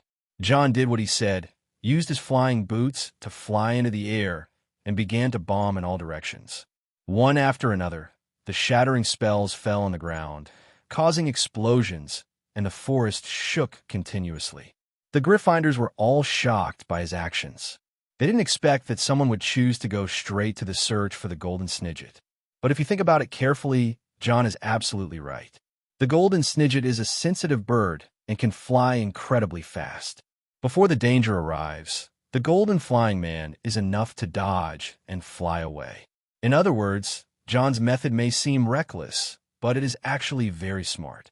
Smart wizard, you saw the most convenient method at a glance, but you are still too young. The Gryffindor smiled. This method is indeed very convenient, but it consumes a lot of magic power. You can't continue for too long. Human bomber? The Gryffindor was ready to see John make a fool of himself. However, after a while, John's magic power gradually ran out. He took out his briefcase and pulled out a bottle of recovery potion from it. Tons, tons, tons. After swallowing it, John's magic power began to recover. A new round of bombing began immediately. This action stunned the Gryffindor. "I don't believe how many you have left." He just didn't believe it. No matter how much medicine a person drinks, there must be a limit. As John finished off potion bottle after potion, the Gryffindor became increasingly confused. Isn't he a Muggle born? How come he has more potions than an ancient pureblood family? John drank at least a dozen bottles of recovery potions, and the forest was blown up beyond recognition. Finally, after finishing another bottle of potion, a golden figure flew out of the forest. John's vision, enhanced by the fire dragon's blood, locked onto the golden figure, and without saying a word, he activated his flying boots and chased after it. Along the way, the golden flying man flew at an incredibly fast speed, and his body was so agile that he kept dodging in the woods to create distance. John chased for several hours without success. As it was getting dark, he heard strange cries in the forest. A creature running on 2 feet with bird feathers rushed out. Its shape looked like a hairy fire dragon. John pulled out his wand and attacked the creature. The white light accurately hit the strange bird, causing it to fly away. Soon more strange birds came out. Even after being hit by the crushing spell, they were able to stand up and chase after a while. A bird-shaped, man-eating monster. Recognizing what it was, John increased his output and used all his strength to create a channel. Taking the opportunity to fly high, the golden flying man has become a small dot in the sky. Everyone is petrified. Aiming at the location of the golden snidget, John continued to cast spells behind him. The golden snidget is so agile that even riding the best broom may not be able to catch up with it, let alone with so many bird-shaped, man-eating monsters interfering. John's mind raced, and he cast a fire spell at the woods. The fire spell engulfed one tree, then the second, the third. The flames gradually spread out, and the bird-shaped, man-eating monster was burned by the flames and let out strange cries and flapped its wings. Others were suffocated by the thick smoke and fell down. The golden snidget flew very fast, and without any interference, John also flew at full speed. He adjusted his flying boots to maximum speed, and with the flames and smoke interfering with the golden snidget, he gradually became unable to fly. After the wings stopped flapping, the golden snidget fell. John caught it before it fell into the fire, and he completed the trial. But the price was the burning of the entire forest, which made Gryffindor frown. Agwamini, John summoned a giant ball of water and headed towards the fire. Seeing this scene, Gryffindor's frown finally relaxed. Although he will use some means to win, he will also make up for it after achieving his goal. After commenting in his heart, John also brought the fire under control. Landing in front of the Gryffindor, John opened his palm and saw a small golden bird trying to stand up in his hand. You have completed the test of the bird in the woods. The Gryffindor nodded and waved his wand to dispel the forest scene. Ding! Triggering the challenge mission. Gryffindor Legacy Phase 2, Lion of the Mountain, get a reward of +1 any point, blessing, heavy attack. Gryffindor said, Lions do not lack courage or strength. Lions in the mountains need to be stronger than other lions. You need to prove to me that you have enough strength. I want you to climb the mountain. With that, Gryffindor waved his wand again. A mountain rose from the ground, and the House of Requests instantly became a mountain. Gryffindor pointed at several alchemical equipment on John's body, and John's amulet and flying boots were removed. Your alchemy skills are excellent, but they are no longer useful now. John would be cheating if he wore flying boots to climb the mountain. John was also speechless. How come his alchemy level was not considered his own strength? Looking at the mountains, he took a deep breath, and when he exhaled again, it turned white. The temperature has dropped. He was stunned and looked around. Snowflakes were falling. John knew that if he didn't speed up, he might not be able to complete the test. Arriving at the foot of the mountain, he moved towards the top step by step.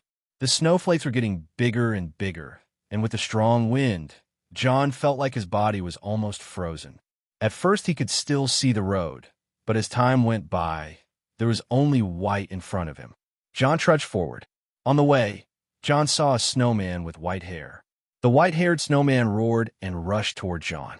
If John was hit by it, he would have to lie down for a while at least. His face became serious, and he dodged the collision from the feet of the Tibetan snowman. Without any hesitation, Jon pulled out his wand and aimed it at the white-haired snowman's head and cast a spell. The white-haired snowman rolled down the hill and formed a big snowball. Jon thought that was the end, but when he turned around, he saw a field of white-haired snowmen. You call this a test? Jon moved his lips, but still didn't curse. Casting a disillusionment charm on himself, Jon attempted to get around it. But he underestimated the Yeti's sense of smell and was discovered by a Yeti as he passed by. The snowman opened his mouth to roar, but Jon gave him a murderous look and immediately launched a threat. The white-haired snowman stiffened, and Jon had already drawn the Ironwick sword. I'm a fire dragon. The sword caught fire, and Jon slashed the white-haired snowman's body with it. The white-haired snowman fell to the ground, and flames started burning on the wounds on his body. It seems that deterrence works. Jon's eyes narrowed dangerously, and he didn't want to be polite anymore as a group of snowmen blocked his way. Holding the sword in both hands, he shouted, "Come on!" The deterrence was activated, and every snowman he saw would involuntarily stiffen up. As the Ironwick sword continued to slash, the snowman's speed was visibly reduced. In the end, there was no snowman standing next to Jon. He gripped his sword tightly and walked towards the top of the mountain step by step. Gryffindor also saw this scene. When he reached the top of the mountain, the wind and snow stopped. Gryffindor was already waiting for him here, and now there was only one last test left. Sword Hero. Ding! Challenge mission triggered. Gryffindor Legacy Stage 3, Sword Hero. Get reward any point +1, Blessing, Seeker. The mountains disappeared, and they returned to their original training ground. Gryffindor stood aside and clapped, saying, I didn't expect you could actually get this far. This is the final test, passing Master Mode. Master Mode? Jon looked at Gryffindor. With his current strength, it was unclear whether he would win against the Master Mode. However, he was confident that he could easily pass the difficult mode combination if he encountered it again. Gryffindor returned all the alchemical equipment to Jon. With the help of the amulet, it was not impossible to pass the Master Mode. At the same time, Master Mode is activated. Jon expected a puppet or something to appear again, but he saw the Gryffindor walking to the center of the training ground. Come on. The Gryffindor waved at Jon. Jon was dumbfounded. The object of Master Mode was a Gryffindor? I report that a referee here came down to the field and beat people. His heart sank to the bottom. Even though he was much stronger than he was in the first year, he didn't think he could compete with one of the 4 founders of Hogwarts. Moreover, this person is the best Gryffindor in dueling among the Big 4. However, having already passed 2 levels with difficulty, he couldn't stop here. With heavy steps, Jon arrived at the training ground. The Gryffindor stood there, holding only a twig-like wand in his hand. He chuckled and said, I admire your courage. Don't worry, I'm only 1/10 of my former self now. I'm not as powerful as you think. Gryffindor was very satisfied with Jon. He had the courage to face the powerful. This was the courage that a Gryffindor should have. Listening to the other party's comforting words, Jon felt that it was quite watery, but he was allowed to give it a try. Just a moment, please. Jon took out his briefcase and pulled out a bottle of enhancement potion. In front of the Gryffindor, he drank the enhancement potion. Gryffindor disagreed. Although drinking potion before a battle was a bit too cautious, how much could a little wizard drink? For the next half-minute, the Gryffindor watched Jon drink potion after potion. If Jon didn't know how to make the Felicis, he would have drunk it by now. Fireproof potion, strengthening potion, recovery potion. Jon drank all kinds of potions that could enhance his strength. I'm ready. Jon is now full of power, holding a sword in his right hand and a wand in his left. Looking at the figure in front of him, the Gryffindor felt as if he was looking in a mirror. The corners of his mouth rose slightly. He raised his wand to his chest and said with a smile, I hope your teacher taught you how to duel. Mutual greetings before a duel are essential. After all, I have dueled with others before. Jon also raised his wand to his chest, and the two saluted each other, turned around, and walked to the back. When he counted to 10, Jon turned around and saw a flash of red light. The amulet was activated instantly, and the armor spell blocked the attack. Jon felt a cold sweat run down his back. It was too fast. Interesting little item. The Gryffindor praised him and attacked again, showing Jon what a master duelist was. Even though his strength was only 1/10 of what it was, Gryffindor's rich experience still made Jon suffer. The amulet on his body was activated again, and Jon knew that he could not just sit there and take a beating. He also began to fight back, with white light and red light interweaving and shining. "I am a fire dragon." The blade burst into flames, and Jon used the sword to cut away the oncoming red light, and used his wand to deflect the next attack. With the cooperation of both sides, he became more and more skilled. The Gryffindor narrowed his eyes and fired a spell from his wand, which was deflected by Jon and exploded on the training ground. The shattered table turned into a big club and hit Jon on the back. Jon was unable to react and triggered the amulet, but was still knocked away. Gryffindor seized the opportunity. Upon the objects in the training ground turned into little birds and rushed towards Jon. Jon turned around and released a fire spell to block them, but some of the birds still flew through and hit him. Jon gritted his teeth and persisted, feeling a pain in his shoulder. With his left hand, he released a crushing spell towards Gryffindor, which was easily blocked. Gryffindor then used Transfiguration to transform 2 stools into lions, which pounced toward Jon. Jon rolled out of the way and swung his sword, dodging repeatedly, but the Gryffindor hadn't moved a step so far. Pay attention to the coordination of your steps, your spells, and your frequency. The Gryffindor attacked and taught Jon at the same time. Upon hearing this, Jon used the shield charm to resist and retreated to adjust the frequency of his attack. He gasped, and the lightning shot from Gryffindor's wand turned into a whip. Jon blocked and dodged, and Gryffindor shot out red light again, hitting Jon's wrist. The iron wick sword flew out uncontrollably, and just before it fell into the Gryffindor's hands, a gleam of light flashed in Jon's eyes. His wand pointed, and the iron wick sword turned and fell. Gryffindor was forced to retreat and dodge, and this time, the torrential rhythm was finally interrupted. Jon stood up and launched an attack, and he added points to Transfiguration without hesitation. Level 3 Transfiguration made him more adept at it. He pointed his wand and transformed a puppy into one that bit Gryffindor's calf. The Gryffindor turned and knocked the puppy away, but Jon's attack was already arriving. Hanging Bell. Sliding to avoid the 2 lions' pounce, Jon fired curses at the Gryffindor.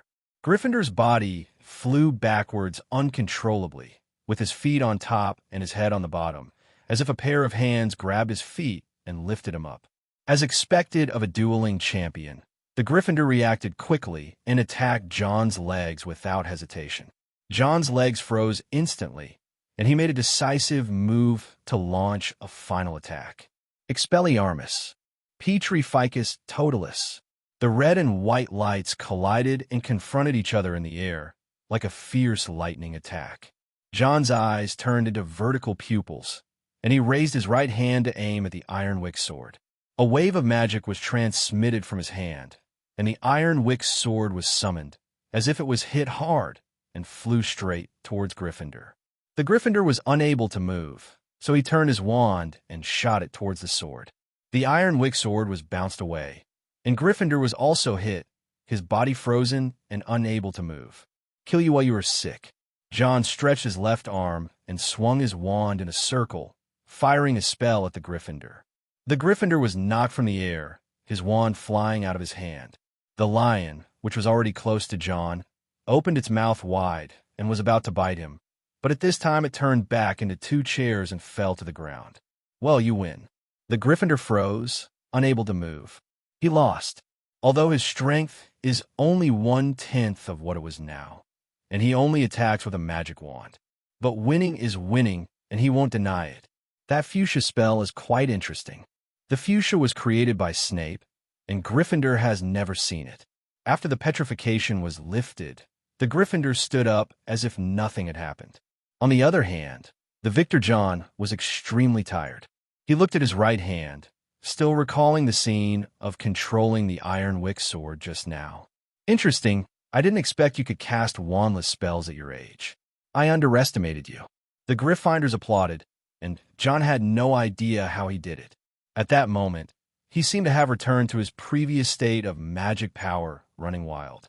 Scratching his head, Jon couldn't figure it out, so he asked expectantly, "Did I pass?" The Gryffindor nodded, which excited Jon. The legacy of the Big Four is exciting to think about. Gryffindor said somewhat complacently, "You will be given an extremely powerful sword. That is the weapon I use." Well, Jon looked at Gryffindor's confident look. He held back for a long time before finally saying, "Well, the sword you're talking about is not the sword of Gryffindor, right?" "Certainly.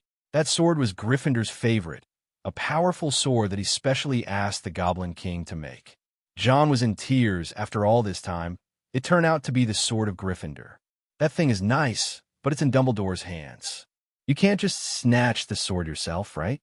He is not Harry, and stealing the sword of Gryffindor is tantamount to rebellion. He now felt that Gryffindor was a real ripoff. "I had no choice but to say, I've seen that sword. It's in the hands of Headmaster Dumbledore." Gryffindor was stunned. When he recalled, he seemed to have handed the sword to Hogwarts for safekeeping. Seeing Jon's resentful expression, the Gryffindor felt embarrassed. "How about, I teach you how to forge one yourself? Don't be fooled by Gryffindor's careless appearance. In fact, his casting skills are very powerful." As compensation for the sword of Gryffindor, the Gryffindor wand waved and the surrounding scene changed again. This time, what appeared was not a forest or a mountain, but a comfortable room. This is the room where Gryffindor lived before his death, also known as the Chamber of Secrets. Placed inside is all the knowledge he left behind, which is also the most precious legacy. I hope you can treat this place well and become a good and kind wizard. Lions are powerful, but they also need companions. You are powerful, but I hope you can help more people. The Gryffindor's body was shedding sawdust piece by piece.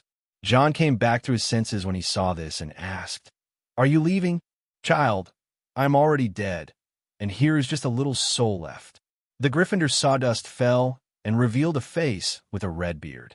He looked at Jon kindly and said, "I see the future of the wizarding world in you. You have a great talent." "Thank you, head of Gryffindor." Jon sincerely thanked him.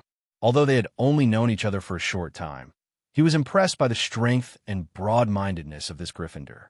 When the sawdust was about to completely dissipate, the Gryffindor, who was left with a mouth open, thought of something. He cursed, "That damn hat! There must be something wrong with it to put you in Slytherin." Well, if Gryffindor hadn't died early, he would have wanted to throw the sorting hat into the water to wash it to see if there was any dust on its brain. Jon touched his nose awkwardly. He didn't know what the sorting hat was thinking, but since he was already in Slytherin, Jon didn't have much of an objection. Gryffindor disappeared, and the training ground became a cozy room. He picked up a book that described the art of Gryffindor casting. This was very helpful to Jon, and Jon also saw something like a secret book. That was a book on sword fighting written by Gryffindor. After reading the book, Jon realized how lucky he was to win.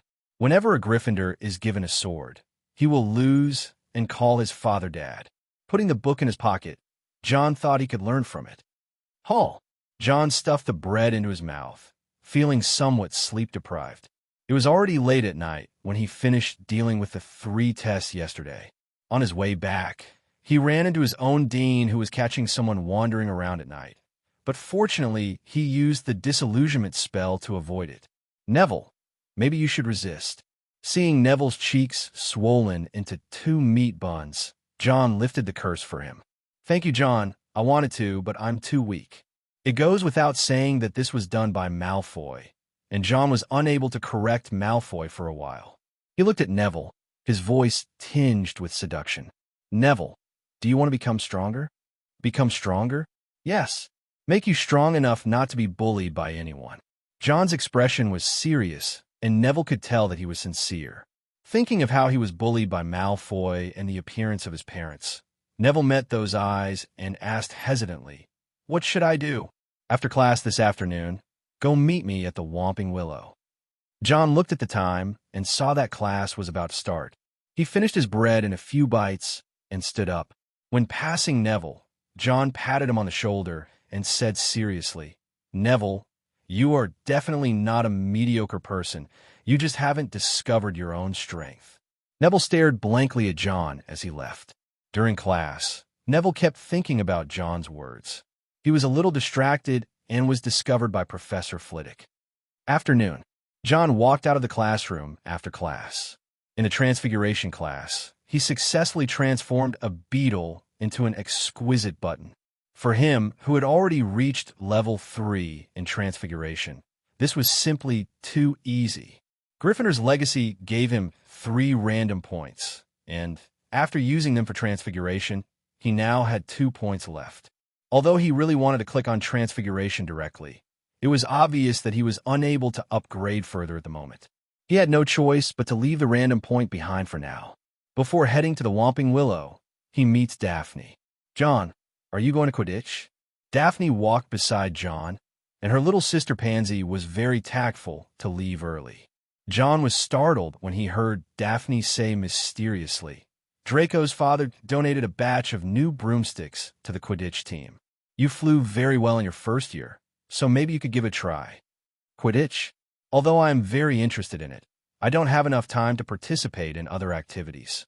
Unexpectedly, Malfoy donated money to get something through the back door. John couldn't help but shake his head, wondering how unconfident he was. The previous seeker for the Slytherin Quidditch team has left, and the seeker position is vacant. Even if Malfoy didn't donate the money, he could still become a seeker with his flying skills. Ultimately, it's money worship that's at work. Perhaps entering in this way will allow Malfoy to quickly become a core position. When Daphne heard that John wasn't interested, she stopped talking about Quidditch and turned to the new defense against the dark art professor. Originally, she thought this was a powerful wizard, but after yesterday's class, she finally recognized Lockhart's true face. "I told my mom, and she still didn't believe it, which was terrible." Daphne complained in John's ear, and John nodded in agreement from time to time. Suddenly, Daphne changed the subject and said, "I think it would be better for us to let John take the class. At least we won't be pulled by the elves' ears." John just smiled when he heard that. No matter what, the school would never let a student teach defense against the dark arts. He just thought it was Daphne's complaint and didn't take it seriously. After parting with Daphne on the first floor, John went to the Whomping Willow. At the Whomping Willow, John saw a little girl before he saw Neville. The little girl seemed to be looking for something near the Whomping Willow. John reminded her, "I think you should leave there. The Whomping Willow will knock you away." The little girl stopped when she heard the sound. She turned around and said in a disembodied voice, "I'm looking for the scimitar-horned snorkeler. It's a timid creature." John stopped and looked at the girl, and couldn't help but make a strange expression at her strange dress. Ravenclaw robes, a necklace made of butterbeer corks, and strange decorations on her ears. John didn't say it out loud. He walked up and said, "Crumplehorn snorkeler? I haven't seen one around here. My name is John Wick." "Hello." "Hello, John Wick. My name is Luna Lovegood." The two shook hands and knew each other. John looked over Luna, who had a mop of waist-length dirty blonde hair. He also had a pair of bulging gray eyes that looked dreamy, and his eyebrows were light in color. Coupled with that outfit, he gives off a sense of madness. "Are you a freshman in Ravenclaw?" "Yeah, I know you, John from Slytherin." Luna's voice was ethereal and seemed to be singing. John shrugged and said after hearing her words, "I hope it's a good thing." Apart from her strange dress, everything else about this girl was fine. At least John felt comfortable chatting with her. By pouring today's dragon dung on the Whomping Willow, John was able to hold the Whomping Willow in place for a longer period of time. He cut some branches and leaves from the Whomping Willow, and when he passed underneath, he discovered the secret passage. "What is this for?" Luna came over. There didn't seem to be any doubt as to how long John could hold the Whomping Willow in place. John knew, of course, he had seen it on the Marauders map, and he said casually, "Maybe it leads to a haunted house." This is the secret passage leading to the Shrieking Shack, and John has an urge to go in and take a look. But he remembered his appointment with Neville, so he had to wait. After waiting for a while, John saw Neville, who was a little out of breath. "Sorry, John, I didn't remember until I got back to the dorm." Neville bent over with his hands on his knees and gasped for breath. He saw that there was a girl next to John and suddenly became a little nervous. John introduced, This is Luna Lovegood, a first-year Ravenclaw student. Hello, Luna greeted. Neville didn't know whether it was because of running or because he was shy, but his face turned red. Hello, my name is Neville Longbottom. After the two got to know each other, John looked towards the secret passage under the Whomping Willow and gave Neville a kind smile. Then let's start the first training. Train. Yes, it makes you stronger. John led the way, followed by Neville, and Luna also followed for some reason. They came to the Whomping Willow, and Neville looked at the dark hole with some fear.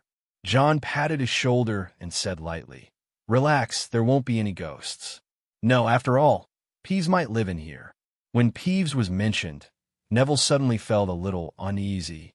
He had no chance to resist. John let him walk in front, and he followed behind. Luna followed in. She was curious about it all. The passage was very dark, and Neville was very scared.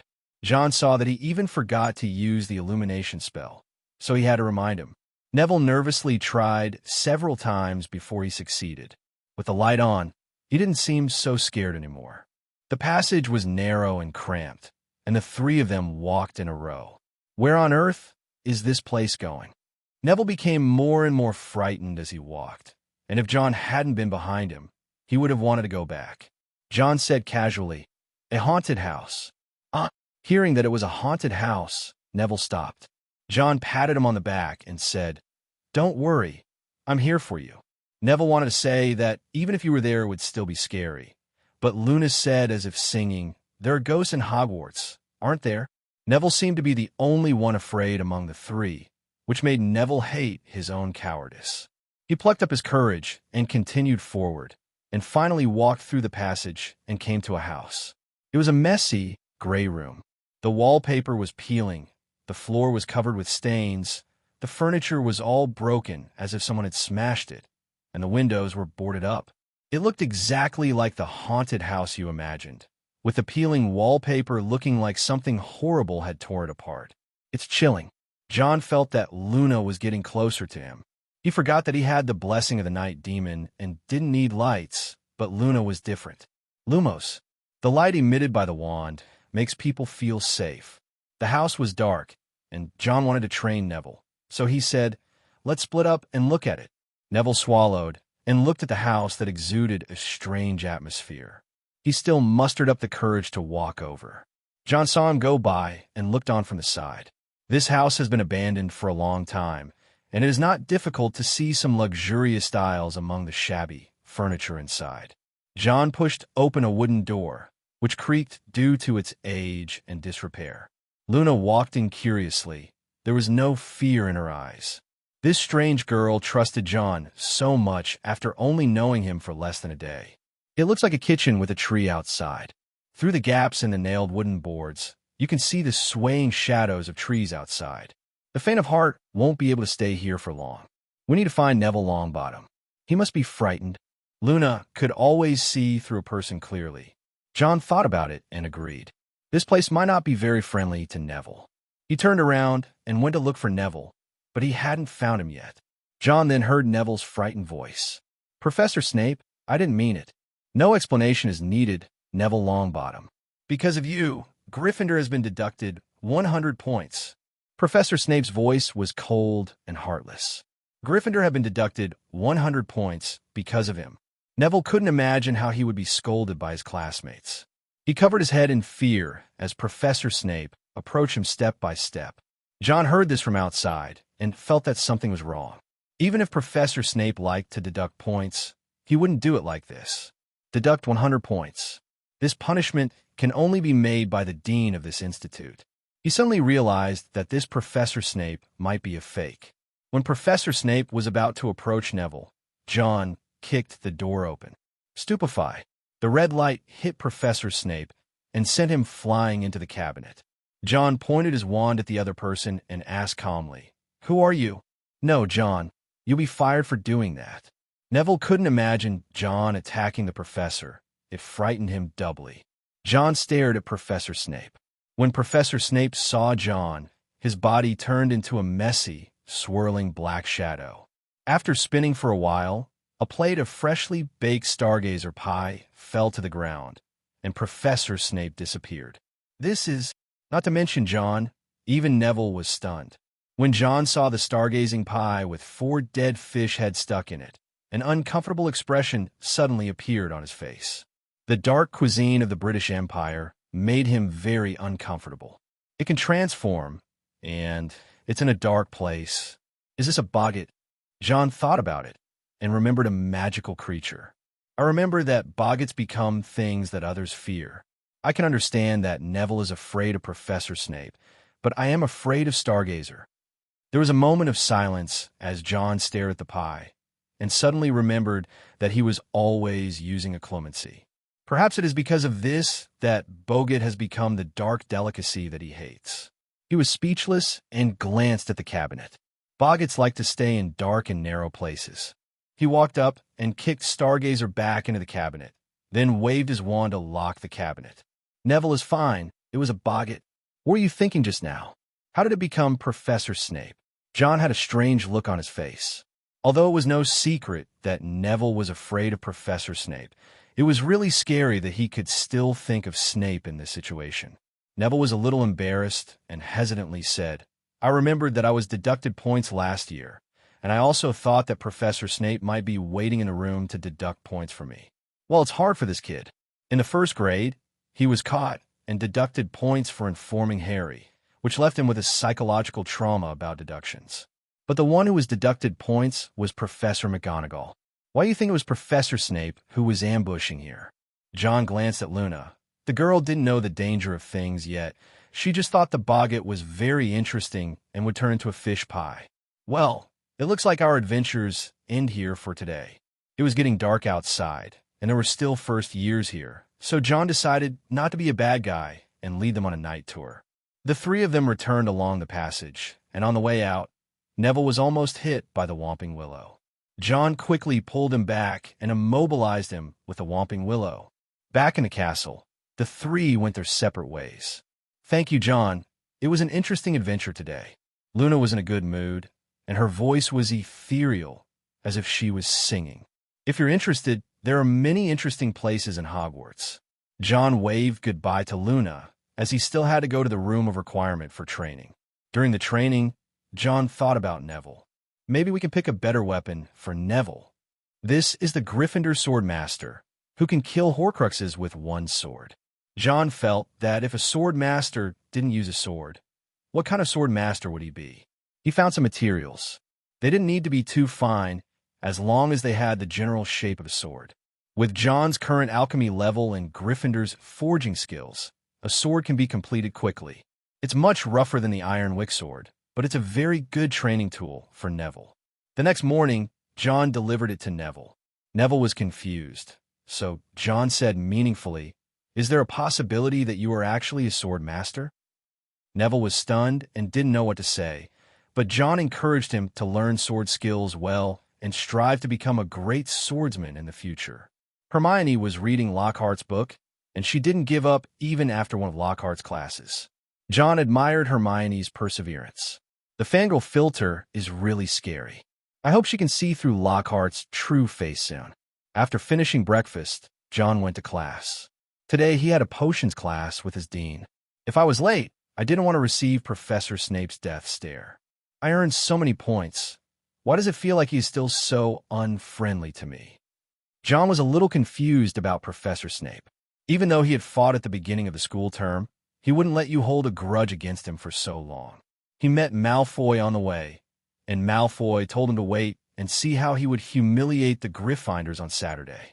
His father sponsored the entire team with Nimbus 2001, a more advanced flying broom than Potter's Nimbus 2000. As for the garbage of other Gryffindor people, there is no need to mention it. The Comet and Sweeping 7-Star series are so hard to clean up even if you use them to sweep the floor at home.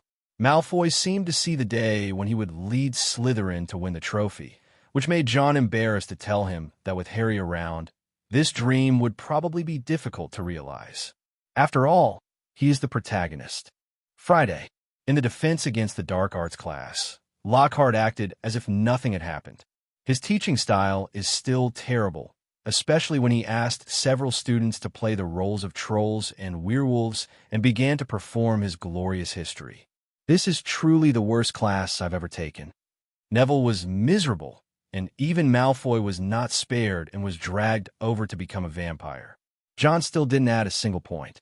Lockhart originally wanted Jon to play the Tibetan snowman, but seeing Jon's murderous look, he didn't dare to ask any further. Hermione was a little skeptical at this point, but how could someone who could write such an excellent article be someone who knew nothing? She was extremely conflicted. Neville, why are you carrying a sword? Ronald was still upset that his wand had flown out and hit Professor Flitwick on the head during the spells class this morning. And when he turned around, he saw Neville with a sword on his back. Harry was surprised and said, "Are you going to take the sword to settle the score with Malfoy?" "No, it was Jon. He said he wanted to make me stronger and make me a sword master." Neville felt a lot of strange looks, and he didn't want to carry a sword, but Jon made him get used to it. His words reminded Harry of the scene last year, when Jon wielded a great sword to fight against the troll. Harry thought thoughtfully, maybe Jon is protecting Neville from Malfoy. After all, Malfoy is most afraid of Jon. Ronald feels that carrying a sword does not mean that Neville will become Jon, but it is possible. "Let's go see Hagrid tomorrow," Harry suggested. Hermione had no plans for that day, so she agreed. The four of them walked down the corridor, and Jon came out a door. Jon greeted them. "Hello, Ronald. I'm looking for you." Ronald was stunned when he heard that the person was looking for him. "Jon, what do you want?" "You forgot. I promised to repair your wand." Jon raised his handbag and smiled. "I have found some materials these days. Let's see if I can repair it for you." Ronald excitedly shook Jon's hand and said happily, "That's great, Jon. You didn't even know that this damn wand hit Professor Flitwick's head today." "Well, that's really tragic." Jon took his wand, which had been broken in two and taped together. Such a crude repair method would make even a dog shake his head. "Aspen and unicorn hair. This belongs to Charlie. It will be mine after I go to school." Ronald blushed a little. His family was quite poor, and he even had to use his brother's magic wand.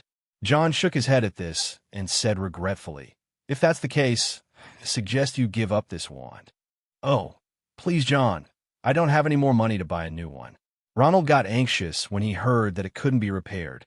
He didn't want to receive another Howler letter. Harry on the side comforted him.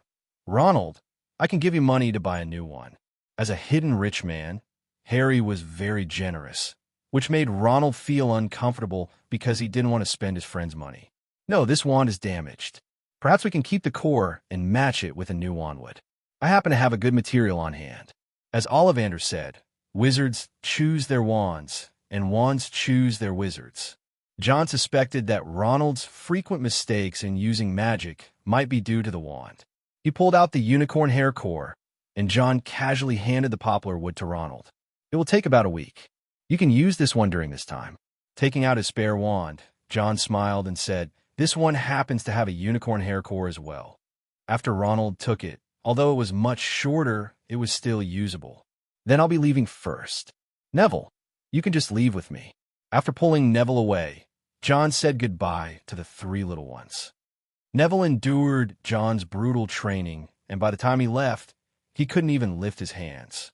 Jon cut a nice branch from the Whomping Willow to use as a wand. The sensitivity on it might make the wand even better. On his way back, he met Lockhart. This liar teacher smiled at Jon. "Mr. Wick, I thought we could go into the office and chat for a while." Lockhart invited Jon, and Jon wondered what he was planning. But he was not worried. It was impossible that Lockhart and Quirrell were both Voldemort's subordinates, right? Nodding in agreement, Jon followed Lockhart to the defense against the dark arts office on the second floor.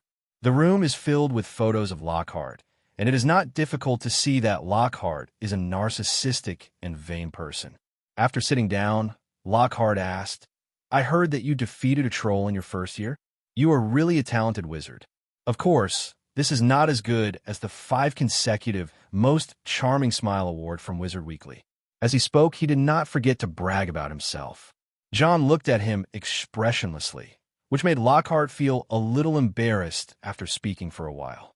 "I want to ask, what do you think of me, what do you think of defense against the dark arts?" Lockhart came to Hogwarts for fame and fortune. Although he is a best-selling author, his ability and stories are controversial. In order to dispel the outside voices, he volunteered to come to Hogwarts to teach. But he forgot that the mysterious man had left a curse on the position of defense against the dark arts professor. He made a fool of himself in the first class of the new semester, and today's class made him realize that his lofty image in the eyes of students had disappeared. He found that no matter whether they were Slytherin or Gryffindor, they all showed respect to Jon. This gave Lockhart another idea. He said sincerely, "It's not that I don't have a solution, but you also know that as a celebrity, I have too many things to do. So I want to hire an assistant who can help me solve some problems." "You mean you want to quit because your teaching skills are not good enough?" Jon glanced at Lockhart and said bluntly, "Excuse me, you must have heard the legend about the professor of defense against the dark arts. This position is not a good one." Lockhart couldn't help but feel a little angry when his true feelings were spoken out. He didn't expect that when he came to talk, the students would look down on him. He argued, "How is that possible? I am Gilderoy Lockhart, holder of the Order of Merlin, 3rd degree, consecutively. Okay, it's okay if you want my help, but I can only help you during your 2nd grade classes. I can't help you at other times." Jon interrupted him, increasingly suspicious that Lockhart's story was written by a ghostwriter. Lockhart's face darkened. What Jon said was indeed a problem. He couldn't hire an assistant for every grade. Could he? Seeing that Jon had no respect for him, Lockhart knew that the other party had doubted him. In order to maintain his image as a powerful wizard, Lockhart had to abandon this plan. In that case, don't blame yourself for taking action first. He drew his wand the instant Jon's back was turned. Obliviate. This was his best spell, and with it he stole many wonderful stories from various wizards. A smile appeared on his face. As long as Jon could forget about today's conversation, he could still continue to be the defense against the dark arts professor with his poor teaching skills. The moment the spell was activated, the amulet on Jon sounded an alarm. The Oblivion charm was counteracted by the shield charm. Jon's face darkened. This guy actually dared to attack him in school. He turned to look at the stunned Lockhart unkindly, and Jon said coldly, "It seems that you are not a good person. Why are you okay?" This was the first time that Lockhart's invincible Oblivion spell had failed. Jon drew his wand and pointed it at Lockhart. The next second, white light exploded in the office and cracks appeared on the wall. All the photos of Lockhart in the room were destroyed, and Lockhart leaned against the wall with a look of panic on his face. "Wait, I'm leaving Hogwarts now. Please let me go." Lockhart panicked. He didn't expect that the little wizard would actually dare to take action. Moreover, that spell was aimed at his head. If it was touched, his head would probably explode like a balloon. While begging for mercy, Lockhart's hand reached out to the wand next to him. Just as they were about to touch each other, Jon's wand shot out a white light that blasted a hole next to Lockhart's hand. Lockhart didn't dare to move now, and Jon stared at him, thinking about what to do with him. Ever since Jon decided that he would become the next Dumbledore in the wizarding world, he began to accumulate his own strength. People like Damo Alex, Mundungus, Tommy, and others are all his connections outside. Lockhart is very weak and can't even deal with the elves, but he has a huge group of book fans and many publisher friends outside. This gave Jon something to think about. "Gilderoy Lockhart, you choose to tell me the truth, or I give you a dose of Veritasrum." Jon pulled out a bottle of potion from his small bag, which scared Lockhart. He didn't have any strength to begin with, and truth serum was something that would damage your brain if you drank too much of it. Hearing that Jon was going to give him something to drink, he stepped back in fear. Unfortunately, there was a wall behind him with no way out, so he had to compromise. As if his spine had been pulled out, he collapsed on the ground and told the story of how he tricked the story into becoming his own through the Oblivion spell. Jon listened to him with a strange look on his face. "Are you saying that all your stories are copied from others?" Staring at Lockhart's awkward smile, Jon was surprised. With a flick of his wand, Jon conjured up a chair. Sitting on the chair, he said with a half-smile, "I didn't expect you to be such a social expert, even though your abilities are a little weak and you're full of lies." Seeing that he had no intention of crushing him, Lockhart stood up with a smug look on his face and said awkwardly, "I really wanted to be an adventurer at first, but my strength was too poor." The only thing I could come up with was the oblivion spell. After graduating from Hogwarts, he tried to travel around like in the books, but ended up being beaten and covered in bruises. One day, he met an old wizard in a tavern. After the old wizard told him the story of his adventure with the Tibetan Yeti, Lockhart had evil thoughts. He succeeded, using the memory charm to make the wizard forget the experience. He recorded his stories and published them, becoming the popular Gilderoy Lockhart, winner of the Witch Weekly's Most Charming Smile Award. This made him more and more uncontrollable, and he took stories from others and embellished them to make them his own. His books continued to rise and sell well. He was the publisher's darling and had the most charming smile that young women loved. Gradually, he lost himself in the world of fame and fortune. "You're quite a talent." After hearing this, John tapped the cup and refilled it with tea. Picking up the teacup and taking a sip, John said, "Don't worry, I won't drive you out of Hogwarts. On the contrary, you can stay here and continue to teach." "Real?" The surprise came so suddenly that Lockhart hurried over and said, "What do you want?" "I mean, what do I have to pay?" He had made up his mind that as long as John didn't expose him, he would be satisfied no matter if it was money or anything else. John glanced at the anxious Lockhart, pointed his finger at Lockhart, and said lightly, "I want you." "Ah!" Lockhart was confused. Did John like him? When he thought of this, he couldn't help but shudder. "Can you please change it? I'm afraid my fans will be sad, and you're still so young." Lockhart's awkward posture almost made John spit out a mouthful of water.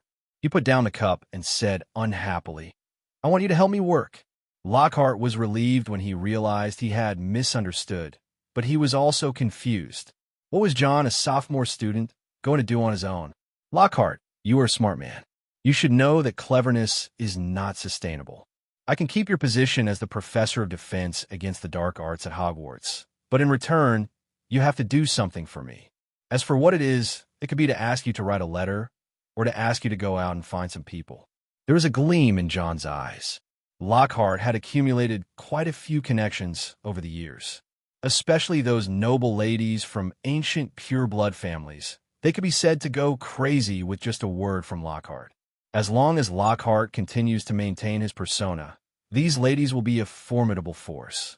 John stood up and held out his hand to the embarrassed Lockhart, smiling and saying, "Let's have a pleasant cooperation, Professor Lockhart."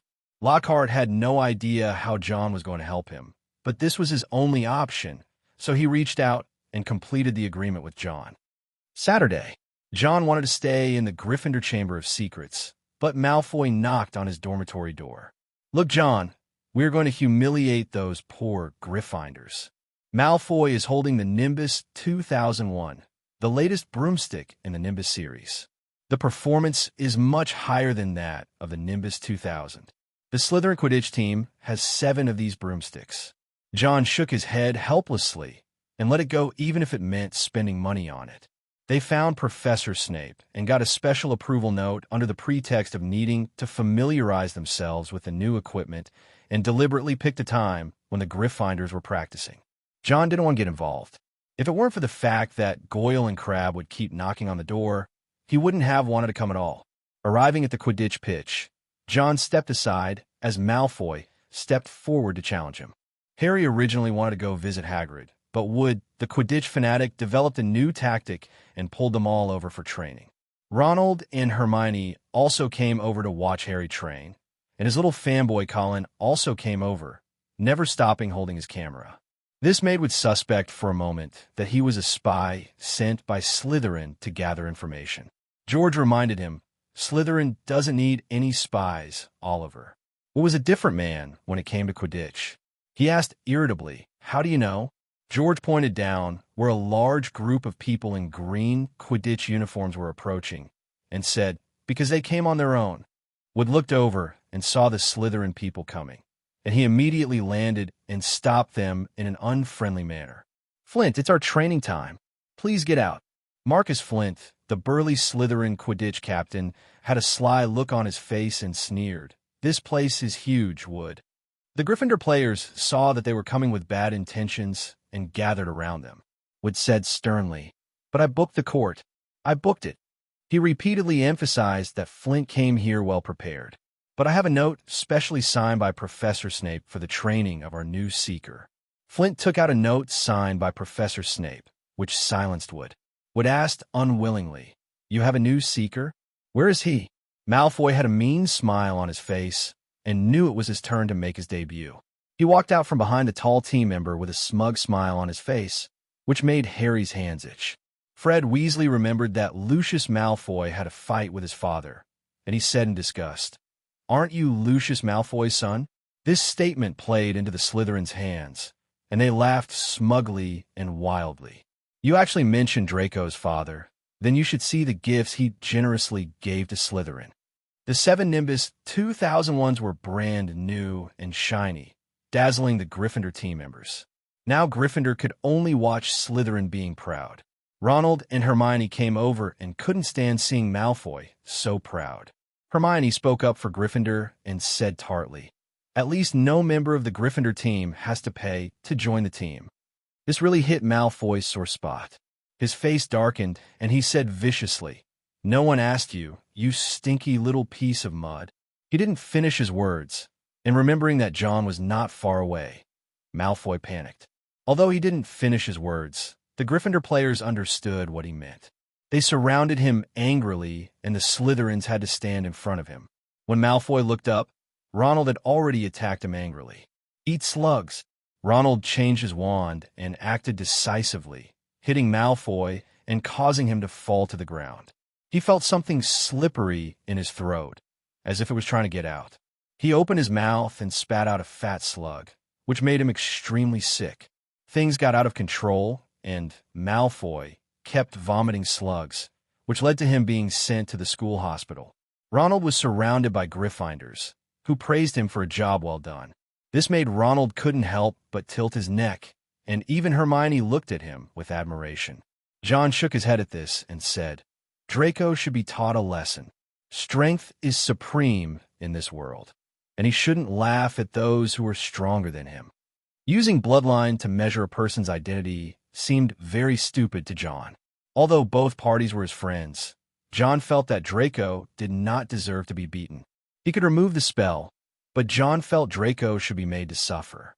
To be honest, if John hadn't changed Ronald's wand, Draco wouldn't have been injured just now. All I can say is that if you don't seek death, you won't die. John went to Hagrid to ask him for some oak resin. The making and repairing of magic wands are very complicated. Not only does it require searching for materials, but it also requires patient polishing and waiting.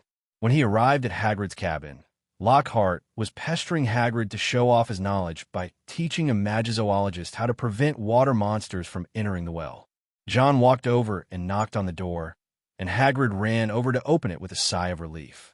Lockhart was about to sell his book to Hagrid, but when he saw John opening the door, he suddenly froze. "Professor Lockhart, I remember you still have some textbooks to deal with."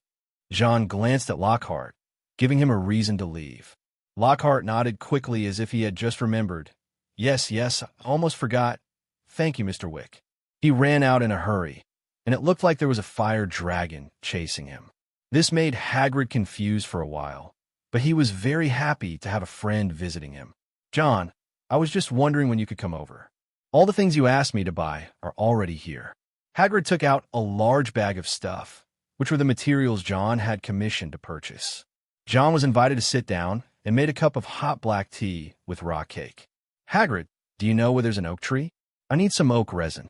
Hagrid waved his hand, patted his chest, and said generously, "Of course, there's no place in the Forbidden Forest that I don't know. Wait a moment, I will get some for you." "Thank you, Hagrid." Hagrid was always so enthusiastic. After agreeing, he went to the oak trees to get the resin for John. While waiting, there was another knock on the wooden door. It was Harry and his friends coming over. "John, you here?" Hermione was a little surprised to see John. John was confused until he noticed that Ronald looked a little strange. "What's wrong with him?"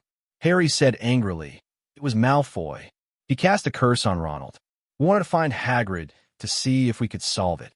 Then you came at an unfortunate time. Hagrid just went out. Let the 3 little ones come in." John saw Ronald looked miserable and looked like he was about to vomit, so he guessed it was a curse. "He's got the worm curse." John has read a lot of books recently, and it can be said that he reads every day. Seeing Ronald in pain, he concluded that it was the roundworm curse. At this time, Hagrid came back and was even happier to see the three little ones. Here, take this. It will make you feel better when you spit out. Hagrid handed the bucket to Ronald. John came to Ronald and said, "Lift up your clothes and expose your belly." Ronald was a little confused, while Hermione and Harry beside him had already started. After the clothes were pulled up, Ronald's belly was exposed. There was a bulge on the belly, as if there were small bugs crawling around in it. "I think I can handle it." John hesitated for a moment, holding the wand in his left hand and pointing it at Ronald's belly. The roundworms retreat. The white light hit his belly, just like a punch in the stomach. Ronald's face turned bitter. He hugged the iron bucket tightly and spit out. He spat out 5 or 6 worms and finally felt relieved. "Great, John. Where did you learn this spell?" Hagrid asked, clapping. John remained calm and said, "In the library, of course. In fact, he learned it in the Gryffindor Chamber of Secrets, which contained many strange curses and spells. Among them, there's a curse called the Blood Curse, which is extremely evil and is inherited through blood. Those who are cursed can turn into snakes and are called blood curse orcs. Over time, they will turn into real snakes." This made John very curious about what would happen if the blood-cursed orc was bitten by a werewolf and the two curses collided. Hagrid brought the oak resin back to John, and John didn't plan to stay. He put the materials purchased by Hagrid into a small bag and left with the oak resin. "I'm going to go now. Hagrid, thank you again for your help." Hagrid kept saying you're welcome. After John left, he said with emotion, "John is really the best little wizard I have ever seen. Just like Riddle." No, I said you're also very good." Seeing the three little ones looking at him, he waved his hands repeatedly. "Riddle? No, don't mention that name." Hagrid didn't want to talk about the past. The three little ones looked at each other. They realized that this name seemed to be unusual to Hagrid, but they tacitly agreed not to ask any further questions. Although Hagrid was a big mouth, he obviously didn't want to mention this matter. Back in the Gryffindor Chamber of Secrets, John made a staff out of branches from the Whomping Willow and then filled it with unicorn hair. Once all this was done, John sanded down the edges and soaked it in oak resin. Oak is a magical tree.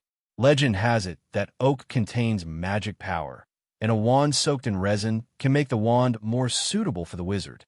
After completing the repairs, John went to take out the materials for alchemy.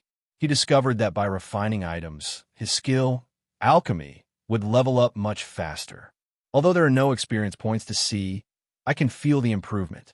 After refining a batch of props to be sold in Silverhand Johnny's shop, John returned to the dormitory and asked Basil to deliver them. The store business was still lukewarm, but its reputation gradually spread.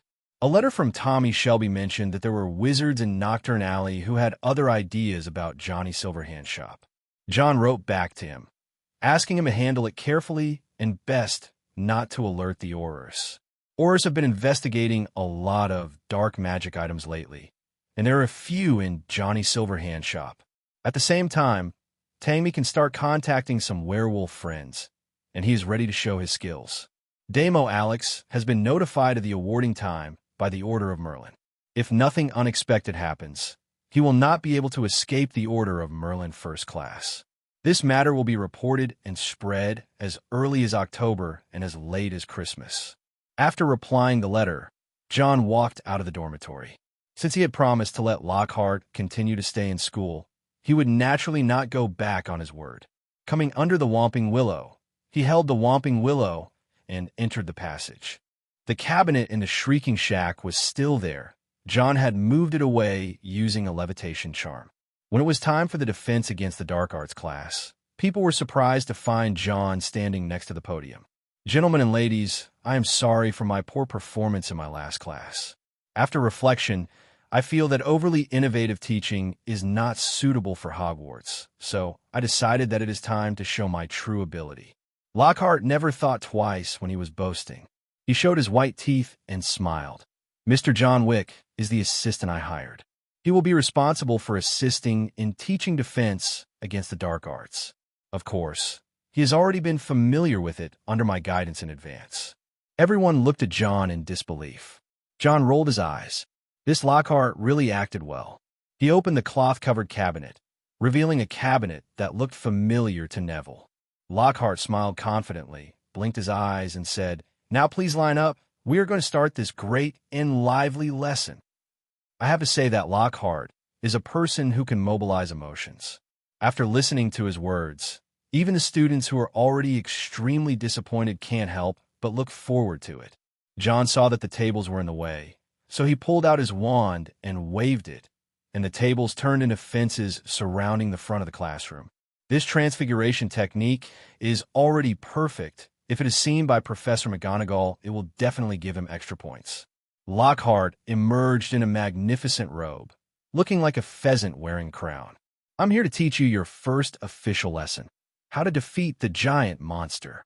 Lockhart is very good at memorizing scripts, and as long as it does not involve physical combat, he can be said to be the king of talking. This can be easily seen from the way he can write other people's stories vividly. He talks seriously about his book, Walking with Trolls, and introduced the troll's weaknesses from it. The troll's head is very fragile. We can solve it by just casting a levitation spell and letting its stick hit its head. Now, Lockhart clapped his hands, and John came out. Lockhart said, "Let my assistant show you guys." Demo? The young wizards were puzzled. John waved his wand gently, and the locked cabinet was opened. Then there was a mumbling sound coming from the cabinet, which made the three little ones look even more terrified.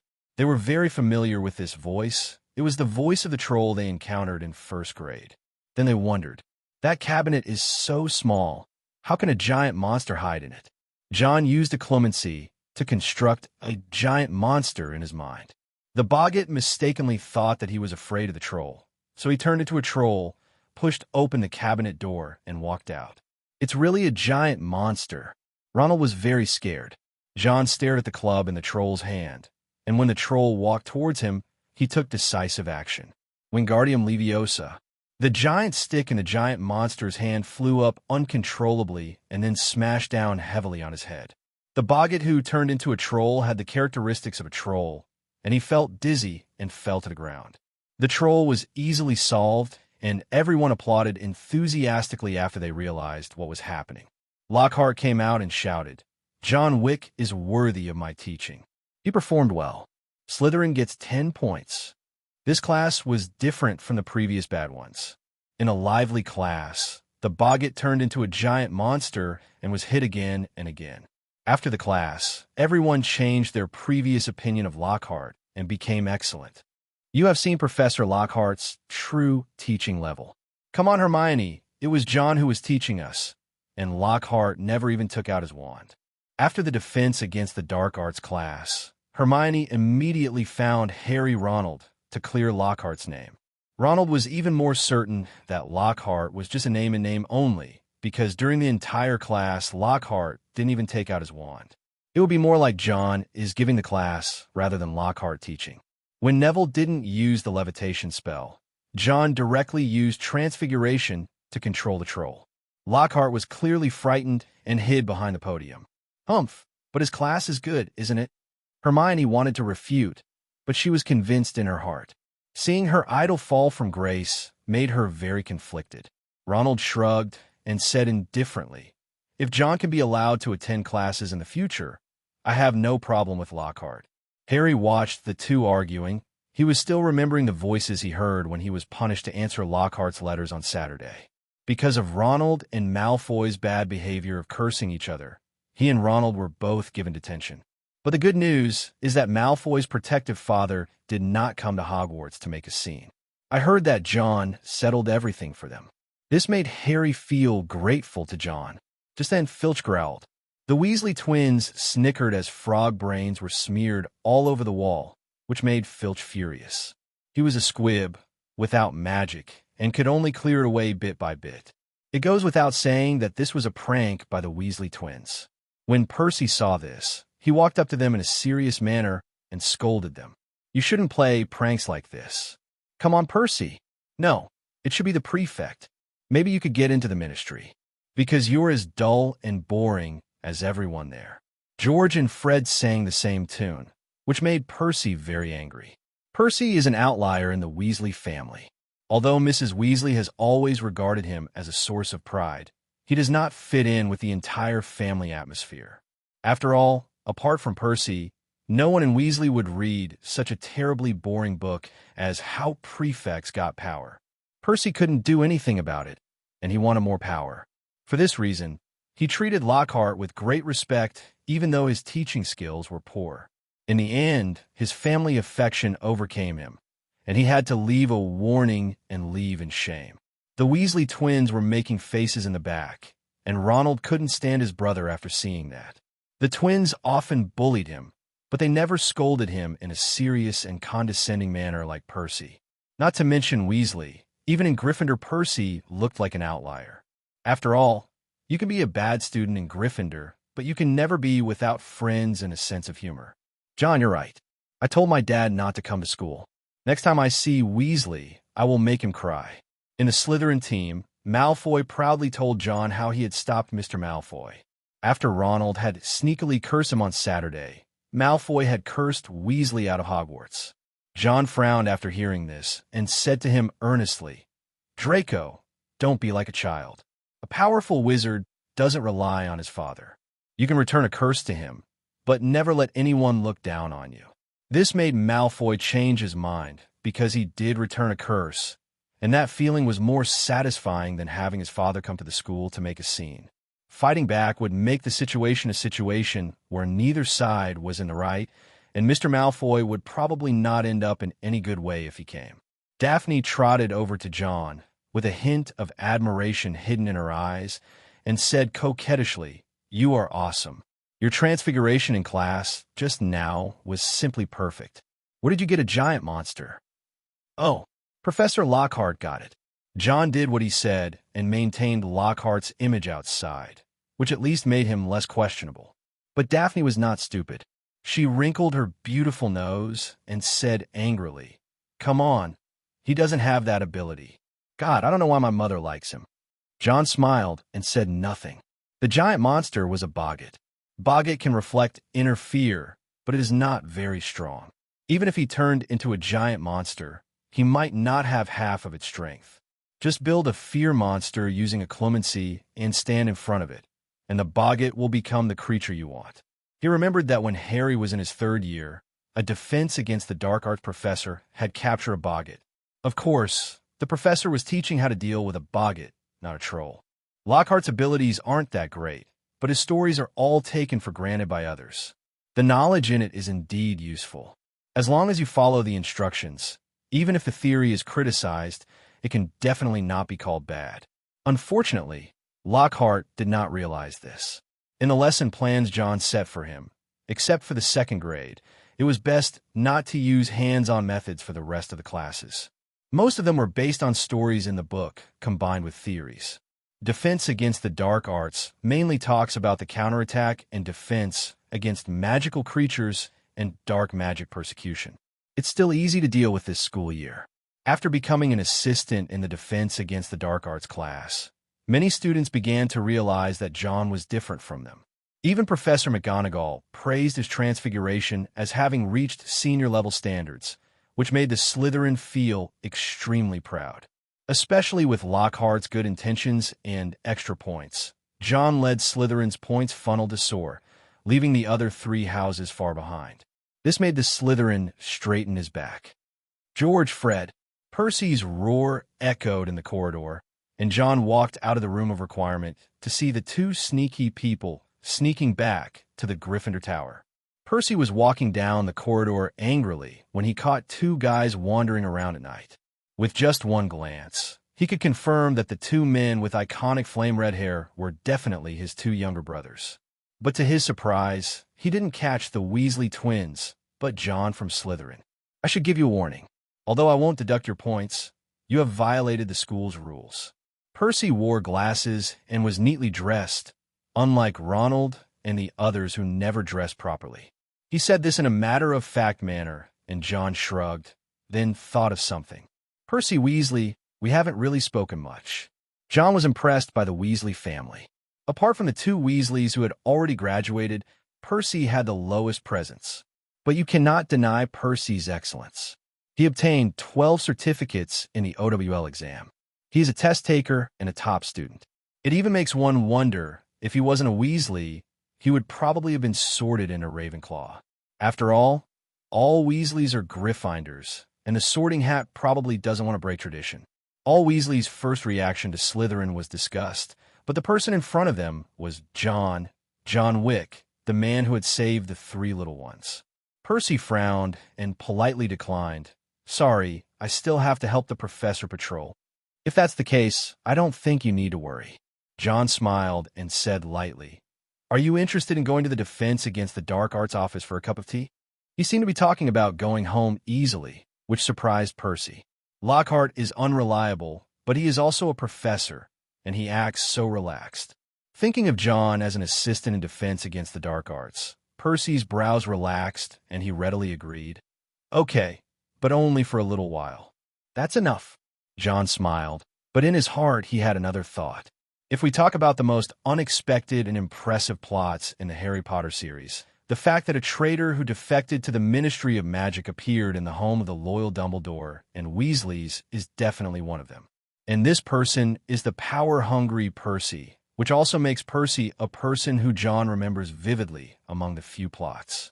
He remembered that Percy was doing quite well in the Ministry of Magic, and even went so far as to fall out with the Weasley family in order to climb up the ladder. This upward spirit was what John needed, and he started to think about it. Maybe he could recruit Percy Weasley. The connections you have are very attractive. Defense Against the Dark Arts office. Gilderoy Lockhart was replying to a letter from one of his fans when there was a knock on the door. "Oh, it's such a headache. My little book fans won't let me go even at night." He thought it was a book fan who came to ask him for an autograph, and he enjoyed it and even felt happy. Pure fame and vanity made him happy, even if it meant his hands would break from signing so many autographs. After opening the door, his bright smile turned a little awkward. Mr. Wick, why are you here?" His behavior made Percy a little strange, because Lockhart claimed that he taught John, but he looked like he was in awe of John. "Professor Lockhart, we have something we need to discuss. I hope you don't mind us taking up some of our time here." John walked in, his manner completely contradicting his words of respect. Percy nodded respectfully to Lockhart. "Professor Lockhart, you are still actively preparing teaching materials tonight." Yes. I'm preparing teaching materials." Lockhart calmly took the envelope from his desk, and after Percy came in, he closed the door. Not quite sure what to do, he crossed his hands over his abdomen and rubbed his thumbs in circles. John sat down on the chair and with a flick of his wand conjured up a chair for Percy. Instead, Lockhart took on the role of a waiter, bringing out tea and cups. "I have some friendship with Professor Lockhart during the holidays. We are pen pals." Seeing Percy's surprise, John made up an excuse. He smiled and said, "After all, connections are an indispensable part of being a good wizard. And this is also true for a good wizard like Professor Lockhart." Lockhart straightened his back when he heard himself being praised. Percy nodded in approval. His ideas were not favored in the Weasley family. It was rare for someone to agree with his ideas, so he developed some good feelings toward John. Picking up a piece of toffee, John put it in his mouth, and after the sweetness burst out, he took a sip of black tea. Similarly, connections should not be limited to outside the school. To be honest, Percy Weasley, I know you want to become the president of the student union next year, and the support of the 4 houses is indispensable. Percy's ambition was obvious to everyone. John picked up a piece of toffee and placed it in Percy's hand, chuckling, "I'll get Slytherin for you." Why are you helping me?" Percy pinched the toffee, somewhat confused. He felt a little uneasy.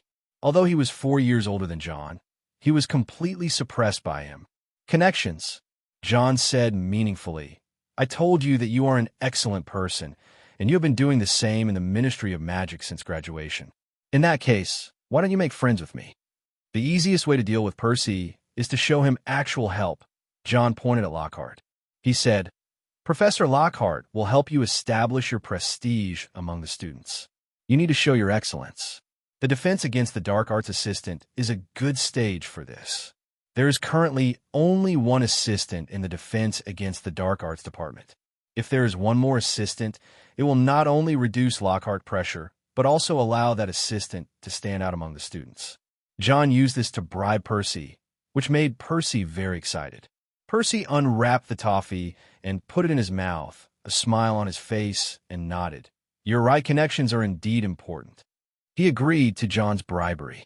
John stretched out his hand, and Percy shook hands with it. In this defense against the dark arts office, Lockhart witnessed a deal between two powerful men. After Percy left, Lockhart asked anxiously, "Aren't you afraid that he will discover my secret? I mean, wouldn't it be too dangerous to have another assistant?" "No, you are his backer, and he will not betray you as long as you continue to give him power." John glanced at Lockhart, giving him a shot of encouragement while also warning him. "Put aside your flashy ideas and make good use of the lesson plan I gave you. Don't use magic." Lockhart's magical skills were so poor that John wondered how he had ever graduated from Hogwarts. Lockhart smiled awkwardly. He liked to be the center of attention so much that he couldn't figure out his own nature as a magic rookie. Taking out the blasting-tailed Screw-It amulet and an emerald ring from the bag and placing them on the table, John handed them to Lockhart and said calmly, "If you really need to take action, use this. It has an armor spell and a petrification spell set inside. This is a newly made prop that can help Lockhart hold up the scene at critical moments." Lockhart was overjoyed. He felt very stressed these days because people were doubting his ability. "Thank you, Mr. Wick. I will complete the task well." John stood up and left. Before leaving, he said calmly, "Just call me John.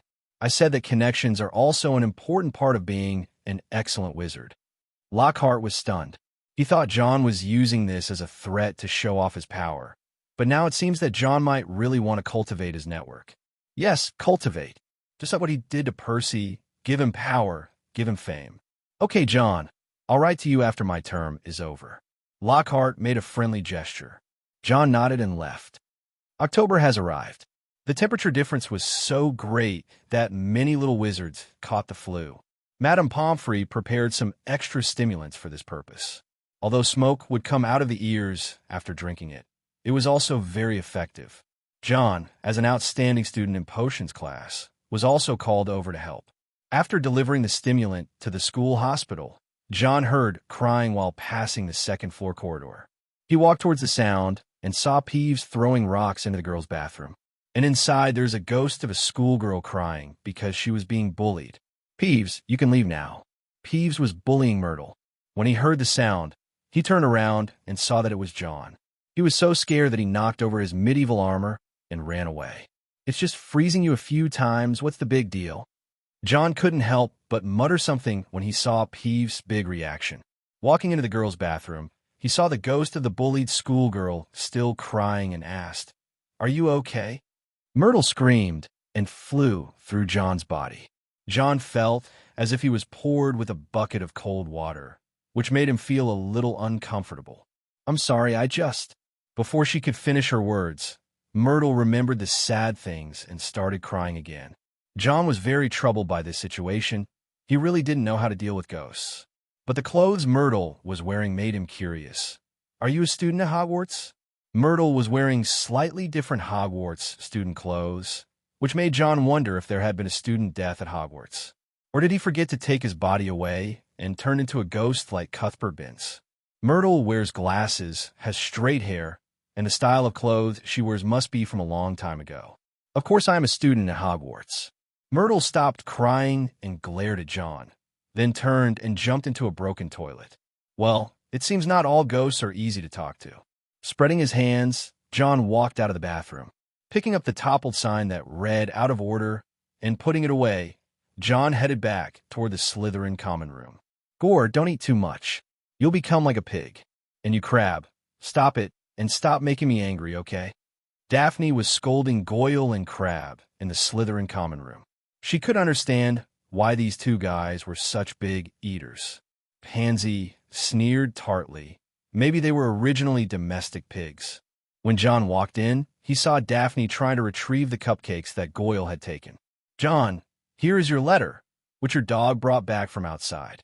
Daphne immediately restrained herself and behaved like a lady, and handed 2 envelopes to John like a Slytherin mistress. Tom brought it. John raised an eyebrow. There were 3 ink spots on the lower right corner of one of the letters, as if they had been accidentally dropped there. John frowned. It seemed to be sent by Silverhand Johnny. Nodding his thanks to Daphne. "Thank you for taking care of Tom for me." Daphne looked up proudly, but her ears were a little red. Back in the dormitory, John opened the envelope and was relieved by the contents inside. "Mr. Alex Belby of Dharma will be awarded the honor on October 24th. It seems that my investment is starting to pay off." John smiled. This was good news, and John smiled widely. With such a feeling, John opened the second envelope. This was from Dommy Shelby, and it wasn't good news. The store was attacked. Staring between the lines of the letter, Johnny Silverhand's shop was attacked one night by 3 dark wizards. Although they were repelled by Tongmi, there are still signs of returning. Mr. Bojan is a man who knows what he sells. Although his shop is not well known, the items inside are of high quality. Tangmi traced out that these people were related to Bojan and Burke. He sent 3 wizards to destroy this uninvited guest who threatened his business, but unfortunately, they were unsuccessful. It seems that my concerns were correct. Tangmi has recruited 3 werewolf companions. It's time to put them to use. After the last recruitment, Tangmi successfully found his 3 werewolf friends. They were all from a lower class who were discriminated against by the wizarding world, and they were grateful to John for offering them a job. It's time to teach him a lesson. Otherwise, these troubles will only increase after the awarding of honors. There was a fierce look in John's eyes. The people in Nocturn Alley were not honest people, so he had to beat them until they were hurt. It just so happens that the full moon night is coming soon, so let the wolves go out. I hope that this time we can directly eliminate the trouble. John snapped his fingers, and the letter burst into flames. He watched expressionlessly as the letter turned to ashes, and asked Basil to deliver the letter to Tangmi, along with the amulet and spell ring he had prepared. Arming these people to the teeth, he wanted to defeat Borgin and Burke in one fell swoop. At the same time, John wrote to Damo Alex, hoping that he could ask the Ministry of Magic to conduct a major search of Nocturn Alley. With his influence and pure blood status, as he is about to be awarded the Order of Merlin, First Class, Damo Alex is able to do this. After finishing everything, John also started the same job as Lockhart. The difference is that Lockhart's correspondence was with book lovers, while John's correspondence was with alchemy experts or rune scholars. There were also some potions masters who became his pen pals due to Damo Alex's introduction, and they responded very well to him. Maintaining these connections is also a job, and John wrote letters to them one by one. A Barty Crouch thank you note. The last letter made John stunned. After opening it, it was found that it was sent by Barty Crouch, director of the International Magical Exchange and Cooperation Department, expressing his gratitude to Johnny Silverhand for giving his former subordinate a good job. This director is quite sentimental. Tangmi used to be an Auror under Barty Crouch, and was deeply saddened by the fact that his subordinates turned into werewolves. Now that I know that John has given Tangmi a stable and good job, I wrote a letter personally to express my gratitude. At the same time, Barty Crouch also knew that John was selling Wolfsbane potion. He once again attached a thank you letter for John's contribution to the werewolves in the magical world. He is a person worth making friends with. John picked up his quill and wrote a reply to Barty Crouch. Ding! Magic power upgraded successfully. Current magic power level 4. After finishing his exercise with Neville by the Black Lake, John saw Neville sitting down. Neville asked from the bottom of his heart, "John, why do we wizards need to exercise? Only a healthy body can support a strong soul." John kicked Neville, telling him to get up and start swinging his sword. Neville had no choice but to do as he was told, and after finishing the training, the two parted in the corridor. It started to rain, and John saw barefoot Luna wandering around in the corridor like a headless fly. Next to her was Ginny Weasley, the little Weasley girl who was admitted to Gryffindor unsurprisingly. It's just that the little girl looked a little haggard. Last time Percy said his sister had a cold, so that was probably the reason. "What are you looking for?" John saw them looking for something. Luna greeted John in a daze. "John, it's nice to see you. You're not caught in the rain." Ginny Weasley had also heard of John's name. She was a good friend of Luna's. She said angrily, "It was the Ravenclaws. They hid Luna's shoes. It's a game." "This is not a game." Luna's tolerance made Ginny unable to accept that her good friend was bullied, especially after she communicated with the people in the diary. She became even more afraid of losing this friend. "Well, maybe I can help you look for it." John noticed that Ginny was a little agitated, and he comforted them both. Suddenly, a cat appeared from the corner. "It's Mrs. Norris." John leaned over and touched its head and whispered, "Mrs. Norris, can you help me find Luna's shoes?" Mrs. Norris glanced at Luna, who was there, leaned over, and turned around as if she was remembering something. Then it turned and headed down another corridor, and John followed. This scene surprised Ginny because she had heard of Filch's cat, which would report news to Filch. After reaching the corridor on the 5th floor, Mrs. Norris sat down and called out upwards. John looked up and saw Luna's shoes hanging there. Taking out his wand and using a spell to remove the shoes, John fed Mrs. Norris the cat food he had brought with him. "I'll have to comb your hair sometime." Mrs. Norris's hair has become tangled again because she hasn't combed it for a while. Mrs. Norris finished her cat snack and left, and John said goodbye to them. "You can ask me for help with anything." Seeing that Luna didn't seem to be having a good time with Ravenclaw, John left these words. Just as they arrived at the library, John also went in. He has a note from Lockhart, giving him free access to the restricted area. For convenience, he asked Lockhart to write a dozen copies. After entering the restricted section, John looked for books about curses. "The Book of Spells, it might be useful to me." John picked it up and started to leave, but stopped before passing a book.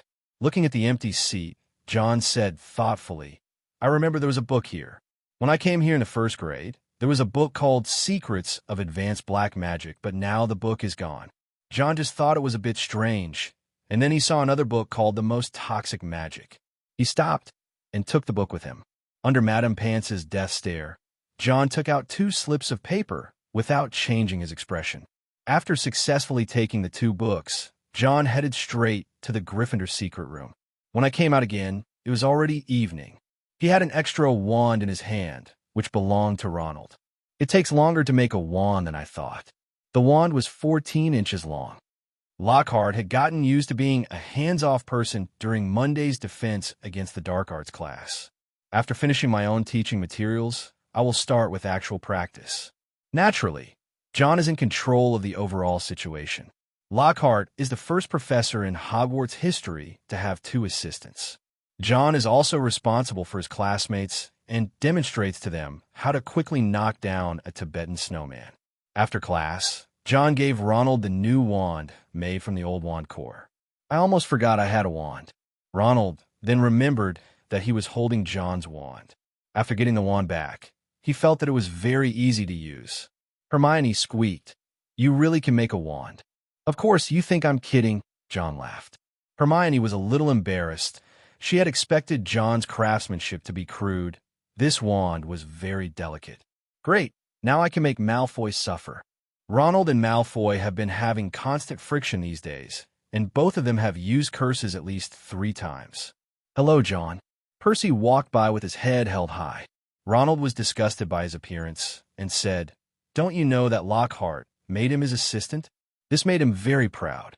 Harry also felt that Percy had become more and more arrogant recently, and becoming an assistant in defense against the dark arts had given Percy even more power.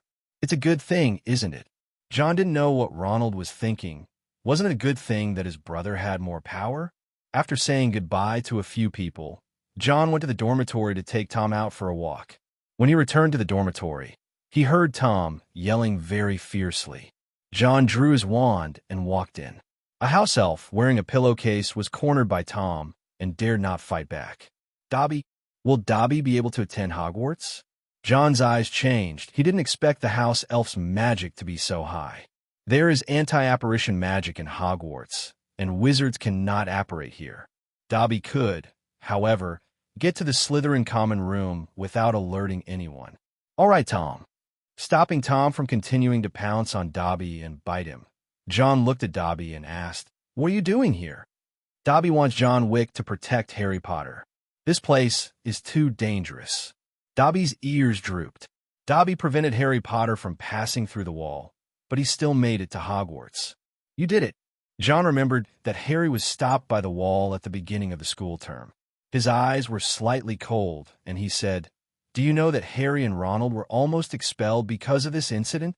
His tone was so stern that Dobby couldn't bear to look at him. "Dobby knows, but danger looms in the castle," John shouted. "That's enough. Stop playing dumb and tell me what the danger is." Dobby seemed to have thought of something and banged his head against the cabinet beside him. John was so annoyed that he raised his hand without even taking out his wand and said angrily, "Freeze everything." Dobby, who was still hurting himself, was frozen in place. John was stunned and looked at his right hand. He actually succeeded in casting a spell without a wand. It seems that emotion is the key. His expression changed.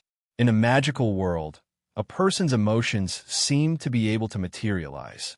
As we all know, the most powerful magic of idealism is the magic of love that was cast on Harry. Harry's mother was no match for Voldemort, but she was able to defeat Voldemort with the magic of extreme love. There are also 3 unforgivable curses. The killing curse releases the ultimate murderous intent, and harboring malicious intent is also a necessary condition for many black magics. John felt that his understanding of magic had improved. He looked up at Dobby, who looked aggrieved, and said with a headache, "I understand. I will continue to protect Harry. Please don't do anything to Harry again."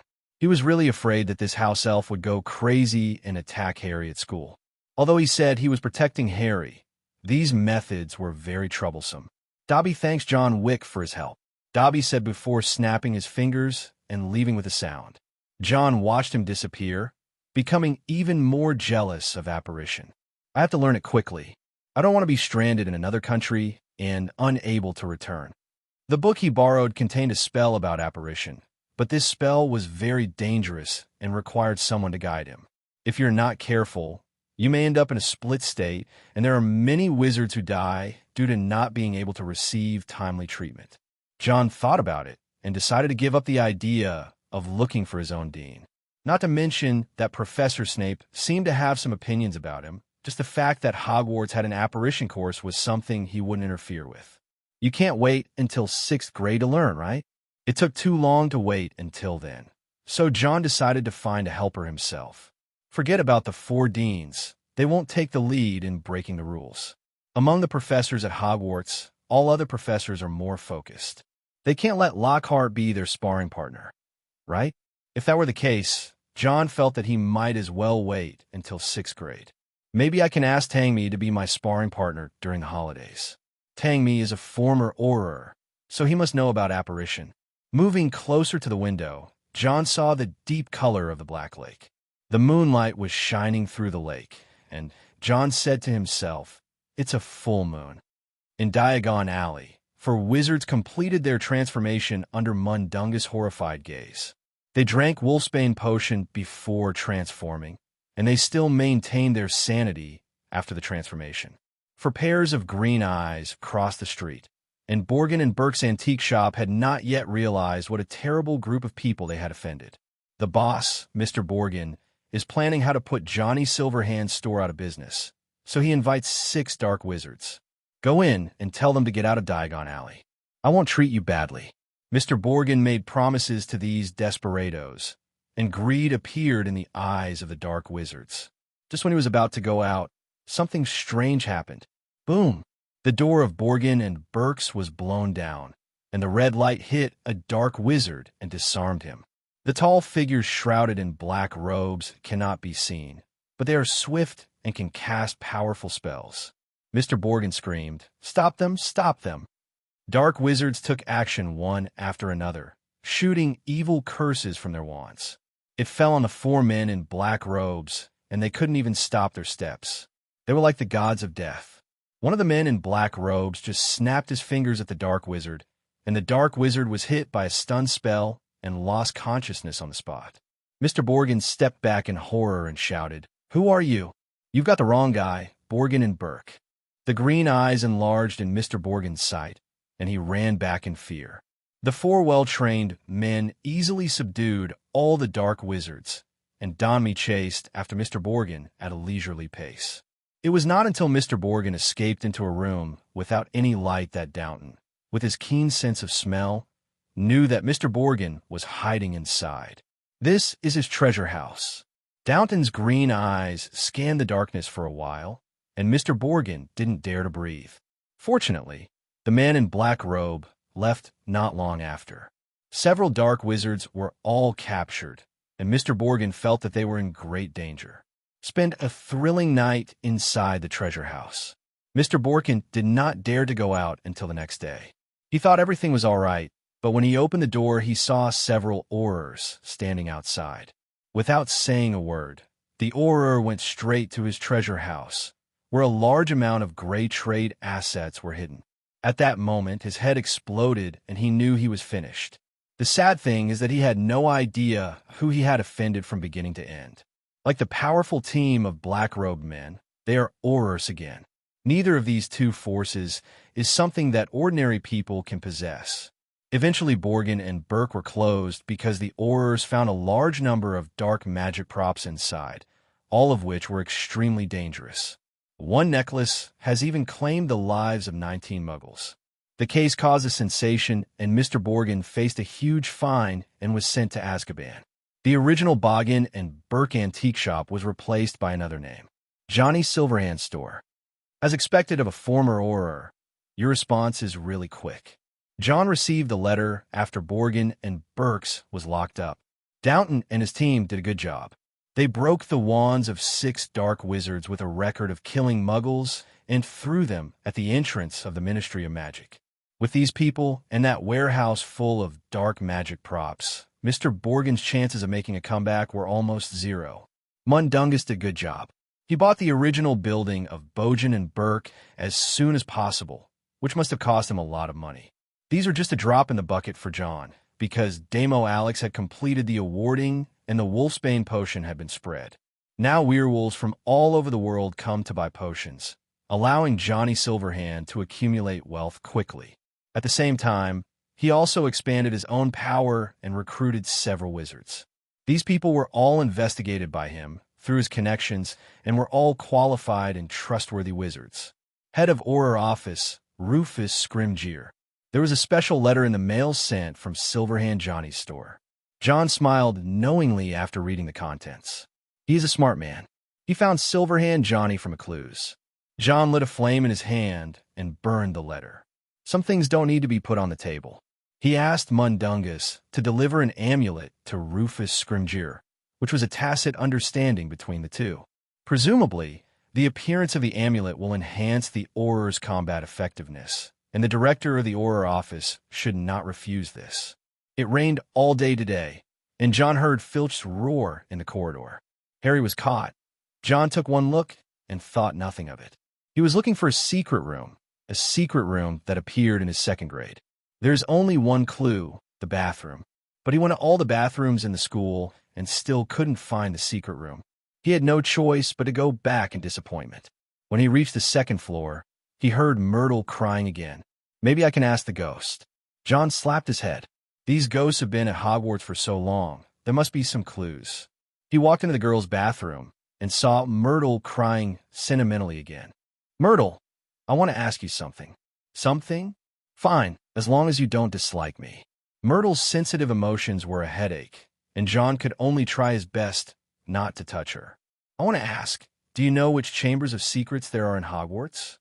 Myrtle flew out of the toilet with a puzzled look on her face. Secret chamber? I've never seen one. Well, it looks like I need to ask someone else. John didn't get an answer and was about to leave, but as he walked out, he bumped into someone. I'm here to see Myrtle. I hope you understand. He looked at the person coming in with some embarrassment and was caught coming out of the girls' restroom. Ginny was a little panicked. She didn't dare to meet John's eyes, and the black leather notebook in her hand fell to the ground. Are you okay, Ginny? John noticed something was wrong with her and wanted to help her pick up the diary. It was this action that caused Ginny to scream, "Don't touch him." Feel sorry. Pulling his hand back, John watched Ginny pick up the black leather notebook and leave quickly. He wondered, why do I feel like something is wrong with Ginny? Compared to the last time they met, Ginny was in a very unstable state, and he looked haggard, as if he hadn't slept well for many days. Maybe I should ask Luna. John left the girls' bathroom, and Ginny circled back after he left. There was a whisper in her ear, which made her feel dazed. Have you read it? John, who was about to go to Filch's office to brush Mrs. Norris's fur, heard the conversation. Filch's nervous, stuttering voice made him stop. This is not mine. It's for a friend of mine. It may look, but... Filch stammered, less aggressive than usual, and John moved closer to see Harry in his office. Filch stood there at a loss, as if he had done something wrong. In the end, Filch let Harry go without even punishing him. Strangeness. John wondered what was wrong with the people today. Why was each and every one of them not right? After Harry left, he saw Filch nervously hiding a letter. He knocked on the door and went in, and Mrs. Norris meowed. Filch turned stiffly, and when he saw it was John, his face was visibly relieved. John didn't bother to think about it and waved to Mrs. Norris, who came running over. I thought you wouldn't mind if I brushed it. Of course. Filch was still a little nervous, and John shrugged and led Mrs. Norris out. Take out the comb and comb out Mrs. Norris's tangled hair. Her hair was finally no longer tangled, and Mrs. Norris walked around John as if to express her gratitude. John waved it off. Walking in the corridor, John heard some strange noises. It sounds like crawling. John moved closer to the wall and put his ear against it. His facial features were sharp, and the faint sounds of movement disappeared after a while. John stroked his chin and said thoughtfully, "It doesn't sound like a mouse. It's more like a body-dragging sound." Something crawled past his feet, and John looked down to see it was a group of spiders. The spiders left in droves. What happened to them? Watching the spiders swarm away, John felt something was wrong. Thinking of spiders, John thought of the spider den he visited with Hagrid in first grade. Forget it. Let's go check on Hagrid. John shook his head and headed for Hagrid's cabin. When he arrived, he did not see Hagrid, but he did see Fong. "Tooth, where is Hagrid?" John asked casually, and Fong stood up and took John to the back of the house.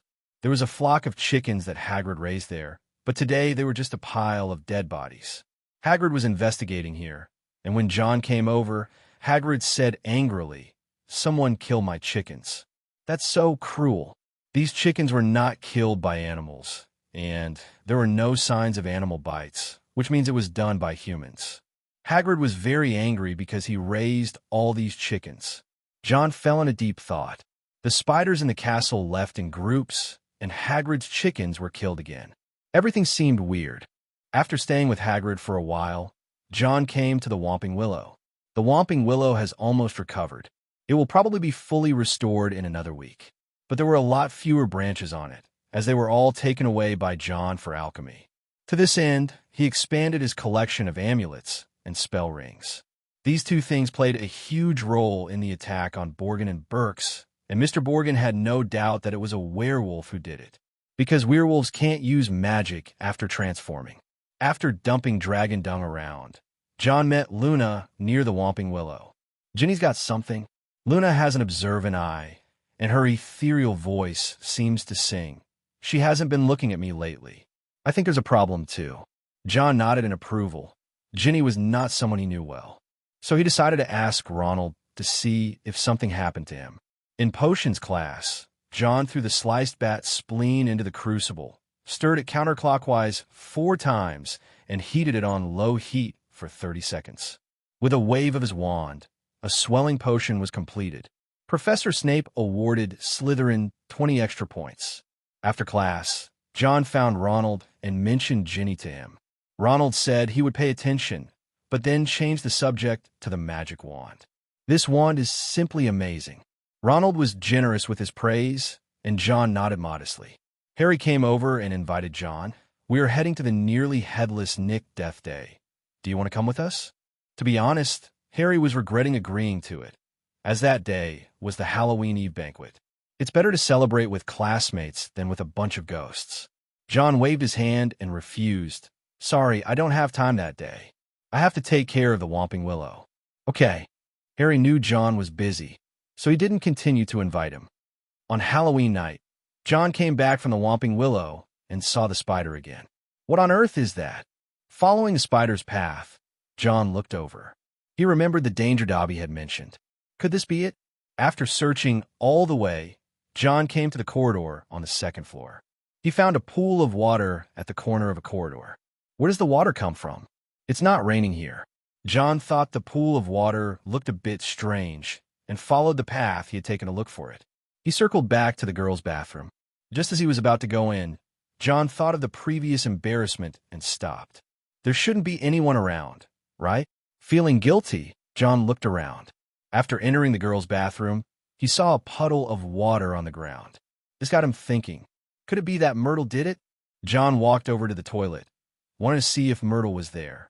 At this moment, a black shadow flashed in the mirror. John tensed up and without hesitation drew out his wand and reached back. He heard the sound of something moving. Being cautious, John felt inexplicably depressed. I walked towards each cubicle, but there was nothing in any of them. John was wondering where it was when he heard a cat meowing. Mrs. Norris? Hearing the voice, John recognized it as Mrs. Norris. The cat was outside in the hallway, and John walked out. Mrs. Norris was climbing up and down, and it seemed that she had discovered something too. Be careful, Mrs. Norris. There may be danger here. John reached out and touched Mrs. Norris's chin. He followed Mrs. Norris, searching in the corridor. He didn't know what that fleeting black shadow was, but his intuition told John that it was dangerous. He felt like something was watching him, and that made him nervous. Mrs. Norris walked to a puddle of water at the corner, where it was probably thirsty and was drinking water. John heard movement near his ears, and then he heard a cat scream. Turning my head, I saw a big black thing over there. John didn't hesitate at all and attacked directly. Petri ficus totalis. The petrification spell had no effect on the dark figure, and John cursed inwardly. Before the other person turned his head, John cast an disillusionment charm on himself and hid around the corner. He noticed that Mrs. Norris was frozen there, her body gradually becoming petrified. John knew that this thing was very dangerous. Drawing out the iron wick sword, John attacks based on his senses. Reducto. White light hit the wall. In order to confirm where the black shadow was, John used the mirror on the blade of the iron wick sword to look at it. It was a huge creature with black scales and a scarlet crest on its head. Just being there was enough to swallow the troll hole. John cursed inwardly, wondering where this thing came from, and saw the shadow turn around. John saw a pair of big yellow eyes on the sword. After just a moment of contact, he felt his body stiffen. Oh no, it's petrification. He was horrified. He didn't expect that he would be tricked just by seeing the eyes. John used his magic to resist the petrification, but it didn't have much effect. Damn it, if I were petrified, I would be finished. John growled, his eyes turning into vertical pupils, the petrified smugness in him slowing down. Without hesitation, he reached into the small briefcase he carried with him and took out bottles of medicine. Pouring the antidote into his mouth, it didn't have much effect, so John replaced it with another bottle. Racing against time, John touched the antidote made from mandrake before he was completely petrified. After he drank it, the petrification on his body was lifted. He made this last semester by stealing a pot of mandrake from the greenhouse when Professor Sprout wasn't paying attention. There is only one bottle. Is it a curse? After John opened the dragon's eyes, he could see that those eyes were covered with a strong curse. Without hesitation, John activated the flame mode. Under the effect of the flaming sword's burning magic, the reflected curse was burned, and he saw the black shadow approaching him through the sword. The moment the shadow approached, John closed his eyes and slashed at it with his ears only. With the fire spell attached, Ironwick's sword finally pierced through the shadow's scales with one strike. Blood flowed down the sword, and John heard the dark figure growling in pain. Then a strong wind swept over, and John rolled to avoid it. No, we must get out of the way. He turned around and ran in the direction he remembered. After being injured, the black shadow became very manic and chased after John. Activating his flying boots, John turned his back to the shadow, opened his eyes, and began to move. By the reflection of the sword, John could see the shadow was still chasing him. Calculating the time, the Halloween Eve party is almost over. If this monster with murderous eyes broke in, I'm afraid all the students in the school would be wiped out. John made up his mind and ran out of the castle. After he ran for a while, he looked at the sword again, and the black shadow behind him disappeared. Left. John stopped and thought of something. His face changed drastically, and he ran back. On the second floor, Harry saw his most hated cat, Mrs. Norris, hanging there. Mrs. Norris was hung on the torch stand, her body as hard as a board. There was a line of blood words on the wall. The secret room has been opened. Those who are enemies of the air, be alert. Ronald read out the words in a trembling voice, and by the time they realized they should leave, the Halloween party was over. A large group of young wizards witnessed this scene. Filch squeezed into the crowd and saw that his cat was in trouble. He stumbled back a few steps, scratching his face in horror and letting out a heart-wrenching roar. My cat, my cat! What happened to Mrs. Norris? His appearance makes people feel a little sorry for him. Malfoy laughed when he saw the bloody words on the wall. Filch insisted that Harry had killed his cat, and screamed that he would kill Harry to avenge Mrs. Norris. Dumbledore arrived at the scene and was the first to discover some signs that someone had fought here. The student community was in an uproar, and a sense of panic was spreading. Dumbledore knew that the priority now was to suppress all the emotions, so he let the 3 first witnesses leave with him. Filch looked at them with hatred, and Lockhart volunteered to take Dumbledore to the nearest office. After they left, John returned. He stared at the bloody words on the wall and glanced at the crowd. He knew that when he was fighting with the shadow, there were no words here. This means that after I led the black shadow away, someone else came here. Who on earth is it? John was lost in thought as the prefects were taking the students from their own house back home. Gemma, I have things to do. Gemma Farley, the 6th-year Slytherin prefect, wanted John to leave, but John simply left a message and headed in the opposite direction. Gemma Farley felt a little helpless, but pretended not to see it. John arrived at the girls' bathroom, where he first saw the shadow. When he got here, the water stains were still there, so he carefully used his sword as a pathfinder. Not here. John checked the entire girls' bathroom and didn't see the shadowy figure. Instead, he saw Myrtle, but John didn't have time to pay attention to her now. After leaving the girls' bathroom, John's brows were still furrowed. He knew the danger of that thing. It was no longer a question of whether Harry was in danger or not, but that the entire school might be in danger. Dumbledore must be told. John made up his mind. This was no small matter. He needed the Great White Lord. Go to Lockhart's office immediately. I remember something very similar happening in Ouagadougou, a series of attacks that I have detailed in my autobiography. Lockhart began to brag about his autobiography again, but none of the professors present really believed him. Dumbledore concluded that Mrs. Norris was not dead, but was petrified. Filch was crying sadly, and his tear-stained face turned to Harry fiercely. Dumbledore told him that it was impossible for a second year to do this. But when he said this again, he thought of John. If there is anyone in the 2nd grade who is most likely to do this, it would most likely be John. And John was not present at this dinner. He had mixed feelings about John. The other person's excellence and eagerness to learn, as well as his charm in attracting people, are all consistent with the former best student at Hogwarts. This made him very worried. Filch insisted that it was Harry and his friends who did it, because Harry saw the letter in which he quickly chanted a spell and knew that he was a squib. The most unexpected thing was that Snape spoke up. He said in a mocking tone that it was impossible for Harry to have such magical attainments, but the timing of the appearance of the 3 little ones made people suspicious. Harry felt that he had bad intentions, so he didn't tell him that he heard the strange noise. He just said that he was tired and wanted to go to bed early. Anyone can tell a bad lie, and Professor Snape is no exception. He even wanted Harry to quit the Quidditch team, which made Professor McGonagall, a die-hard Quidditch fan, unhappy. The two almost got into an argument, with Filch complaining that his cat had been petrified.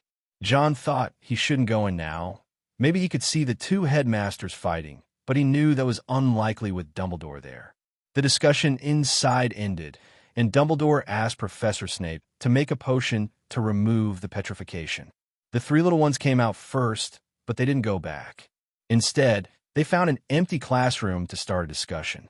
John originally wanted to talk to Dumbledore, but he had to follow him because Dobby said all these things were happening to Harry, and he promised Dobby to protect Harry from danger.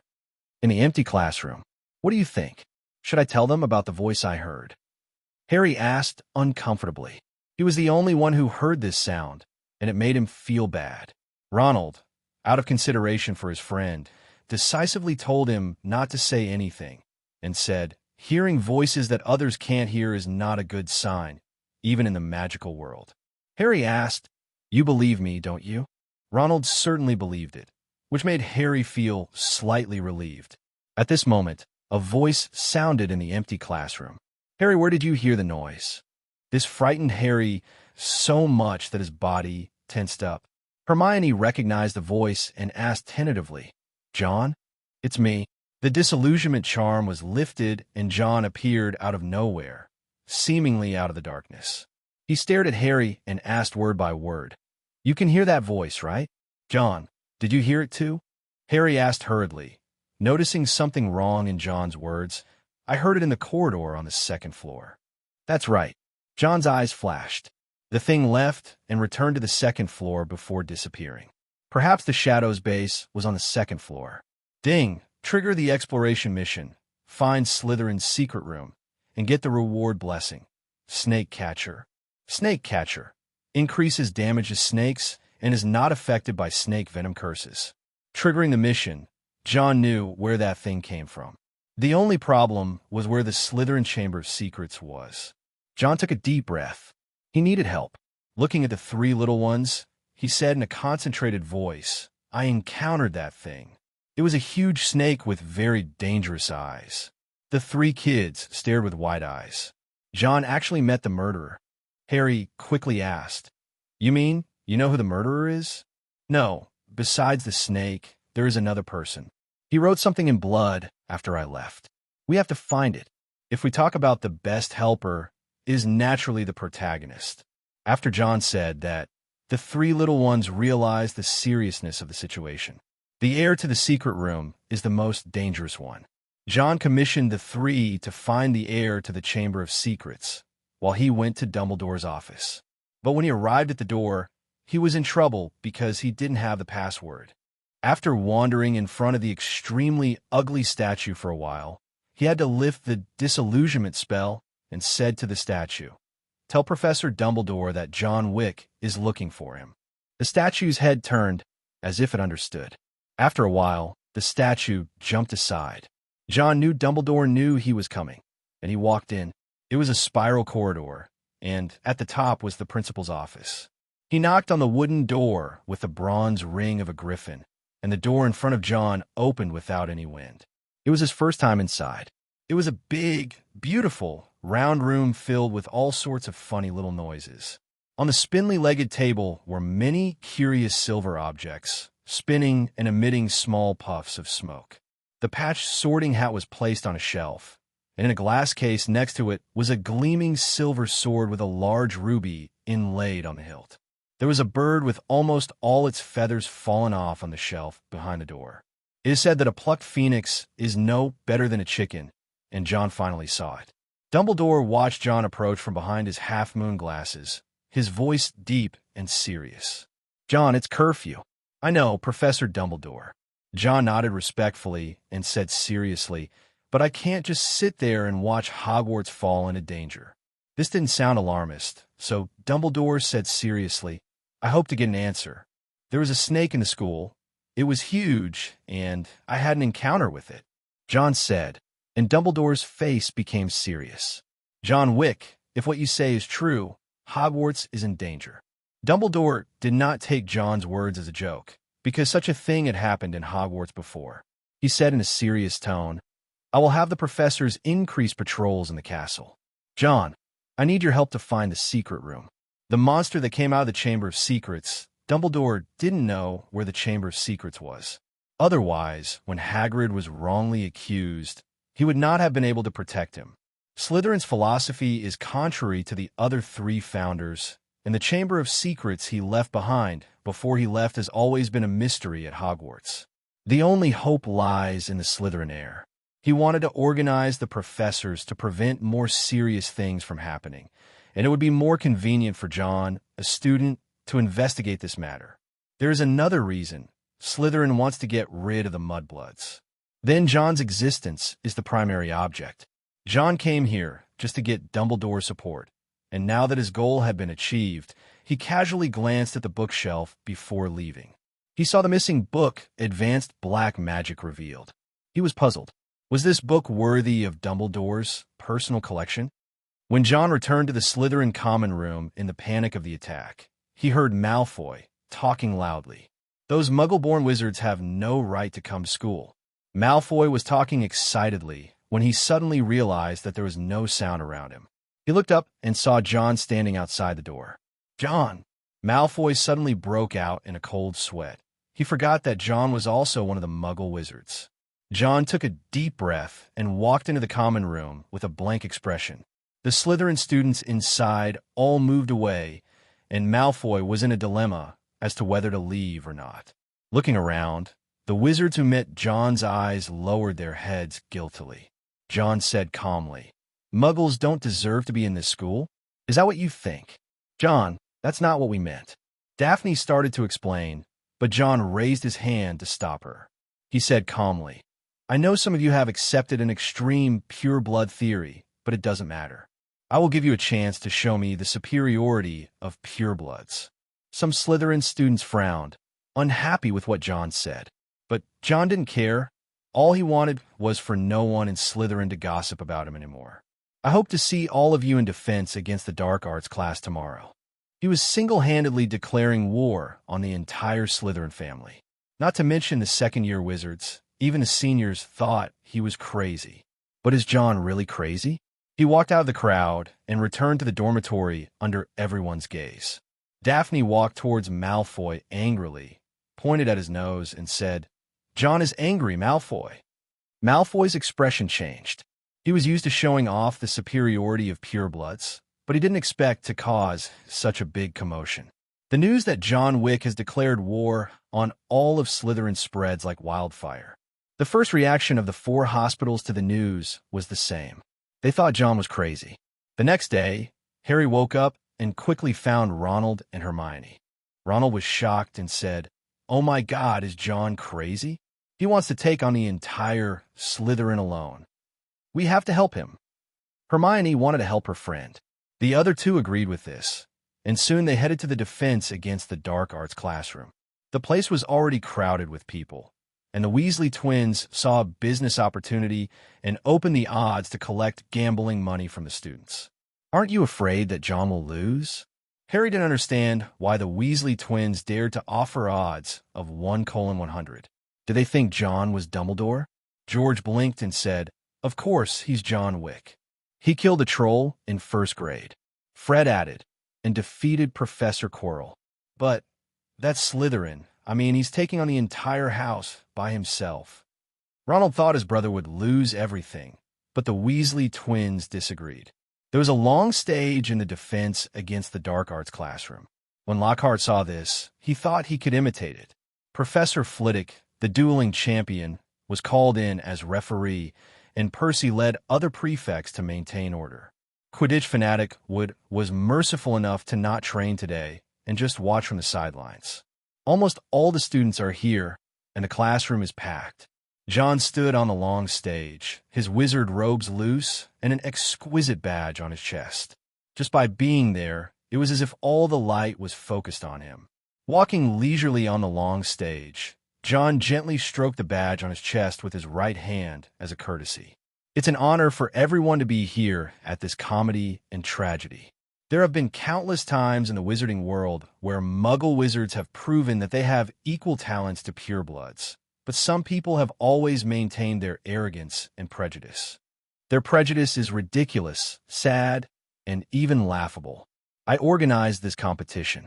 The magic world should not be judged by bloodline, but by strength. Anyone who thinks they can beat me can come up here. Jon's calm voice spread, and the pure-blood prejudice against Muggle wizards was not a one-day or two-day thing. And Jon wants to tell them that strength is real and everything else is fake. Not long after he finished speaking, a fifth-year Slytherin came up, Eddie Garfield. The other party came up and revealed his home, and Jon said calmly, "Are you ready? Get ready." A flash of red light sent the Slytherin student flying. Jon raised his wand in his left hand and said calmly, "Next." It was so fast that the battle ended before many students could even react. Someone in Slytherin blushed and shouted that Jon had attacked him. Jon just glanced at them briefly, and the person who was speaking fell silent. "I told you, anyone who is not satisfied can come up directly." His expression was calm, yet gave people a sense of arrogance. This was intolerable to the proud Slytherins, and they all came forward. But without exception, no matter whether they were seniors or juniors, they were all sent away by Jon. This was the person who had defeated Gryffindor in a duel. These students who were still in school were no match for him. Professor Flitwick's hands were almost swollen from clapping, and his eyes were shining. He was simply a dueling genius. With level 4 magic power and a level 4 crushing spell, Jon didn't even move his feet. By the end, more than 20 Slytherins had fallen to the ground. He saw that the time was right, so he cast a loud spell on himself. I know there are rumors circulating in the school about the Chamber of Secrets to purge Muggle wizards, and I can tell you that he will not succeed.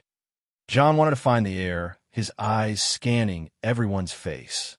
They were surprised, adored, and fearful.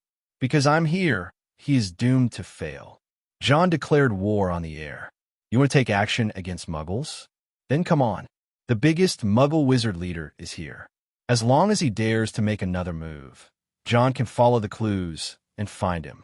His words cheered up the panicked students, who cheered Jon's name. In the crowd, panic appeared on Ginny's pale face. The three little ones were so excited by Jon that they wanted to find the heir and beat him up immediately. Remember, it's not pure blood that's supreme, it's power that's supreme. Jon glanced over and saw those who had a problem with him lowered their heads and dared not look at him directly. He stepped down from the stage, and this time completely convinced the Slytherins to surrender. Hello, everyone. As we wrap up this video, I want to share a quick note. I have a Patreon account. If you'd like to support me and enjoy on-demand audiobooks, you can become a Patreon member. Alternatively, you can check out my Google Drive link, which has 500-plus novel audiobooks available through my Ko-fi or Patreon shop. I appreciate your support.